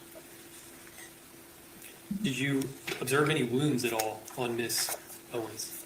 She had a gunshot wound to, I believe it was the upper right side of her chest. So you provided medical assistance? Yes, I did. Now, when you were providing medical assistance and you were tending to Miss Owens, did you get pretty close to Miss Owens there on the ground? Yes, I did. Now, when you were next to Miss Owens, did you ever see any firearms on Miss Owens? No, I did not. Did you ever see any firearms in the immediate area? No, I did not. Did you see any weapons of any kind on Miss Owens' person? No, I did not. Did you see any in the immediate area? No, I did not. Did you speak to a Uriel Baez Rodriguez? I believe so, yes. Okay. Was it pretty soon after you arrived there? Maybe 10 to 12 minutes after my arrival. Okay. And just how would you describe just his general condition? Very emotionally distraught.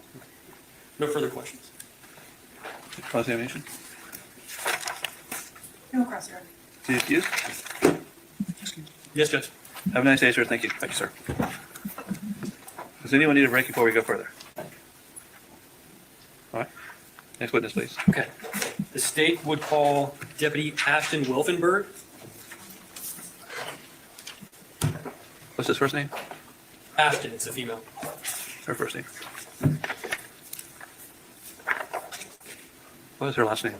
Wilfenberg, Welfenberg.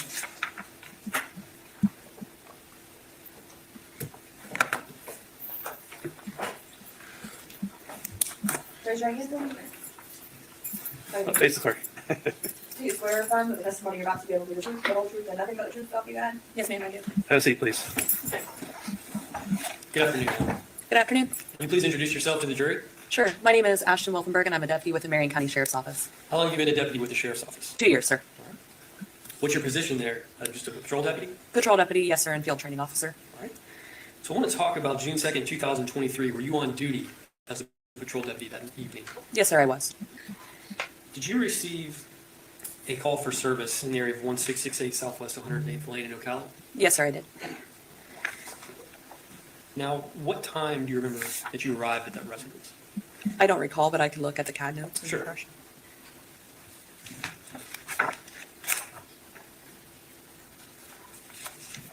Just read it to yourself again and let me know.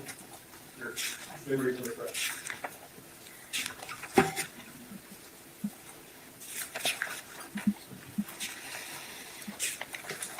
I'm ready, sir.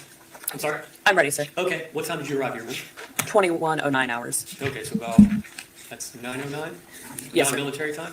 Yes. All right. So you arrived at 9:09. What did you see when you arrived? Can you describe to the jury the scene? Sure. When I arrived, I saw Deputy Stringer, who was escorting an elderly female, the defendant, away from the residence. There was a group of people near a tree, and at their feet was the victim, Miss Owens. And there was another young deputy, Deputy Barboza, who was there trying to render Miss Owens aid. Now, did you go up to Miss Owens there on the ground? Yes, sir, I did. Or did you assess the situation? Yes, sir. Did you observe any bleeding, any blood, any injuries, things like that? Yes. So Miss Owens was bleeding from her mouth. At the time I evaluated her, she did have a faint pulse. She had an injury to her upper right torso that was consistent with a gunshot wound. When I cut her clothing away, I didn't see any exit wound. So you removed her shirt, and did you have to cut a bra as well? Yes, I cut her shirt and I cut a portion of her sports bra that she was wearing in order to assess her wound better and to help treat her. Did you treat the wound at all while you were there? Yes, sir, I did. Now, when you were there, did you ever hear Miss Owens make any statements? No, sir. Was Miss Owens unresponsive the entire time you were next to her?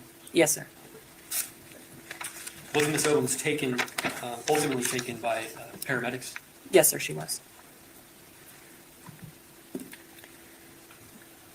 Now, did you see the defendant in this case, Miss Susan Lorincz? Yes, sir, I did. All right, you mentioned earlier, I think she was at the scene and she was being taken to the patrol car. Yes, sir. Now, did you speak to any witnesses in this case? Yes, sir, I did.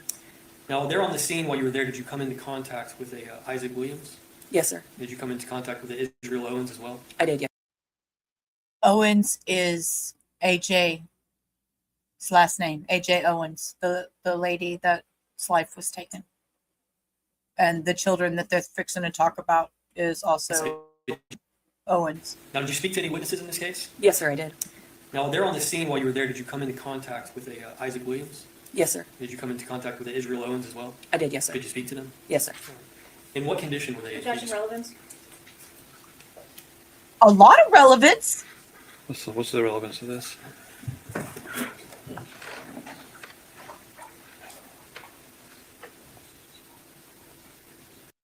He was asking what was the condition of the children when let me back that up. I think that he was asking what was the condition of the children. Yes, sir. Did you come into contact with Israel Owens as well? I did, yes, sir. Did you speak to them? Yes, sir.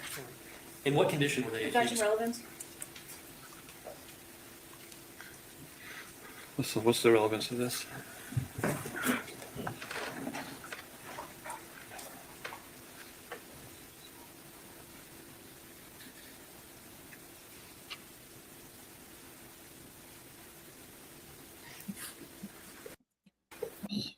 Now, when you saw Miss Owens there on the ground, you were pretty close to her?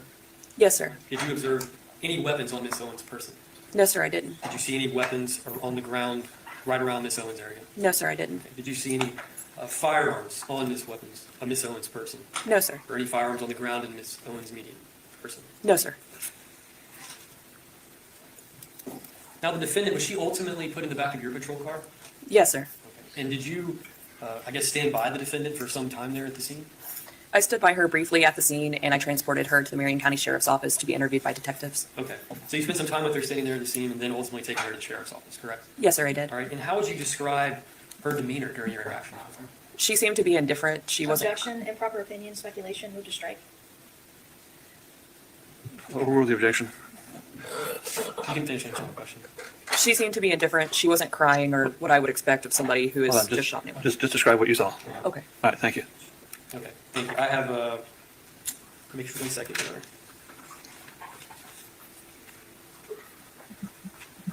No further questions. No questions? You're excused. Have a nice day. Thank you. Oh, excuse me. Coffee burp. Oh, my Lord. Next witness. Flying through these witnesses. State calls Taylor Paxton.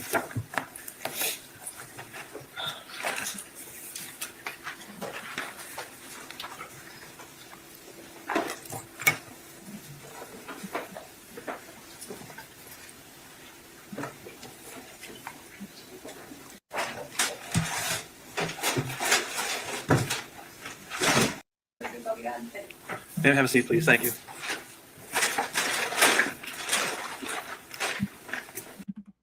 office knocks on a front door real loud, right? Whoa! Yes. Yes. The voice was really. That was crazy. I went to type and I hit the letter T and it rewound by itself. I don't know why it did that. If you would raise your right hand for me. You swear or affirm the testimony you're about to give will be the truth, the whole truth, and nothing but the truth, so help you God. Ma'am, have a seat, please. Thank you.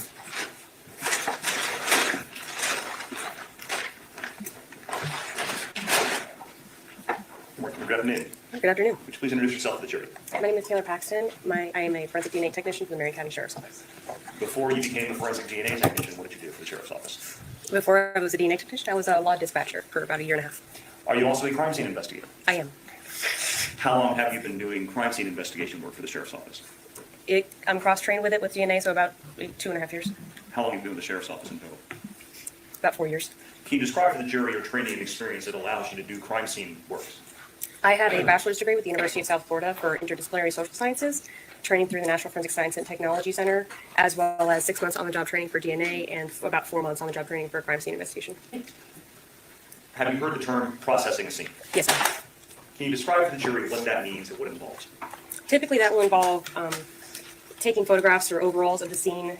Sometimes it'll be also a video, and then you will investigate the scene, see if there's anything of potential value, and then you will collect those items if necessary. Do you often, especially if the scene is such as a homicide type scene or some kind of a more complicated scene, do you work in teams? Often, yes. And why is that? There's usually a lot to process, a lot to collect, and it's just crime scene techs helping each other. Are there different ways to collect different types of evidence? Yes, there are. What do you mean by that? So some items might be swabbed, some items might be collected whole. It all depends on the scenario. Some items may only have fingerprints on them, which you collect the fingerprints off of them. It all depends on what needs to be collected. Are you trained in the different methods of collecting and processing different types of evidence? Yes, I am. When you collect or find a piece of evidence that you think could be relevant to something, explain to the jury what you do with it if you're going to take it into custody and collect it. If I'm going to take it into custody, first off, I will take an overall photo of it. So that's just a general photo of the area with the item in it. Then I'll take a mid-range photo of it, which is a closer-up photo, and then a close-up photo, which is just the item itself. Then I might label it with what's called an easel, which is like a yellow tent with a number on it. And then I will take more photos of it and then collect the item in a paper bag. You say you put it in a paper bag? Yes. Once you collect it and put it in a paper bag, what do you do with it? It will then be sealed. We put our tag on it. It depends on what it is, but it'll be the case number, our initials, the date, all that kind of information, and then it will be taken into custody. And how do you seal it? That will be sealed with a type of evidence tape all the way around all the openings. What do you do with that tape to make sure that a year or so down the road, people know that you were the one that collected it? That will be tagged, so that will have my initials and my unit ID on it. Let me draw your attention to Friday, June 2nd of 2023. Did you respond to a residence located at 1662 Southwest 107th Lane in Ocala? Specifically Unit 3. Yeah, if I may, it was technically both 107th Lane and 108th Lane, but yes, it was on a curve. Is that Marion County? Yes, it is. Can you describe to the jury the type of structure that location, that apartment 3, is part of? Unit 3 or Apartment 3 is part of a building called a quadplex, so it's essentially 4 separate apartments that are built into one building. When you arrived, was there already a yellow crime scene put up around the area? Yes, there was. Can you tell the jury a picture of what was going on when you arrived? So it's about 10 o'clock at night, so it's pretty dark. I get there, there's multiple Marion County Sheriff's Office personnel on scene, pretty much just talking to the bystanders nearby. There was crime scene tape wrapped around what I would consider the east or the right side yard area by this unit, and there were several items scattered throughout the yard. Without telling me what was said, because the rules in this situation don't let me ask you what other people said, but were you given an update or a briefing on the status of the investigation up to the point where you arrived? Yes, I was. Does that information help you in processing a scene and determining what things are relevant versus not relevant? Yes, it does. Did you take photos of the residence? Of the exterior and yard area, yes. Did you ever go inside? Not to totally derail, but Cindy, I know what you're talking about now. I know what you're talking about now. I remember after reading the second, she wore a black, yes, that's who she looks like. Oh my gosh, you are so right. You're so right. But let me tell you something. This girl on the stand, I love her hair. She has porcelain skin. She is so pretty. Unit 3, the residence. No, I did not. Was that somebody else's role? Correct. And who was that? That was Catherine Medina. And who is she? She's, at the time, she was a crime scene investigator. Now she's a supervisor. As far as your role in this case, was it primarily focused on the outside area? Yes, that's correct. Your Honor, may I have access to the TV, please?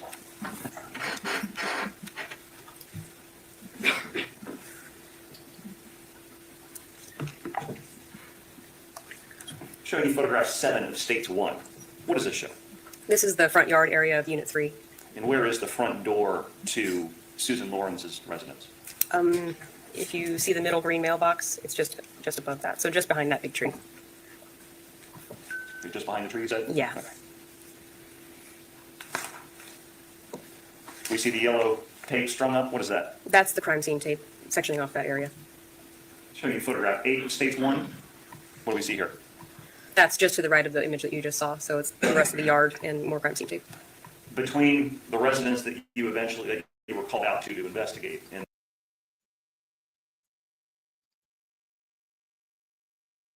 Okay.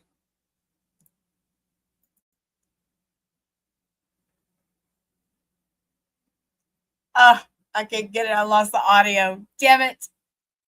Damn it. Damn it. Never mind, y'all.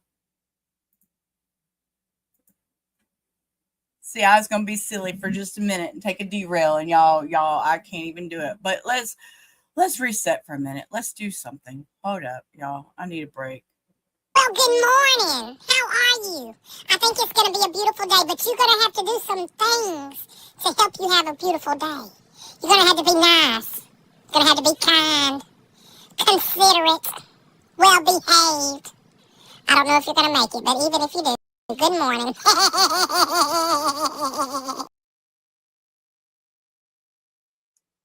I don't think she made it. the residence to the right of that. Is there a relatively large open field? Yes, there is. Showing you photograph 9 of the States 1. You mentioned some yellow easels to mark evidence. What do we see here? You can't really see the ones in the back, but the one in the front, you can see one of the roller skates with an easel labeled 1. Now, was this skate at easel 1, was that located outside of the crime scene tape? Yes, it was. Did you have any involvement putting up the crime scene tape and determining how big to make the area? No, I did not. Did you collect that roller skate? Yes, I did. Yes, sir. Can we look to mark the tape with age identification? Oh, we're going to the roller skate. I want to know, are they girl roller skates or are they boy roller skates? What is that? This is a green and black roller skate from Green Eagle and Run. black. Okay. May I have gloves though?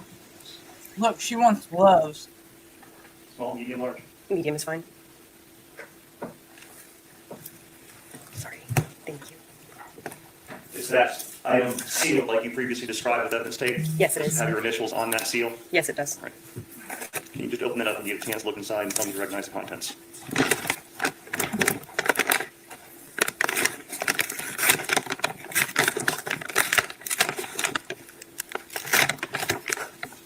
Scissors be easier? Possibly. Thank you. She got cool safety scissors. Y'all, we're in court. Sorry, yes, We're it is. safety scissors from No, it is a school. black and green roller skate. So the same substantial, the same conditions when you collected That's it what that I'm evening? trying to This time state would move H into evidence as 7. Without objection? Correct. No objection. Without objection, states H should be in evidence as number what? 7? 7. Yes. Okay, pull it out. We need to see it. Can you just take it out and show the jury? Oh, sure. Please, thank you. Your safety scissors. Woo! Is she going down the whole side of the back?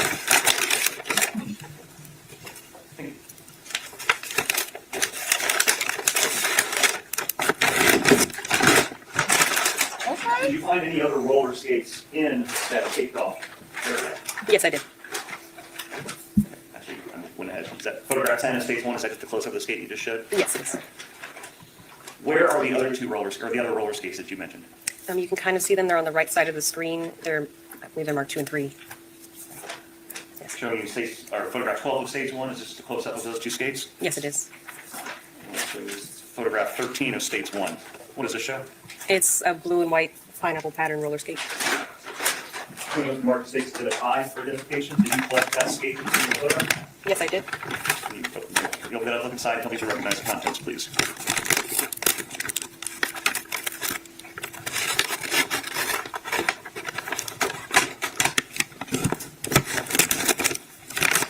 Yes, I do. What is it?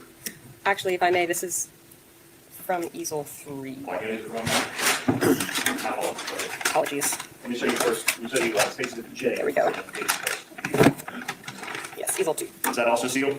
Yes, it is. Can you open it up, look inside, tell me if you recognize the contents.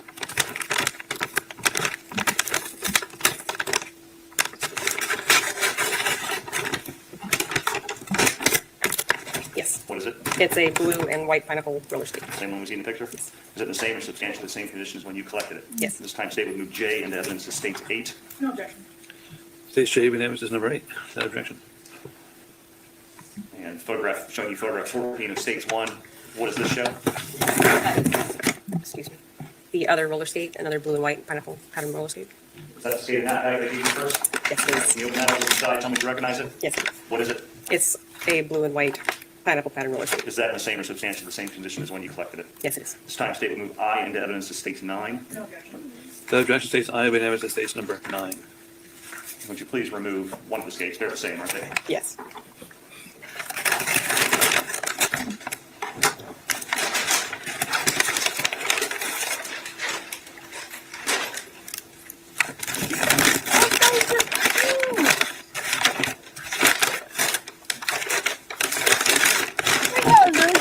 Pineapples on them.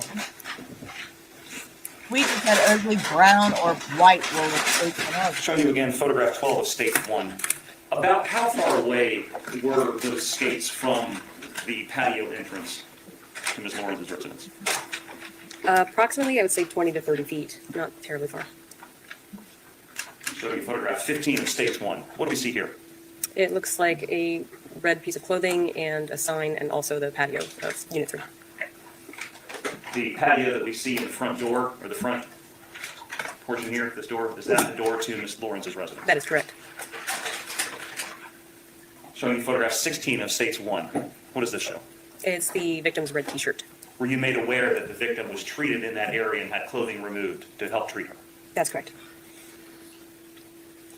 Bless her heart. Showing you again photograph 15 of states 1. We see an easel in the top right next to a sign. What easel number is that? That's easel 5. And what was found there? It was a no trespassing private property type sign. Showing you photograph 17 of states 1. Can you describe that sign? It was just a plastic black and white sign that said private property on it. Are those the kind of signs that you can go and just buy at Lowe's? Yes. What are they made out of? Oh, are they like heavy duty? Are they? No. They, It's like a piece of plastic, nothing too sturdy. and was the sign just stuck in the ground like this when you saw it? Yes, it was. And photograph 18 of states 1, is that just the opposite side of the same sign? That's the opposite side.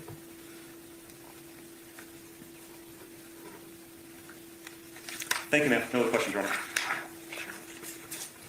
Cross-examination.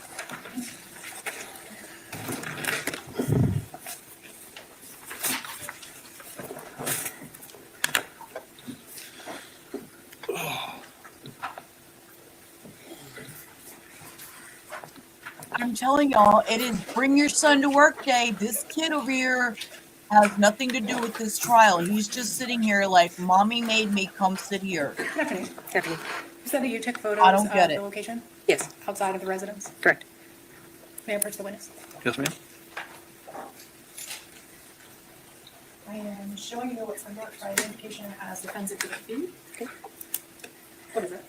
This is the yard area where the 2 roller skates were found in the sign. Can you go ahead and go through it and see if what else is in that bag? Okay. Picture of the shirt.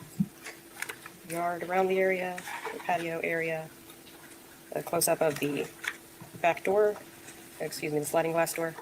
Another picture of the sliding glass door. A picture of the private property sign in the sliding glass door. A different angle of the same, and I did not take those pictures.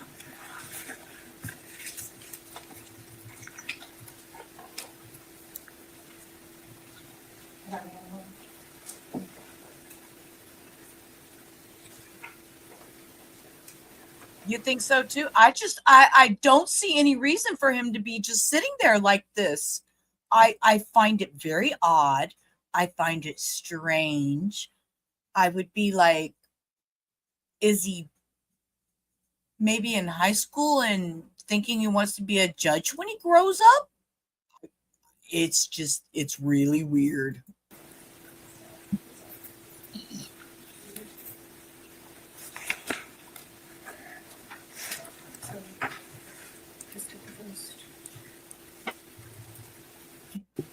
Yes, up to this point.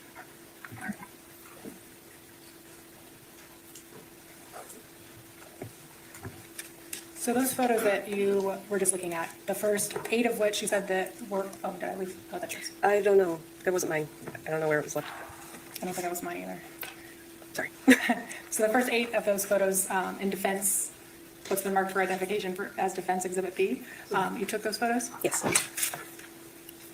And were they a fair and accurate representation of the photos that you took that night? Yes.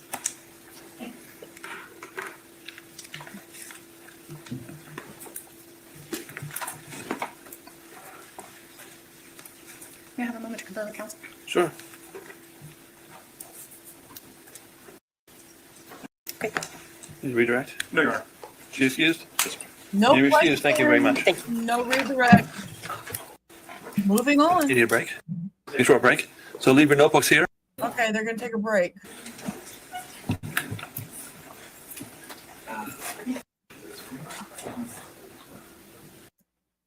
Giving them a botulism or anything like that, but I don't What? want it too long. Sir, Scheduling issues, Judge? Okay, great. what is You want to bring Joe, we have to be nosy for a minute. The judge just said the word botulism. I'm sorry, I have to watch for a minute. her out of this? Or you? Probably. Okay. My schedule's wide open. I don't know what your problem is. What? My schedule's wide open. I don't know what your problem is. So, My schedule's wide open. We don't know what your problem is. I don't know. I heard the judge said botulism. I rewound. They're on their break. I'm just being nosy for a minute. all right, you have Mr. Lawrence back at you. Judge, so Mr. Bussman has informed us that the baby is simply resting for the morning. Potentially. And so we had previously discussed that it would be later on in the afternoon. So as the board is aware, some of our experts are flying in. We're going to do our best to have at least one eyewitness here tomorrow after lunch, just in case to be ready. Okay. But after that, I just don't know if we can get our expert witnesses here tomorrow since that's in the morning. All right. Well, I mean, I hate to have too much time wasted, but I understand flight schedules. We are ahead of schedule. Yeah. So the state has 2 more witnesses today. One's the main crime scene technician, who's going to take a decent amount of time, then the landlord. I called the Florida Department of Law Enforcement analyst off since she was coming from Jacksonville. I didn't want her getting here and then not having time to finish her. So we may run a little ahead of schedule. So we may be done early today. I mean, I don't think the jurors are going to complain about going home early. So I just don't want to be like, hey, we have huge long stretches where they're sitting here with nothing to do but sit in a jury room. That's my concern, because people sit in a room for 2-3 hours, nothing to talk about. Who knows what's going to go through their mind? But so let's see. So you guys are probably going to rest sometime early afternoon. Either at noon, or it depends if we get the medical examiner on before or after lunch. Either way, the medical examiner is going to be short. Okay. So hopefully, I think we'll be done by noon, but it may be 20 minutes after lunch. We're not finishing 20 minutes after noon, I can tell you that. We'll either get done somewhere before, because the problem is they're bringing the jurors' lunches in Absolutely. at like 10:30 or so. So I don't Right. want to keep them here 2 hours. So. The medical examiner will either be at like Yeah. 11:30 or Right. at 1 o'clock after lunch. Right. I just can't have it go to from noon to 12:20, because their lunch is just sitting here too long. I think today was probably not too bad. I mean, I put it in the fridge, so I'm not giving them a botulism or anything like that. But That's where the botulism came in at. Okay, so he ordered lunch for the jury, and it got there at 10-ish, whatever. They don't have lunch until noon, but he put it in the fridge, so it's not going to get botulism.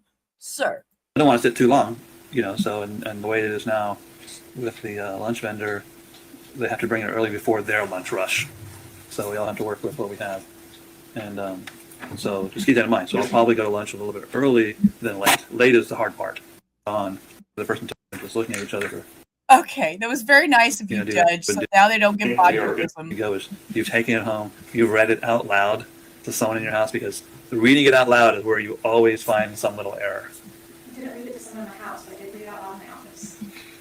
I'm just telling you, usually, I'll get halfway through and there's a wrong word, and then you'll see me stop and try to figure things out. But otherwise, if everyone's good, we'll just, if everything is good, that's fantastic. That's the way it should go. And then we'll just, once you sign off on that, that's when I make that's Okay, he's talking about come jury up with instructions. an AI reading jury instructions. Then it'll be worth all the technology we ever had to do. And now he's talking about AI reading jury. Sir, Out loud. that's your job. Jurors, come back. Okay. And we are ready to proceed. Okay.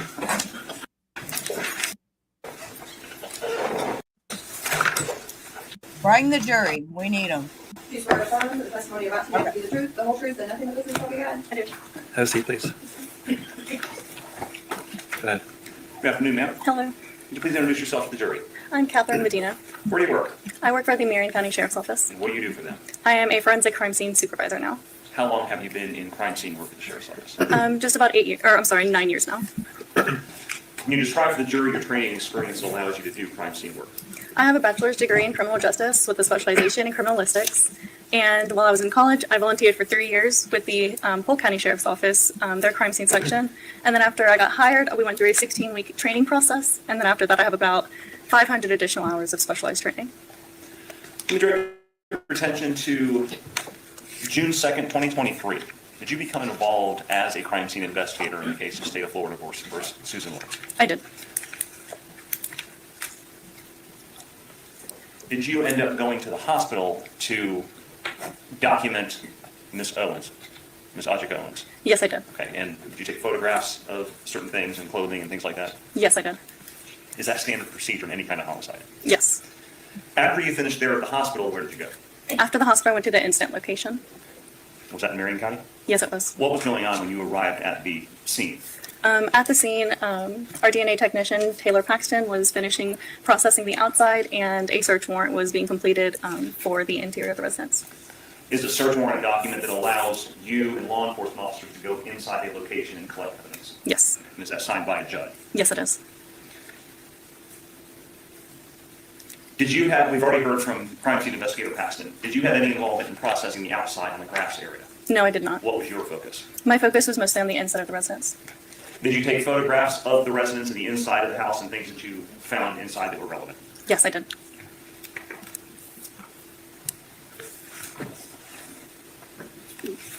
Thank you.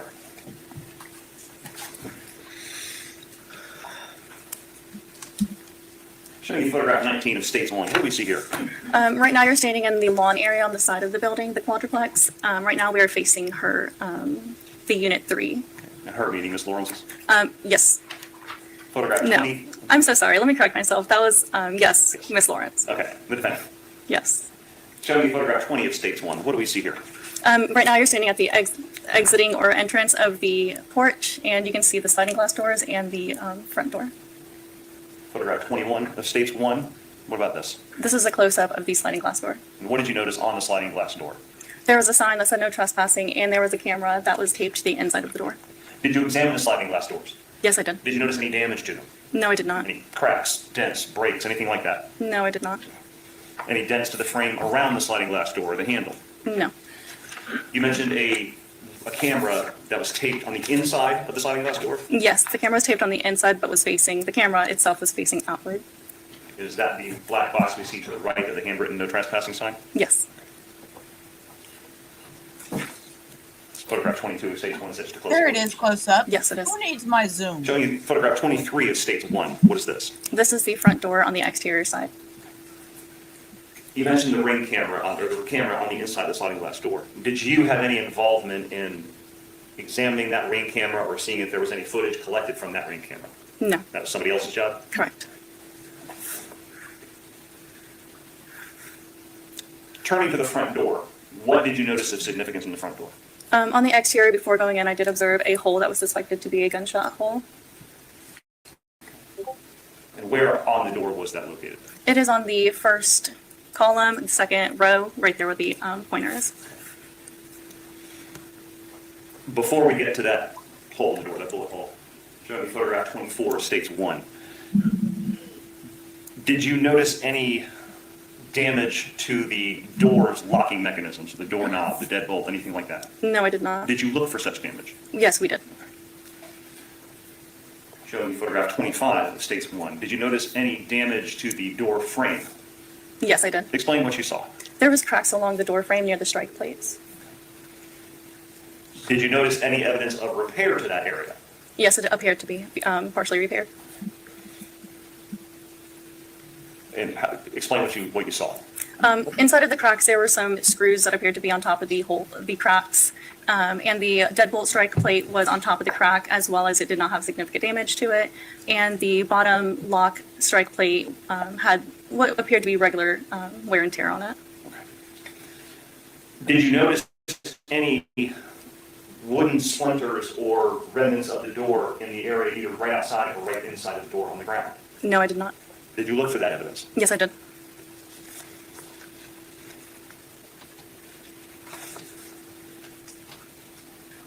Photograph 26 of stage 1. What do we see here? This is a close-up of the suspected bullet suspected bullet hole on the exterior side of the door. And photograph 27, what does it show? This is a close-up of the suspected bullet hole with a marker with a scale of measurement and a pointer, which is labeled A. And why did you choose A to designate this bullet hole? We typically have easels and pointers, and our easels have numbers and our pointers have letters to distinguish the two. When you were examining the exterior of the door, did you look to see if there was any damage to the exterior of the door itself besides the bullet hole? I did examine it. And what did you find? I did not see anything of significance. Any dents on it? No. Any scratches? No. Any other holes? No. Did you also measure the location of the bullet hole in reference to the side of the door and the bottom of the door? Yes, I did. Why do you do that? We used that to map it so that it could be recreated if necessary. Showing you photograph 28 of states 1, what do we see here? This is the tape measure at the bottom of the door to show where we placed it.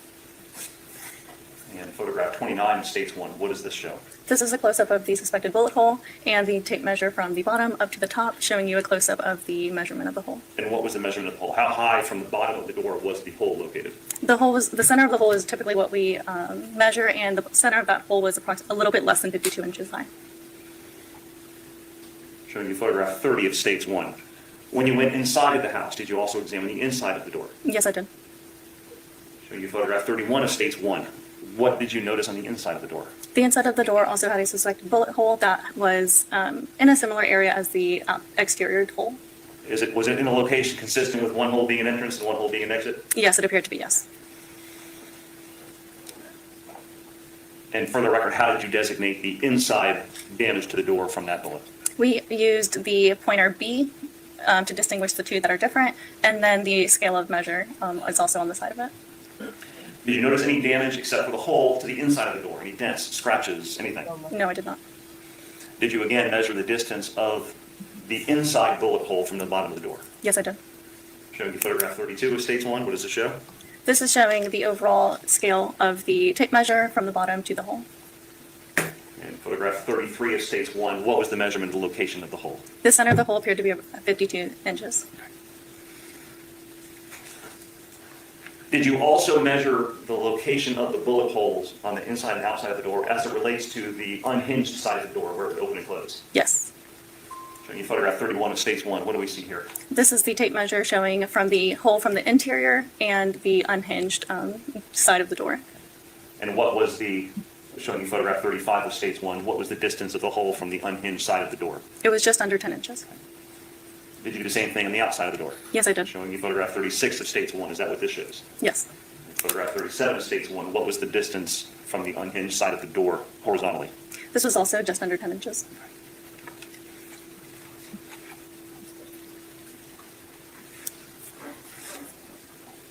Showing you photograph 38 of states 1, what do we see in this photograph? This is the front door being open, and Remember, hang on, Lola, what are you chewing? Lola, stop.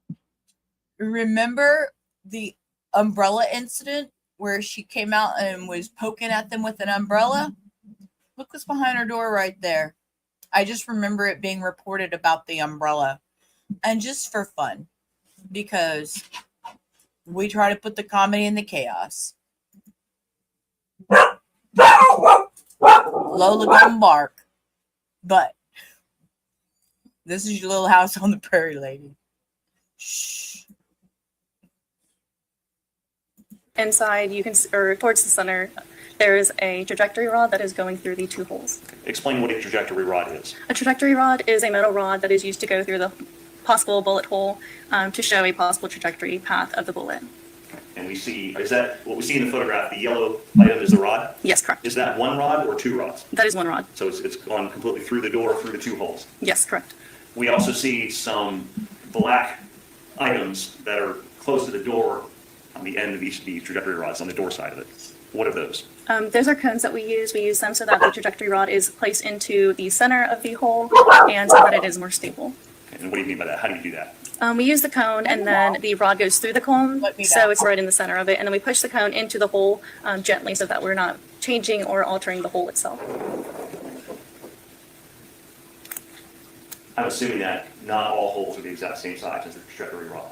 That's correct. Okay. Do those black rubber stoppers give that some stability? Yes.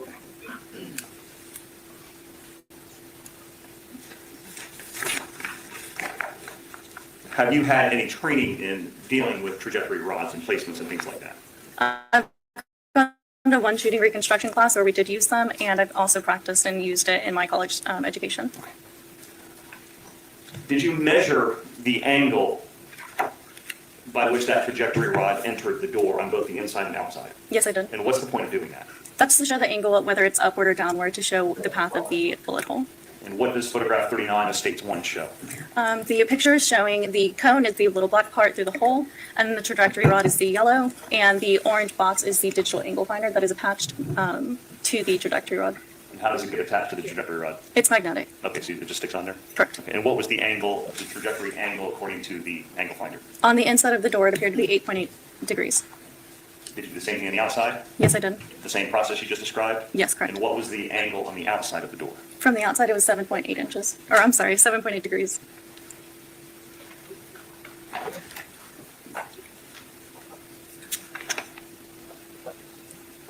Are those, the trajectory rods that are used, what are they made of? Are they metal, are they stiff, or are they all pliable? They're metal and they are stiff.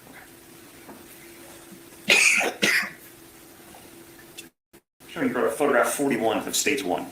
Explain what we're looking at here. So right now I am standing inside the living room area, looking towards the door and the wall behind the door. The rod is to the right inside of the door, so you can see the yellow rod, the black cone, and then on the opposite end of the cone is the black laser. That's the applicator for the laser. It is attached, it just screws into the trajectory rod, and then from there you turn it on, and it shows the trajectory path of the bullet potentially, and we just photographed it at that. And generally, if the gun was fired from the inside of the house, through the door, outside the house, what kind of angle did the trajectory laser show? I'm just looking very generally. It just shows the angle of either the shooter or the bullet, depending on which way you have the laser. Was it from the inside of the house, was it an upward or downward angle? From the inside of the house, it was downward, and the inside of the hole, the metal piece of the door was going inward, and on the outside of the door, the metal was protruding outward. And what does that tell you as far as the direction of travel of the projectile? It appears Objection, that. Your Honor. Move your approach. Sure.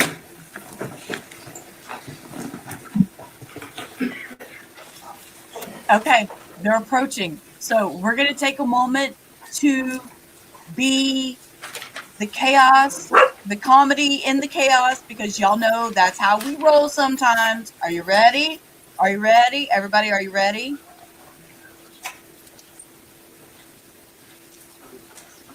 Thoughts? Anybody? You got some thoughts? Thank you, Cindy.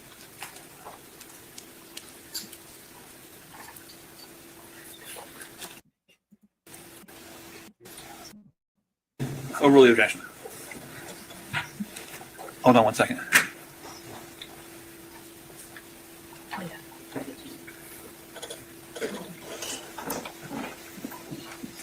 What are you doing? Okay. Nailed it. You mentioned that the metal on the Nailed interior it. of the door was pressed inward into the door, and the metal on the exterior of the door was pressed outward outside the door. Correct, yes. What does that tell you about the direction of travel of the projectile? Was it from the inside of the house, shot through the door, to the outside, or vice versa? That shows that the bullet came from the inside of the house and is outside because of the metal protruding outward. That was good, Cindy. Yes. Photograph 42 of stage 1. What do we see here? This is the second half of the trajectory laser that was shown. Photograph 43 of stage 1. Did you locate anything in the corner of the inside of the house by the door in the corner? Yes, I did. What did you see? There was a dark color umbrella. Show me photograph 44 of stage 1. What is that? That is a close-up of the umbrella. May I approach? Sure. Show me State's Exhibit L for identification. Can you take a look at that and tell me if you recognize it? I do. What is it? This is the umbrella from behind the front door. Is that package sealed? It is. You've already heard about how evidence is sealed. I'm not going to ask you those questions again, but can you open it up, look inside, and tell me if you recognize the contents?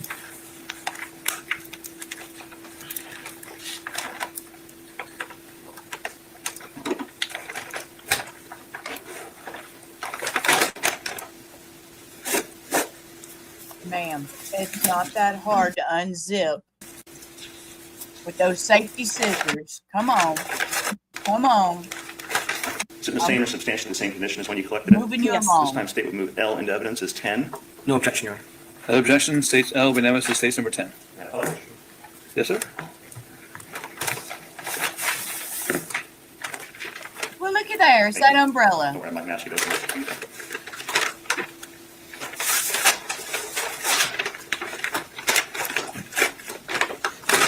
Can you describe to the jury the interior of the house? The interior of the house was furnished. It was well kept. It was clean.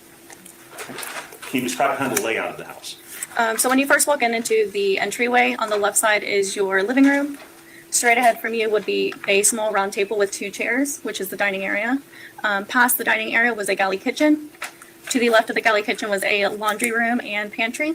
And then back when you're in the living room on your left side, there is a hallway that had a bathroom and 2 bedrooms. So what, photograph 45 of stage 1, what perspective is this? This is from standing inside the entryway, and you're looking straight ahead, so you can see the dining area and the kitchen, and on the left side is the living room. And you mentioned a hallway leading to the bedroom. Is that, the bedrooms, is that down this direction? Yes, On it the would left be. photo? Yes. Is the kitchen area behind these white cabinets in the middle of the photograph? Yes. Photograph 46 of stage 1, you mentioned the table and the 2 small chairs in front of the kitchen. Is that what we see here? Yes. Photograph 47 of stage 1, what are we looking at here? This is standing partially inside of the kitchen, looking at the kitchen countertop. And where is that table, a small table and the 2 chairs we saw in the previous photo? You can partially see it in the background, so it's just past on the right side. Over here? Yes. All right, okay. Did you locate anything of significance on the counter in the middle of this photograph? Yes, I did. What did you find? There's a spent cartridge casing on the countertop. Is that designated by easel 1? Yes. Showing those marked states exhibit M as in Dan. Recognize that item? I do. Can you open it up, look inside, and tell me if you recognize the contents?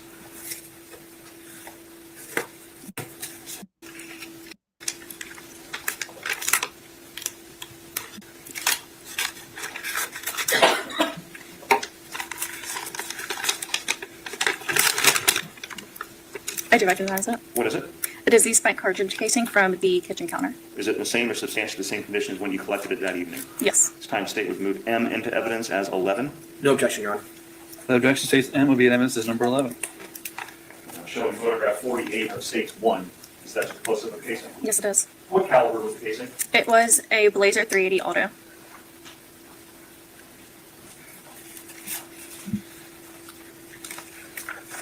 How do you know that? It's marked on the head stamp of each casing what kind it is. So going back to photograph 45 of State 1, the casing that you found that we just looked at, would that be just underneath the backside of this white cabinet? Yes. On the counter? Yes. Photograph 49 of State 1, what perspective is this photograph? This is when you're standing in the entryway facing a little left, so you can see the living room and the hallway. The kitchen we just looked at, would that be to the right of this photograph? Yes, correct. And what's down this hallway? That hallway contained 2 closets, a bathroom, and 2 bedrooms.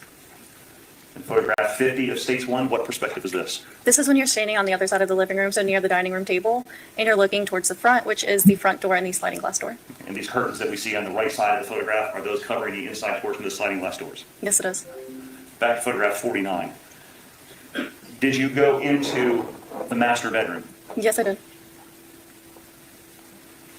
Showing you photograph 51, what do we see here? This is from standing at the entryway of the master bedroom, and that is looking into the bedroom. Did you search this bedroom also? Yes. Was there a trash can located next to the bed in his bedroom? Yes. Showing you photograph 52, what does this show? This is showing the bed on the left side, and then you have the nightstand on the right, and in between the two is the trash can. Did you locate anything of significance in that trash can underneath the marker number 3? I did, yes. What'd you find? There were 2 firearms. Okay. Showing you photograph 53 of States 1, what does this show? This is showing a close-up of the easel number 3, and inside of the trash can you can see the 2 firearms. Photograph 54, what do we see here? This is the firearm that was on top. It was inside of a holster. And what kind of firearm was that? That is a Ruger LCP-2. You know what caliber? It's a .22 long rifle caliber. Showing you photograph 55 of States 1, what does this show? This is the firearm that is outside of the holster now. You said this is a .22 caliber firearm. Is that a different caliber than the caliber of the casing that you found on the counter? Yes. She also said it's a long rifle. Photograph 56 of States 1. Was this firearm loaded? Yes, it was. Do you remember with how many rounds? There was 1 round in the chamber and 7 rounds in the magazine. And photograph 57 of States 1. What does this show? This shows the ammunition that was inside of the magazine. Did you collect this firearm as well as the ammunition? Yes, I did. Showing you what's been marked as States Exhibit N as in Nancy and O. Take a look at those items and tell me if you recognize them.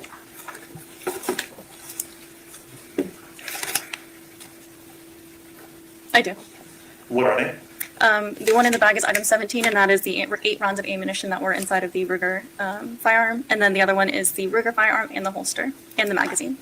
Do you normally, by policy, package the ammunition found in a firearm separately from the firearm? Yes, we do. Why is that? That's for safety reasons, so that it cannot be reloaded by any chance inside of there and for processing purposes. Can you please open those items up, look inside, and tell me if you recognize the contents?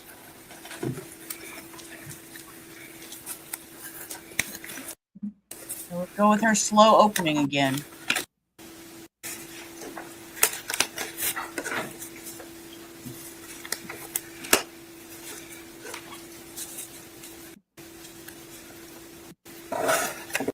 States Exhibit N is in Nancy. What is that, the box? This is the firearm, the holster, and the magazine. Is it in the same, substantially the same condition as when you collected it from that trash can that evening? Yes. This time, state would move N as in Nancy into evidence as States 12. No objection, Your Honor. The objection states N to be evidence is number 12. And moving on to the bag, States O. What's in there? Those are 8 rounds of ammunition from the magazine. Are they in the same or substantially the same condition when you collected them? Yes, they are. This time, state would move O into evidence as 13. No objection, Your Honor. The objection states O with evidence is number 13. Was the magazine with 13? Or was that separate? The magazine is in 12. Okay. And the court commission may have asked the bailiff to take a look at it and put a trigger lock on it. Sure.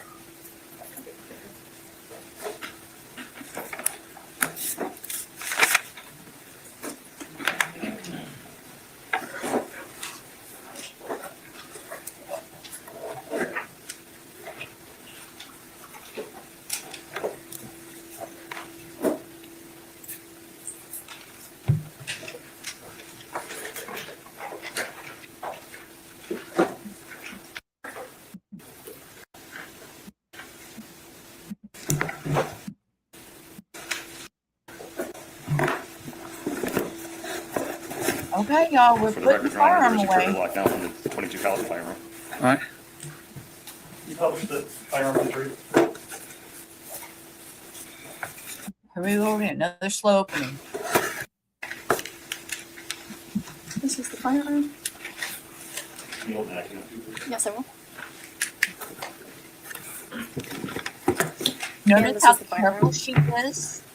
Excuse me, this is the magazine. Unlike some trials we've seen. You mentioned there were 2 firearms found in that trash can, is that right? Right. Showing you photograph 58 of States 1. What do we see here? This is the second firearm that was inside of the trash can. So you picked up the .22 caliber Ruger we just looked at, and this was underneath it? Yes. And photograph 59 of States 1. What do we see here? This is showing it outside of the trash can with the contents that was of the pouch. Photo 60 of States 1. This is the firearm inside of the pouch and is now taken out. Photograph 61 of States 1. This is showing that there was one round of ammunition inside of the chamber of the firearm. And photograph 62 of States 1. This is showing that it was, the slide was pushed back and safe. What kind of firearm was this? This is a Remington RM380. Is the caliber of this Remington the same caliber as the casing you found on the counter next to the fishing counter in that evil one? Yes. Did you collect the firearm and the ammunition contained in the firearm? Yes. Showing you state's exhibits P and Q. Take a look at those items and tell me if you recognize them. I do. What are they? The box is the Remington firearm and 2 magazines and a Ruger gun pouch, which is what it was in. And then the bag has 4 rounds of ammunition that were from the firearm. Can you open those items up, look inside, and tell me if you recognize the contents?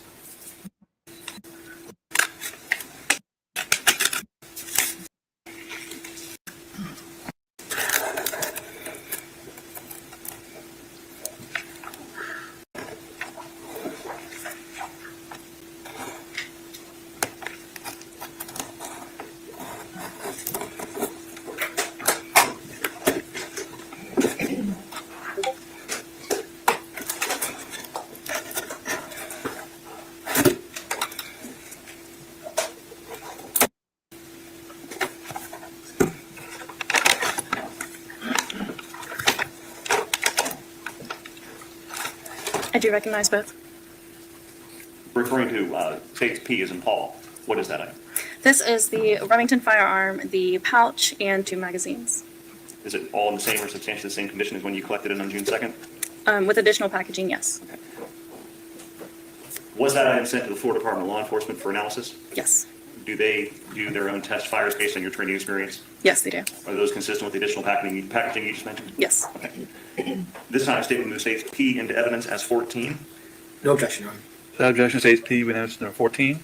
Do you also recognize state's exhibit Q? I do. Sorry, I know I have a giggle smile on my face. But I just watched this boy drink this young man drink something from a thermos, like, I don't know. I was thinking maybe some chicken noodle soup or something. Y'all, I have no clue. Look, he's over here. He's drinking from his soup. Do their own test fires based on your training experience? Yes, they do. Are those consistent with the additional packaging you just mentioned? Yes. Okay. This time, statement moves states P into evidence as 14. No objection, Your Honor. Without objection, states P with evidence number 14. Do you also recognize state's exhibit Q? I do. What is it? Those are 4 rounds of ammunition that were from the firearm. Are they also the same or substantially the same condition as when you collected them? Yes, they are. This time, statement move Q into evidence as 14, Your Honor. Without 15, objection. excuse me. Without objection, Your Honor. Without objection, Q with evidence number 16. Right, his Scooby-Doo lunchbox he's Okay, got I'm under sorry. the desk. His metal lunchbox. All right, so let me go back. So P is 14 and Q is 16? Oh my gosh. 15, yes, sir. P is 14, Q is 15. Correct. I got it, thank you. With the court's permission, I'm going to provide the 380 Remington to the court deputy to put a third one on it. All right.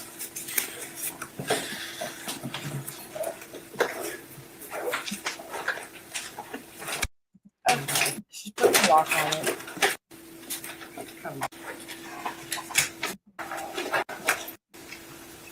Record, Your Honor, the trigger lock has been placed on the 380. Mind closing it for 30.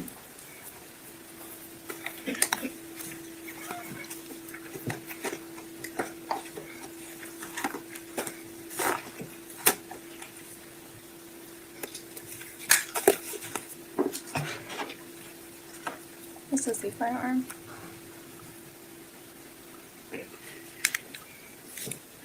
You mentioned that the firearm was sent to the Florida Department of Law Enforcement for further analysis. Correct. Did you have any involvement in that analysis? No, I did not.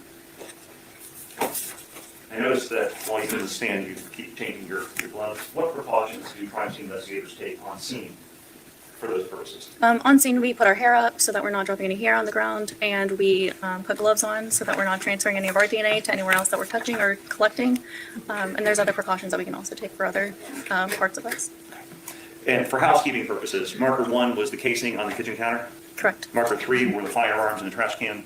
Yes. Marker 4 was the umbrella? Yes. What happened to marker 2? Marker 2 was placed down on the dining room table in error, and it was in one of my photographs, so number 2 was skipped. Okay, so that didn't designate anything? Correct. Okay. Thank you, ma'am. No other questions, Your Honor? Cross-examination. Thank you, Your Honor. Hello.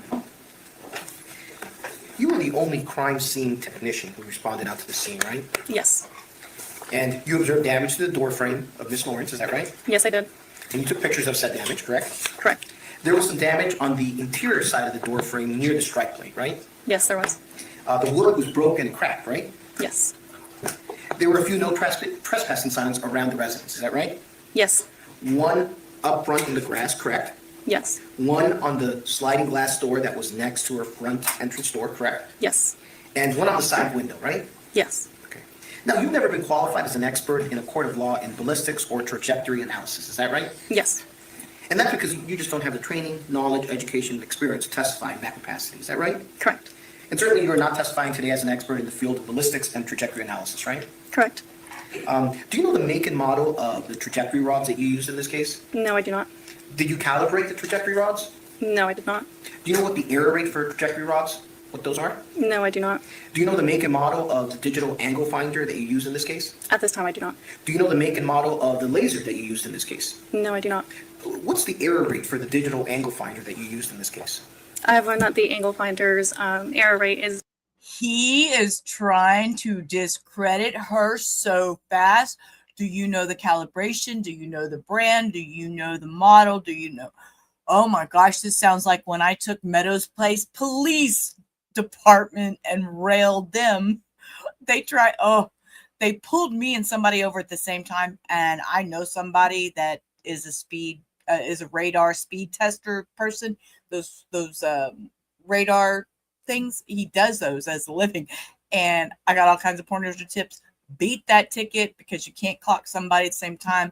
I just railroaded them with, when have you calibrated your thing last? When was it done? So I so see where he's going with this. 0.1 degrees. Okay. And you didn't calibrate the digital angle finder at all before you used it, right? No, I did not. And you don't know how to calibrate them, correct? According to previous things that I have experienced that have been calibrated before, it's with an instrument that we do not have. Okay, so you didn't calibrate it, right? Correct. Okay. As far as you know, the digital angle finder that was used in this case has never been calibrated, right? That's correct. And you don't know if it's supposed to be calibrated, do you? I'm not sure. And you've had this instrument for the last 4 years or so, is that right? Approximately, yes. How much does a digital angle finder weigh? I'm not sure. Do you know if the weight of the digital angle finder, if that could affect the outcome of the measurements? It could have. But you don't know how much the weight of the digital angle finder can affect the outcome of the measurements, right? That's correct. You only placed the digital angle finder on the rod and took measurements once on each side, is that right? That's correct. Could you have done it more than once on each side? I could have. Okay, but you chose not to? I chose not to because I don't want to continue to change it, because if it does change, then you wouldn't know which one to go with. So if you did it, you didn't do it because if you did it more than once and it would change, you just have no idea which one is right? You wouldn't know how to document it correctly. And both can be right and both can be wrong? Or both can be wrong? Whoa. I find this a little disturbing, guys. This isn't good for her. So if you did it, you didn't do it because if you did it more than once and it would change, you just have no idea which one is right? You wouldn't know how to document it correctly. And both can be right and both can be wrong? Or both can be wrong, right? Both could be, yeah. And you never calibrated the digital angle finder and took additional measurements, right? Correct. You don't have an opinion in regard to having a 1 degree or so difference from the inside and the outside measurements, right? No, I do not. And that's just because you don't have the knowledge, training, and experience to do that kind of analysis, right? Correct. Can you tell us the make and model of the laser beam that you used in this case? No, I cannot. You don't know the error rate of said laser beam, is that right? No, I do not. You didn't calibrate the laser beam, is that right? Correct. And you've had this instrument the last 4 years or so, the laser beam, right? Approximately, yes. Do you know what azimuth is? No, I do not. And you didn't measure the azimuth, which is the horizontal angle, right? Correct, I do not. Do you ever do that? No, I do not. Do you know why? I don't know what it is, so in my experience and training, I have not learned what that is. Okay, understood. Is there a specific way of photographing? Well, I'm sorry, let me rephrase that. You found a shell casing on the kitchen counter next to the stove, right? I was on the kitchen counter. I'm not sure if it was next to the stove. Okay. And you photographed it and put it into evidence, right? I did. And in regard to the rods, the digital angle finder, the laser beam, and all the work that you did on that door, you did it all by yourself with no other help from anyone else. Is that right? Correct. I was the only one that was touching the laser finder or any of the equipment. Okay. I'd like to show you what's marked as Exhibit A. Is that right? Can I have my approach? Yes, ma'am, sir. I'd like to show you what's marked as Exhibit A. Can you take a look at all the stories, please? Thank you.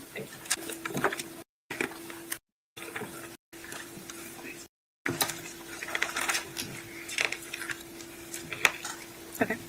Are those pictures that you took on the day in question? Yes, they are. Okay, and you took them yourself? I did. And are all the pictures that you just saw in what's been marked for identification purposes as Defense Exhibit A a fair and accurate representation of all the pictures or some of the pictures that you took when you went to process the scene? Yes, they are. Okay. I appreciate your time. Thank you for your patience. I have no further questions for you. Any redirect? No, Your Honor. You excused? She is. You're excused. Thank you very much, ma'am. Thank you. Does anyone need a break before we go forward? Okay. State calls Charles Gabbard. So, Charles Gabbard is going to be our last one for the day.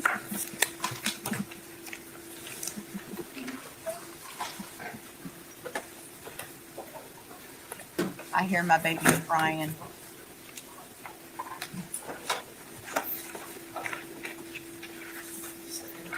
Sir, raise your right hand. Face the clerk.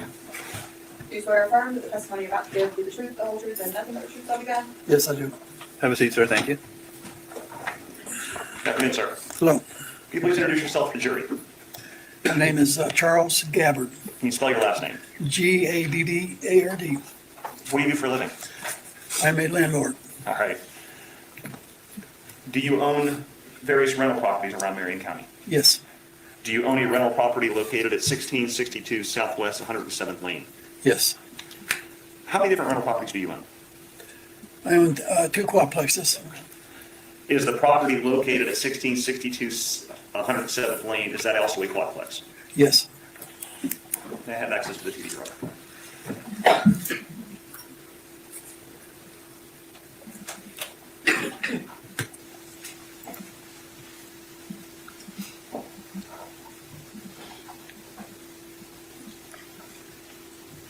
I thought I pressed it. It's harder. Showing you photograph 7 of states 1. You recognize this photograph? yes, I do. All right. Is that the quadplex that you own? Yes, it is. There's an open field to the right of that quadplex if you're facing it, am I correct? Yes. Do you own that property next to this quadplex? The majority of the property is owned towards the upper quadplex. Okay, so the majority of that open field is owned by the other quadplex owner? Correct. And that's not you? No, Understood. Do you have any property rights to that larger portion of the open field and other quadplex to the right? no, I do not. Are you able to tell anybody they can't go on that property? I cannot.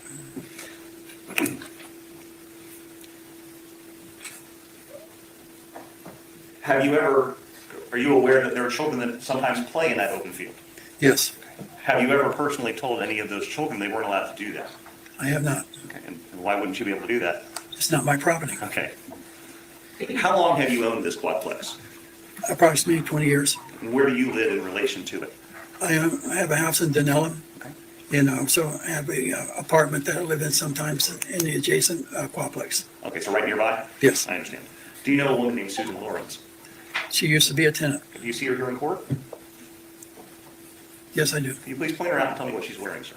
I think she's wearing a purple sweater. Your Honor, may the record reflect the witnesses identified the defendant. It was the reflect. Did she rent unit 3 of that quadplex from you? Yes. For about how long had she been living there? I'm guessing probably a couple of years. Did you know her before she started renting from you? No, I did not.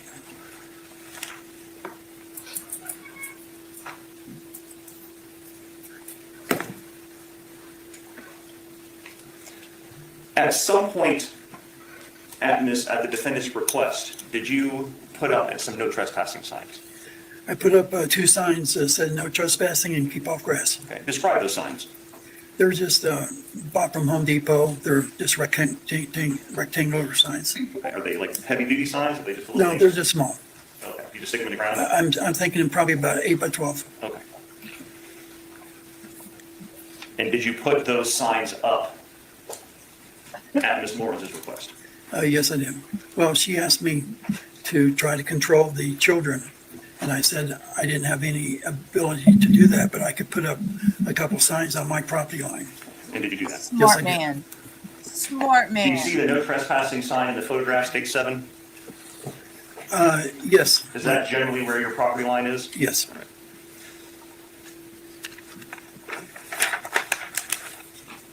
You're aware that Ajike Owens was shot and killed on that property, am I right? Yes. Okay, about when in relation to that did you put the no trespassing signs up? I'm thinking probably 2 or 3 months prior. Did you know Ms. Owens at all? No, I did not.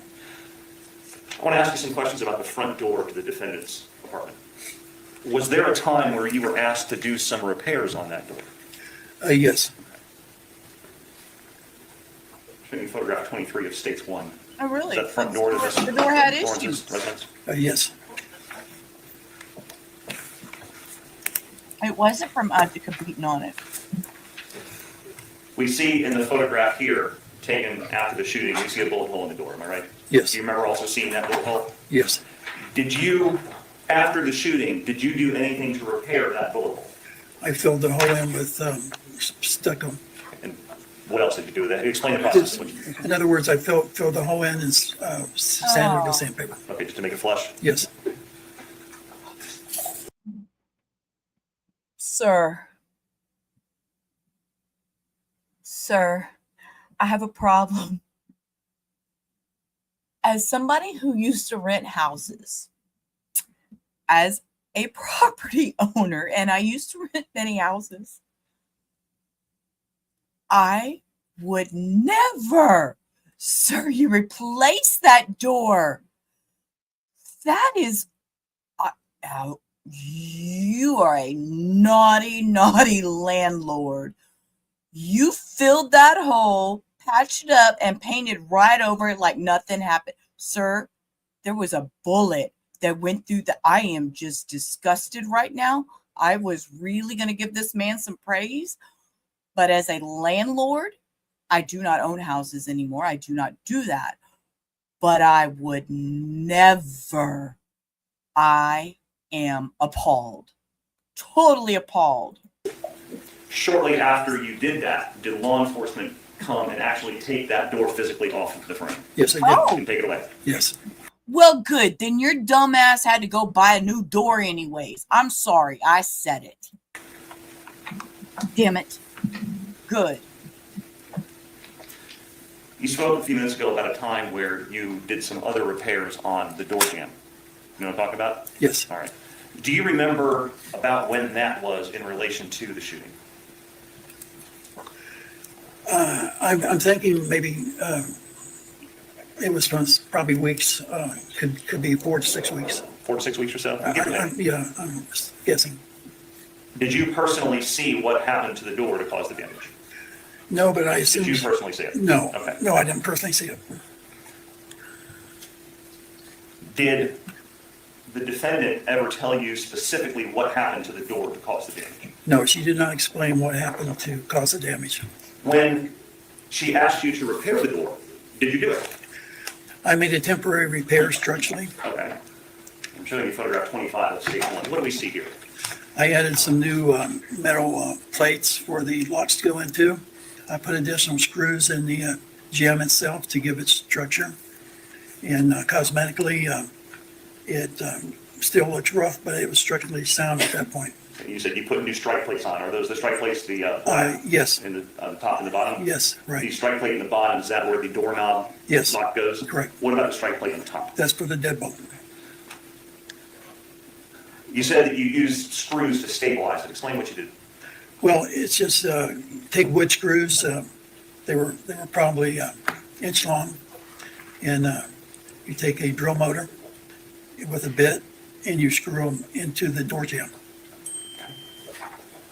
And was Okay, we know he's old. He's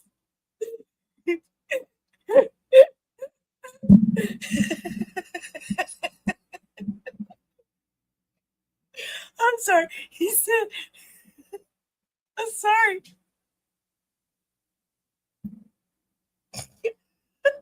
He said you take a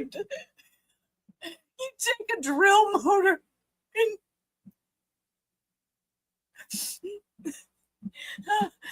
oh my gosh. He needs to go back to the old type of screwdrivers that he does it by hand. You take the drill motor. And 1-inch screws is not going to hold a strike plate. You need like a 2-inch screw to hold a strike plate in if you're going to do any good work. Man, I'm your local handyman, sir. I'm sorry. that door when you were finished? Was it structural? You take a drill motor with a bit, and you screw them into the door jamb. And was that door when you were finished? Was it structurally sound? It was structurally sound. And how do you explain Sorry, what you mean I've by got that? a tickle out of it. I mean, I'm with the sorry. screws and with the new door hasp, structurally the door would be secure. In other words, somebody couldn't easily, somebody. Objection, Your Honor, speculation. That's sustained. When you were finished, the door was structurally sound? Yes, Okay. We see you described it as cosmetic damage to Yes. the door jamb. Were you planning on going back and fixing that as well? yes, at a later date, I was going to take care of it cosmetically. Did that cosmetic damage that we see here in the door affect the stability or the structural stability of the door in any way? No, it did not. Did you use any kind of like plastic wood? I did. What is that? It's a wood putty that you can fill in voids in wood that has been damaged. And what is the purpose of using that? I use it inside the latch door recess areas where the lock goes into. I just put a thin coat. And what is that? That just takes- structurally sound also? Yes, yes, it is. Explain what you mean by that. It just is more just really it was more for cosmetics that made the recess areas visually normal. Okay. He is not a handyman. So when you were finished repairing the door, was it sturdy? Yes, Was it structurally sound? yes, it Was it as was. strong as it was before any of the cosmetic damage? I would say yes. When you were done repairing the door, was the defendant satisfied? Based on me telling her that it would be cosmetically taken care of at a later date, she was. Okay.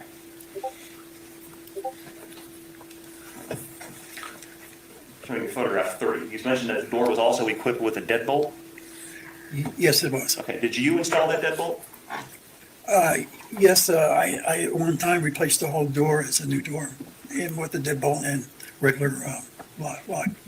And did you put the chain that we see above as well, or was that somebody else put that in? No, I recall, I think Susan asked for me to put that on there. So this door had a chain, a deadbolt, and a lock. Yes, Was the deadbolt a normal deadbolt, or was it an extra long deadbolt? no, it's just standard. Okay.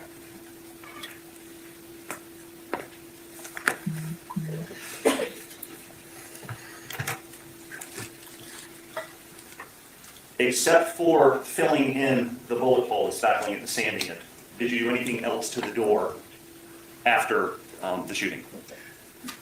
No, I did not. Okay, and the door that was on the door frame at the time of the shooting, was that the same door law enforcement came and took later? Yes, it is. All right, take that one moment, Your Honor. No further questions. Thank you, Your Honor. Thank you, sir. Cross-examination. Thank you, Your Honor. Do you want the photos up here? I was fixing to say, I know they're not fixing to bring out this door. I just had to go look at the screen, make sure they ain't fixing to bring out a door. Do you want the photos up? No. Okay, thank you. Thank you. Is it Mr. Gabbard? Yes, it is. I apologize. I've been calling you Mr. Gabbard this entire time. Oh, it's close, but I'll try to do better. Sorry, Mr. that's Chairman. fine. My name gets mispronounced all the time, so I feel your pain. Now, you had to do, as you spoke to Mr. Buckman, you had to do some repair work on Susan's door frame, is that right? Yes, I did. It sounds like you put a steel plate where the bolts go from the locks that cover the broken jamb, is that right? That's correct. You repaired it in order to give the door some stability without having to replace the whole door jamb, is that right? That's correct. But even with that repair, it was cracked all the way down, so you were planning on replacing the entire thing, right? Yes, at some point, I was going to make a complete replacement. Yes, sir. And Ms. Lawrence, she notified you of the damage, right? Yes. She told you that someone had slammed her door. Objection, Your Honor. Self-serving hearsay. Sustained. Gentlemen, we approach briefly. Sure.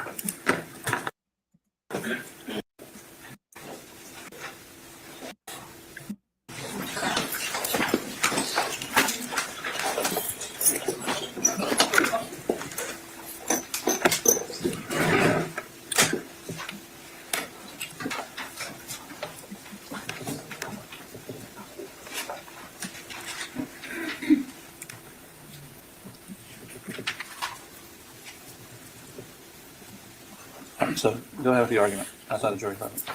The reason I asked you about you is the fixed position that Mr. Butler asked me to carry on direct examination, whether or not Ms. Lawrence had told him what happened to cause the damage to the door. So I told Mr. Collins is specifically asking him, Susan told you someone slammed into it. So Mr. Wilson essentially opened the door on direct examination by asking that kind of questioning. And so I just wanted to put that argument on the record. My concern about, you said it goes to her existing state of mind. Because I think Mr. Bosman asked if Susan could tell you what caused it, and Ms. Witness answered no. So I think this directly contradicts that Ms. Lawrence actually did speak to him about it and told him specifically that someone had slammed into the door. So I think Mr. Bosman opened the door regardless of whether or not it's self-serving hearsay. Well, that's not what you told me at the bench here. That was not the reason you gave me at the bench. I'm sorry, I wasn't able to speak to mention to the jury. I just wanted to, that's Okay. really why I was approaching, is to put that specific argument on the record so it's preserved. Okay. Well, I mean, it's an out-of-court statement, right? What is the purpose of entering it? That's my, just tell me, do you want state of mind or do you want, I guess, what is it? I think it's both. I think the state specifically asked his witness whether or not Ms. Lawrence had spoken to him about it. He said no. So this line of questioning goes to directly rebut that, and it also goes to her state of mind regarding the incident that happened. Also, the defense position that this line of questioning should be allowed. Well, to the state of mind, it goes at the time the person makes a statement, right? But Like you're not using it to prove the truth of the matter, sort of, but the state of the mind of the person at the time they made the statement. But that's probably not relevant, right? 'Cause that was some time ago. Well, I'm not trying to, run you over. I'm just saying, that's my understanding of the state of mind exception is that if you're using it to prove the state of the mind at the time the person said it, you could, but now it sounds like you're trying to prove that through a non-testifying witness that someone attempted to break the door. I say that with full knowledge that there's nobody disputing the door is broken, right? So I guess the question is, if you're going with state of mind, but now you're also saying you're going with somehow this door has been opened, or? Okay.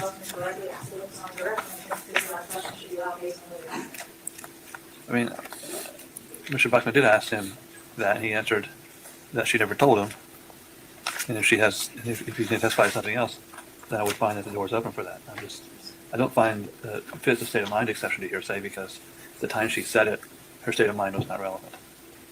But if you want to address clarify an issue that Mr. Buckman brought out on direct, that's fair enough with me.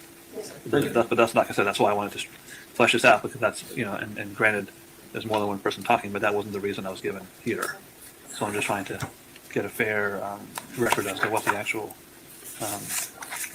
reason for entering the statement of evidence.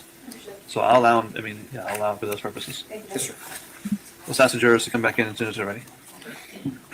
Okay. And we're almost to the end of the day. I'll give it to them today because they may need to give it to their employers. Just take a look at what they're getting.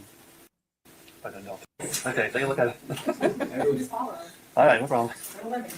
I'm just not handing them the jurors anything without checking with you first. That's. I did see that thing already. A lot of chit chat. Okay.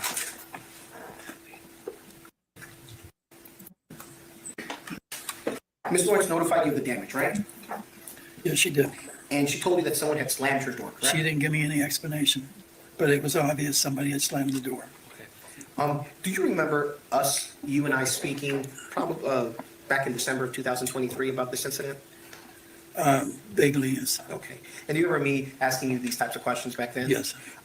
Would reading that portion of that deposition refresh your recollection of what you told me? It may, yeah.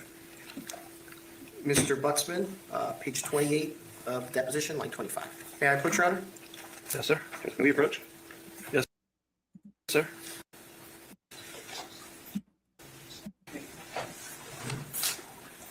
Okay. Just read to yourself, line 25. Get your glasses, sir. Apparently, she just said. No, read to yourself. Read to yourself. No, it said, I said no. Okay, no. Is this, reading this part of the deposition, does that refresh your recollection of what you said? Yes, and I think that's what I Hold said. on, hold on. Just answer the question right as it's asked, okay? No problem, thank you. Now, Susan told you that somebody had slammed her door, right? Yes. Okay. And this was just going to be a temporary. Well, she showed me. Hold on. This was just, I'm asking questions, okay? All right. This was going to just be a temporary repair, is that right? Yes. And the crack in the door was pretty substantial, wasn't it? Yes, it was. It went deep in, right? Yes. And in regard to the damage of the door, which you notified you of the damage to the door, you weren't sure exactly when it was that she told you, right? Not exactly, no. Okay. Your Honor, I have no further questions. Thank you, Mr. Mayor. Redirect. The repair that you did was supposed to be a temporary repair because you still had to go back and fix the cosmetic damage. Yes. Thank you. Any additional questions? No, sir. So you excused? Yes, sir. You're excused with our thanks, sir. Have a nice day, okay? We're done with testimony for today, okay? So I'll let you off early a little bit. Okay, so they are done with testimony for today. So with that, y'all know my fun little review at the end of the trial day. We're going to talk about what we learned today. What we learned today. And I'm gonna do something that I don't do very often.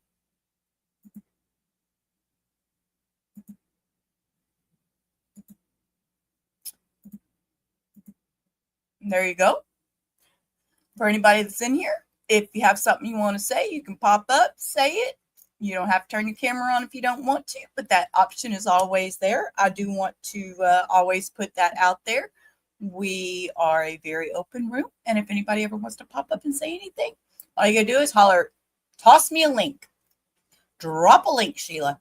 So today, Susan Lorincz, the state of Florida versus Susan Lorincz. These are notes that I took. Keep in mind, these are notes that I took. So we would never have the same notes because my mind doesn't work like yours. So these are my notes. The defense played the 911 call. I wrote, that was an odd choice. And that there was a little boy blue there with a thermos. It looked like he was there for his mother. The incident happened on June 2nd, 2023. The reason that she bought the gun was for a defense because she had ailments. And there was also, don't hit the podium because that's $30,000 worth of equipment on that podium. And if you break it, you're going to pay for it. So you can bang on your tables and all that stuff, but don't bang on the judge's podium. So the first witness was Franklin Colin. He was a neighbor. He played with the kids, seemed like a great dad. He was out earlier with all the kids playing. He heard a firecracker sound, and the son came and told him what he had heard that AJ's son had said. I think it was Izzy. And so Mr. Franklin went and assisted AJ until responders showed up, and it was dark outside when all this happened. Then we had Jimmy Callan was number 2. He was the one that showed the property area and maps out everything from like the clerk's office. And he showed the area in which what property, whose was whose, and that the children had every right to play in that property. Then we had number 3, who was a voice only, not seen because he was a child, so I won't repeat his name. He was a 13-year-old. He was in 7th grade. He loved to play soccer in that field, and he knew Isaac, and Izzy was Isaac's younger brother, and he knew that it was their mom, AJ, that had been shot. He did know Susan.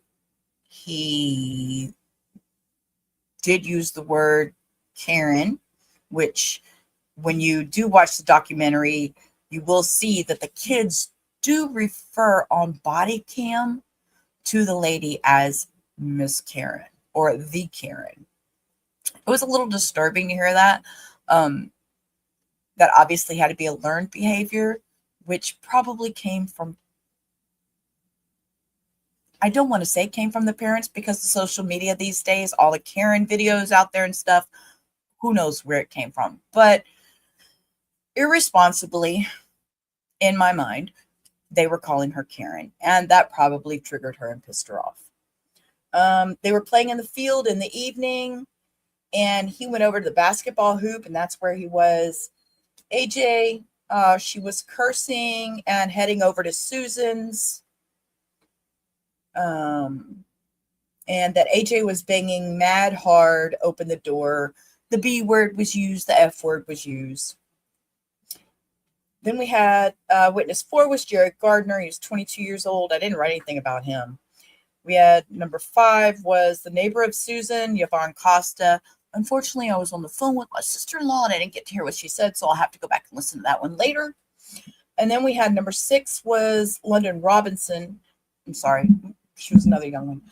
She was a 6th grader. She was doing makeup with her friends, and she heard booms. And she saw Izzy running and went and got her mom. I'm sorry. She was the one that used the word Karen. And they had seen the argument. Then we had number 7 was Jonathan Coleman. He was with the Maricopa County Sheriff's Office. He assisted in the call for battery that was previous. And the battery previous was the when the no trespassing sign was thrown. So that scraped her leg and caused such horrible, horrible injuries, right? And then number 8 was Shelby Kinsey. She was a corporal. She was a patrol deputy. And Susan had been complaining about the kids and AJ. And let's see, okay, so AJ must have said, if Lauren stepped towards her children, AJ would do something, take it up with me. That there was no noticeable damage of her doors. And she also spoke with AJ that evening that the 9-year-old was mouthing off to Susan. And then we had number 9, which was Troy, was the 911 dispatcher. Kamisha Mosley, she was the 911 operator who actually did the speaking. Then we had Michael Stringer, was number 11. He collected the cell phone from Susan, and he's checked on Susan a few times because she was elderly in the back of the car. And he stated that it was a troubled neighborhood, so that was well known. 12 was Aaron Barbosa. He was a deputy. He was on the initial call of trespassing, and then it changed to a shooting, and that was where we saw the body cam. Then we had Ashton Welfenberg, number 13. She said, she was the EMS. There was no exit wounds, and she had a faint pulse. She was unresponsive the entire time, and she was taken by paramedics. Then number 14 was Taylor Paxton. She processed the scene. She was the one that showed us the roller skates, the green and black, and the blue pineapple ones. Those blue pineapple ones were cute. Then we had Catherine Medina. She was a CSI who took the photos of AJ at the hospital. She also took photos inside the house. There's no significant damage to the door other than the bullet hole casing. Other than the bullet hole, excuse me, there was a casing on the kitchen counter. There was in the bedroom. There was in the trash can. There was a Ruger gun and a Remington 380. The Remington 380 also was the same caliber as the ammo that was found on the kitchen counter. And then the cross, they tried to bring up the calibration of all her tools and her rods and stuff to discredit her, saying Miss Medina didn't have updated equipment. And then we had number 16, which was Charles Gabber. He was a landlord who owned the quadplex. It was not his property to tell the kids not to play on next door, but he did help Miss Susan by putting up signs of no trespassing and keep off grass. And that was about 2 to 3 months prior to this incident that he put up those signs. And I wrote down that he is a homeowner and not a handyman, that he filled the bullet holes with putty and left the door. Police later came and took the door. And as y'all all heard me state, that was totally disgusting to do that as a landlord. You don't do that. You replace the door. I could tell y'all a story, and I'm going to save it for another night, probably a mental health stream. But I quit being a landlord after a tenant who was an elderly man was unable to pay rent, and I had to serve him an eviction notice. And he came and left a letter in my mailbox and went home and took his life in my rent house.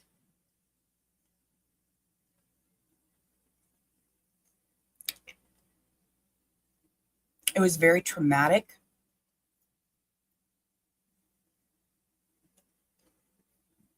It was very traumatic. After that, I couldn't do it anymore. It messed with me emotionally and mentally. The fact that this man took his life because he couldn't afford to pay rent.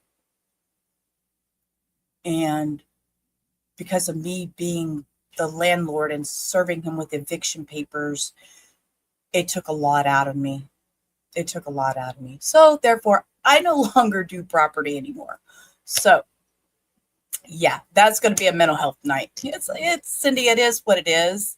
You know, it's just another stepping stone to my life that I have had to overcome, which I do. You see where I am today. But yes, I don't do property rentals anymore. That's just, that was enough. That was enough. After having medical examiner, coroner, having to clean that house and figure it out to re-rent it or sell it, or nope. After that, nope. No more rent houses for me. I was done. Thank you, Abamos. Thank you. Yeah. So anyways, I might go into it more on the mental health night. It was very, I don't rent houses anymore. I'm done with that. But one funny thing before we go. All right. Just because y'all know, I'm gonna put something out. Hold on.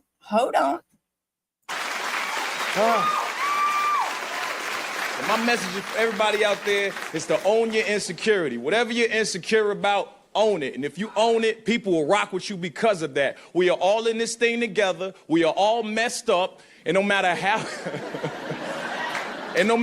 messed up you think you are, there's always somebody more fucked up than you. You understand? That's real talk. It's real talk. There's always somebody more fucked up than you. Hence, Susan Lorincz. So with that, I want you all to have a great rest of your evening. Take time, smell the roses, go outside. Well, it's late. It's dark now. I was going to say watch the sun, watch the clouds, something, but it's probably moonlight. I'm going to go play with my children, my four-legged furry children. And I want y'all to have a great rest of it. I can't even talk. I'm so excited. Have a great rest of your evening. And until tomorrow, peace. Rubber out. I am so glad to say that again. It's been 7 damn days. Peace. Rubber out. Love you guys.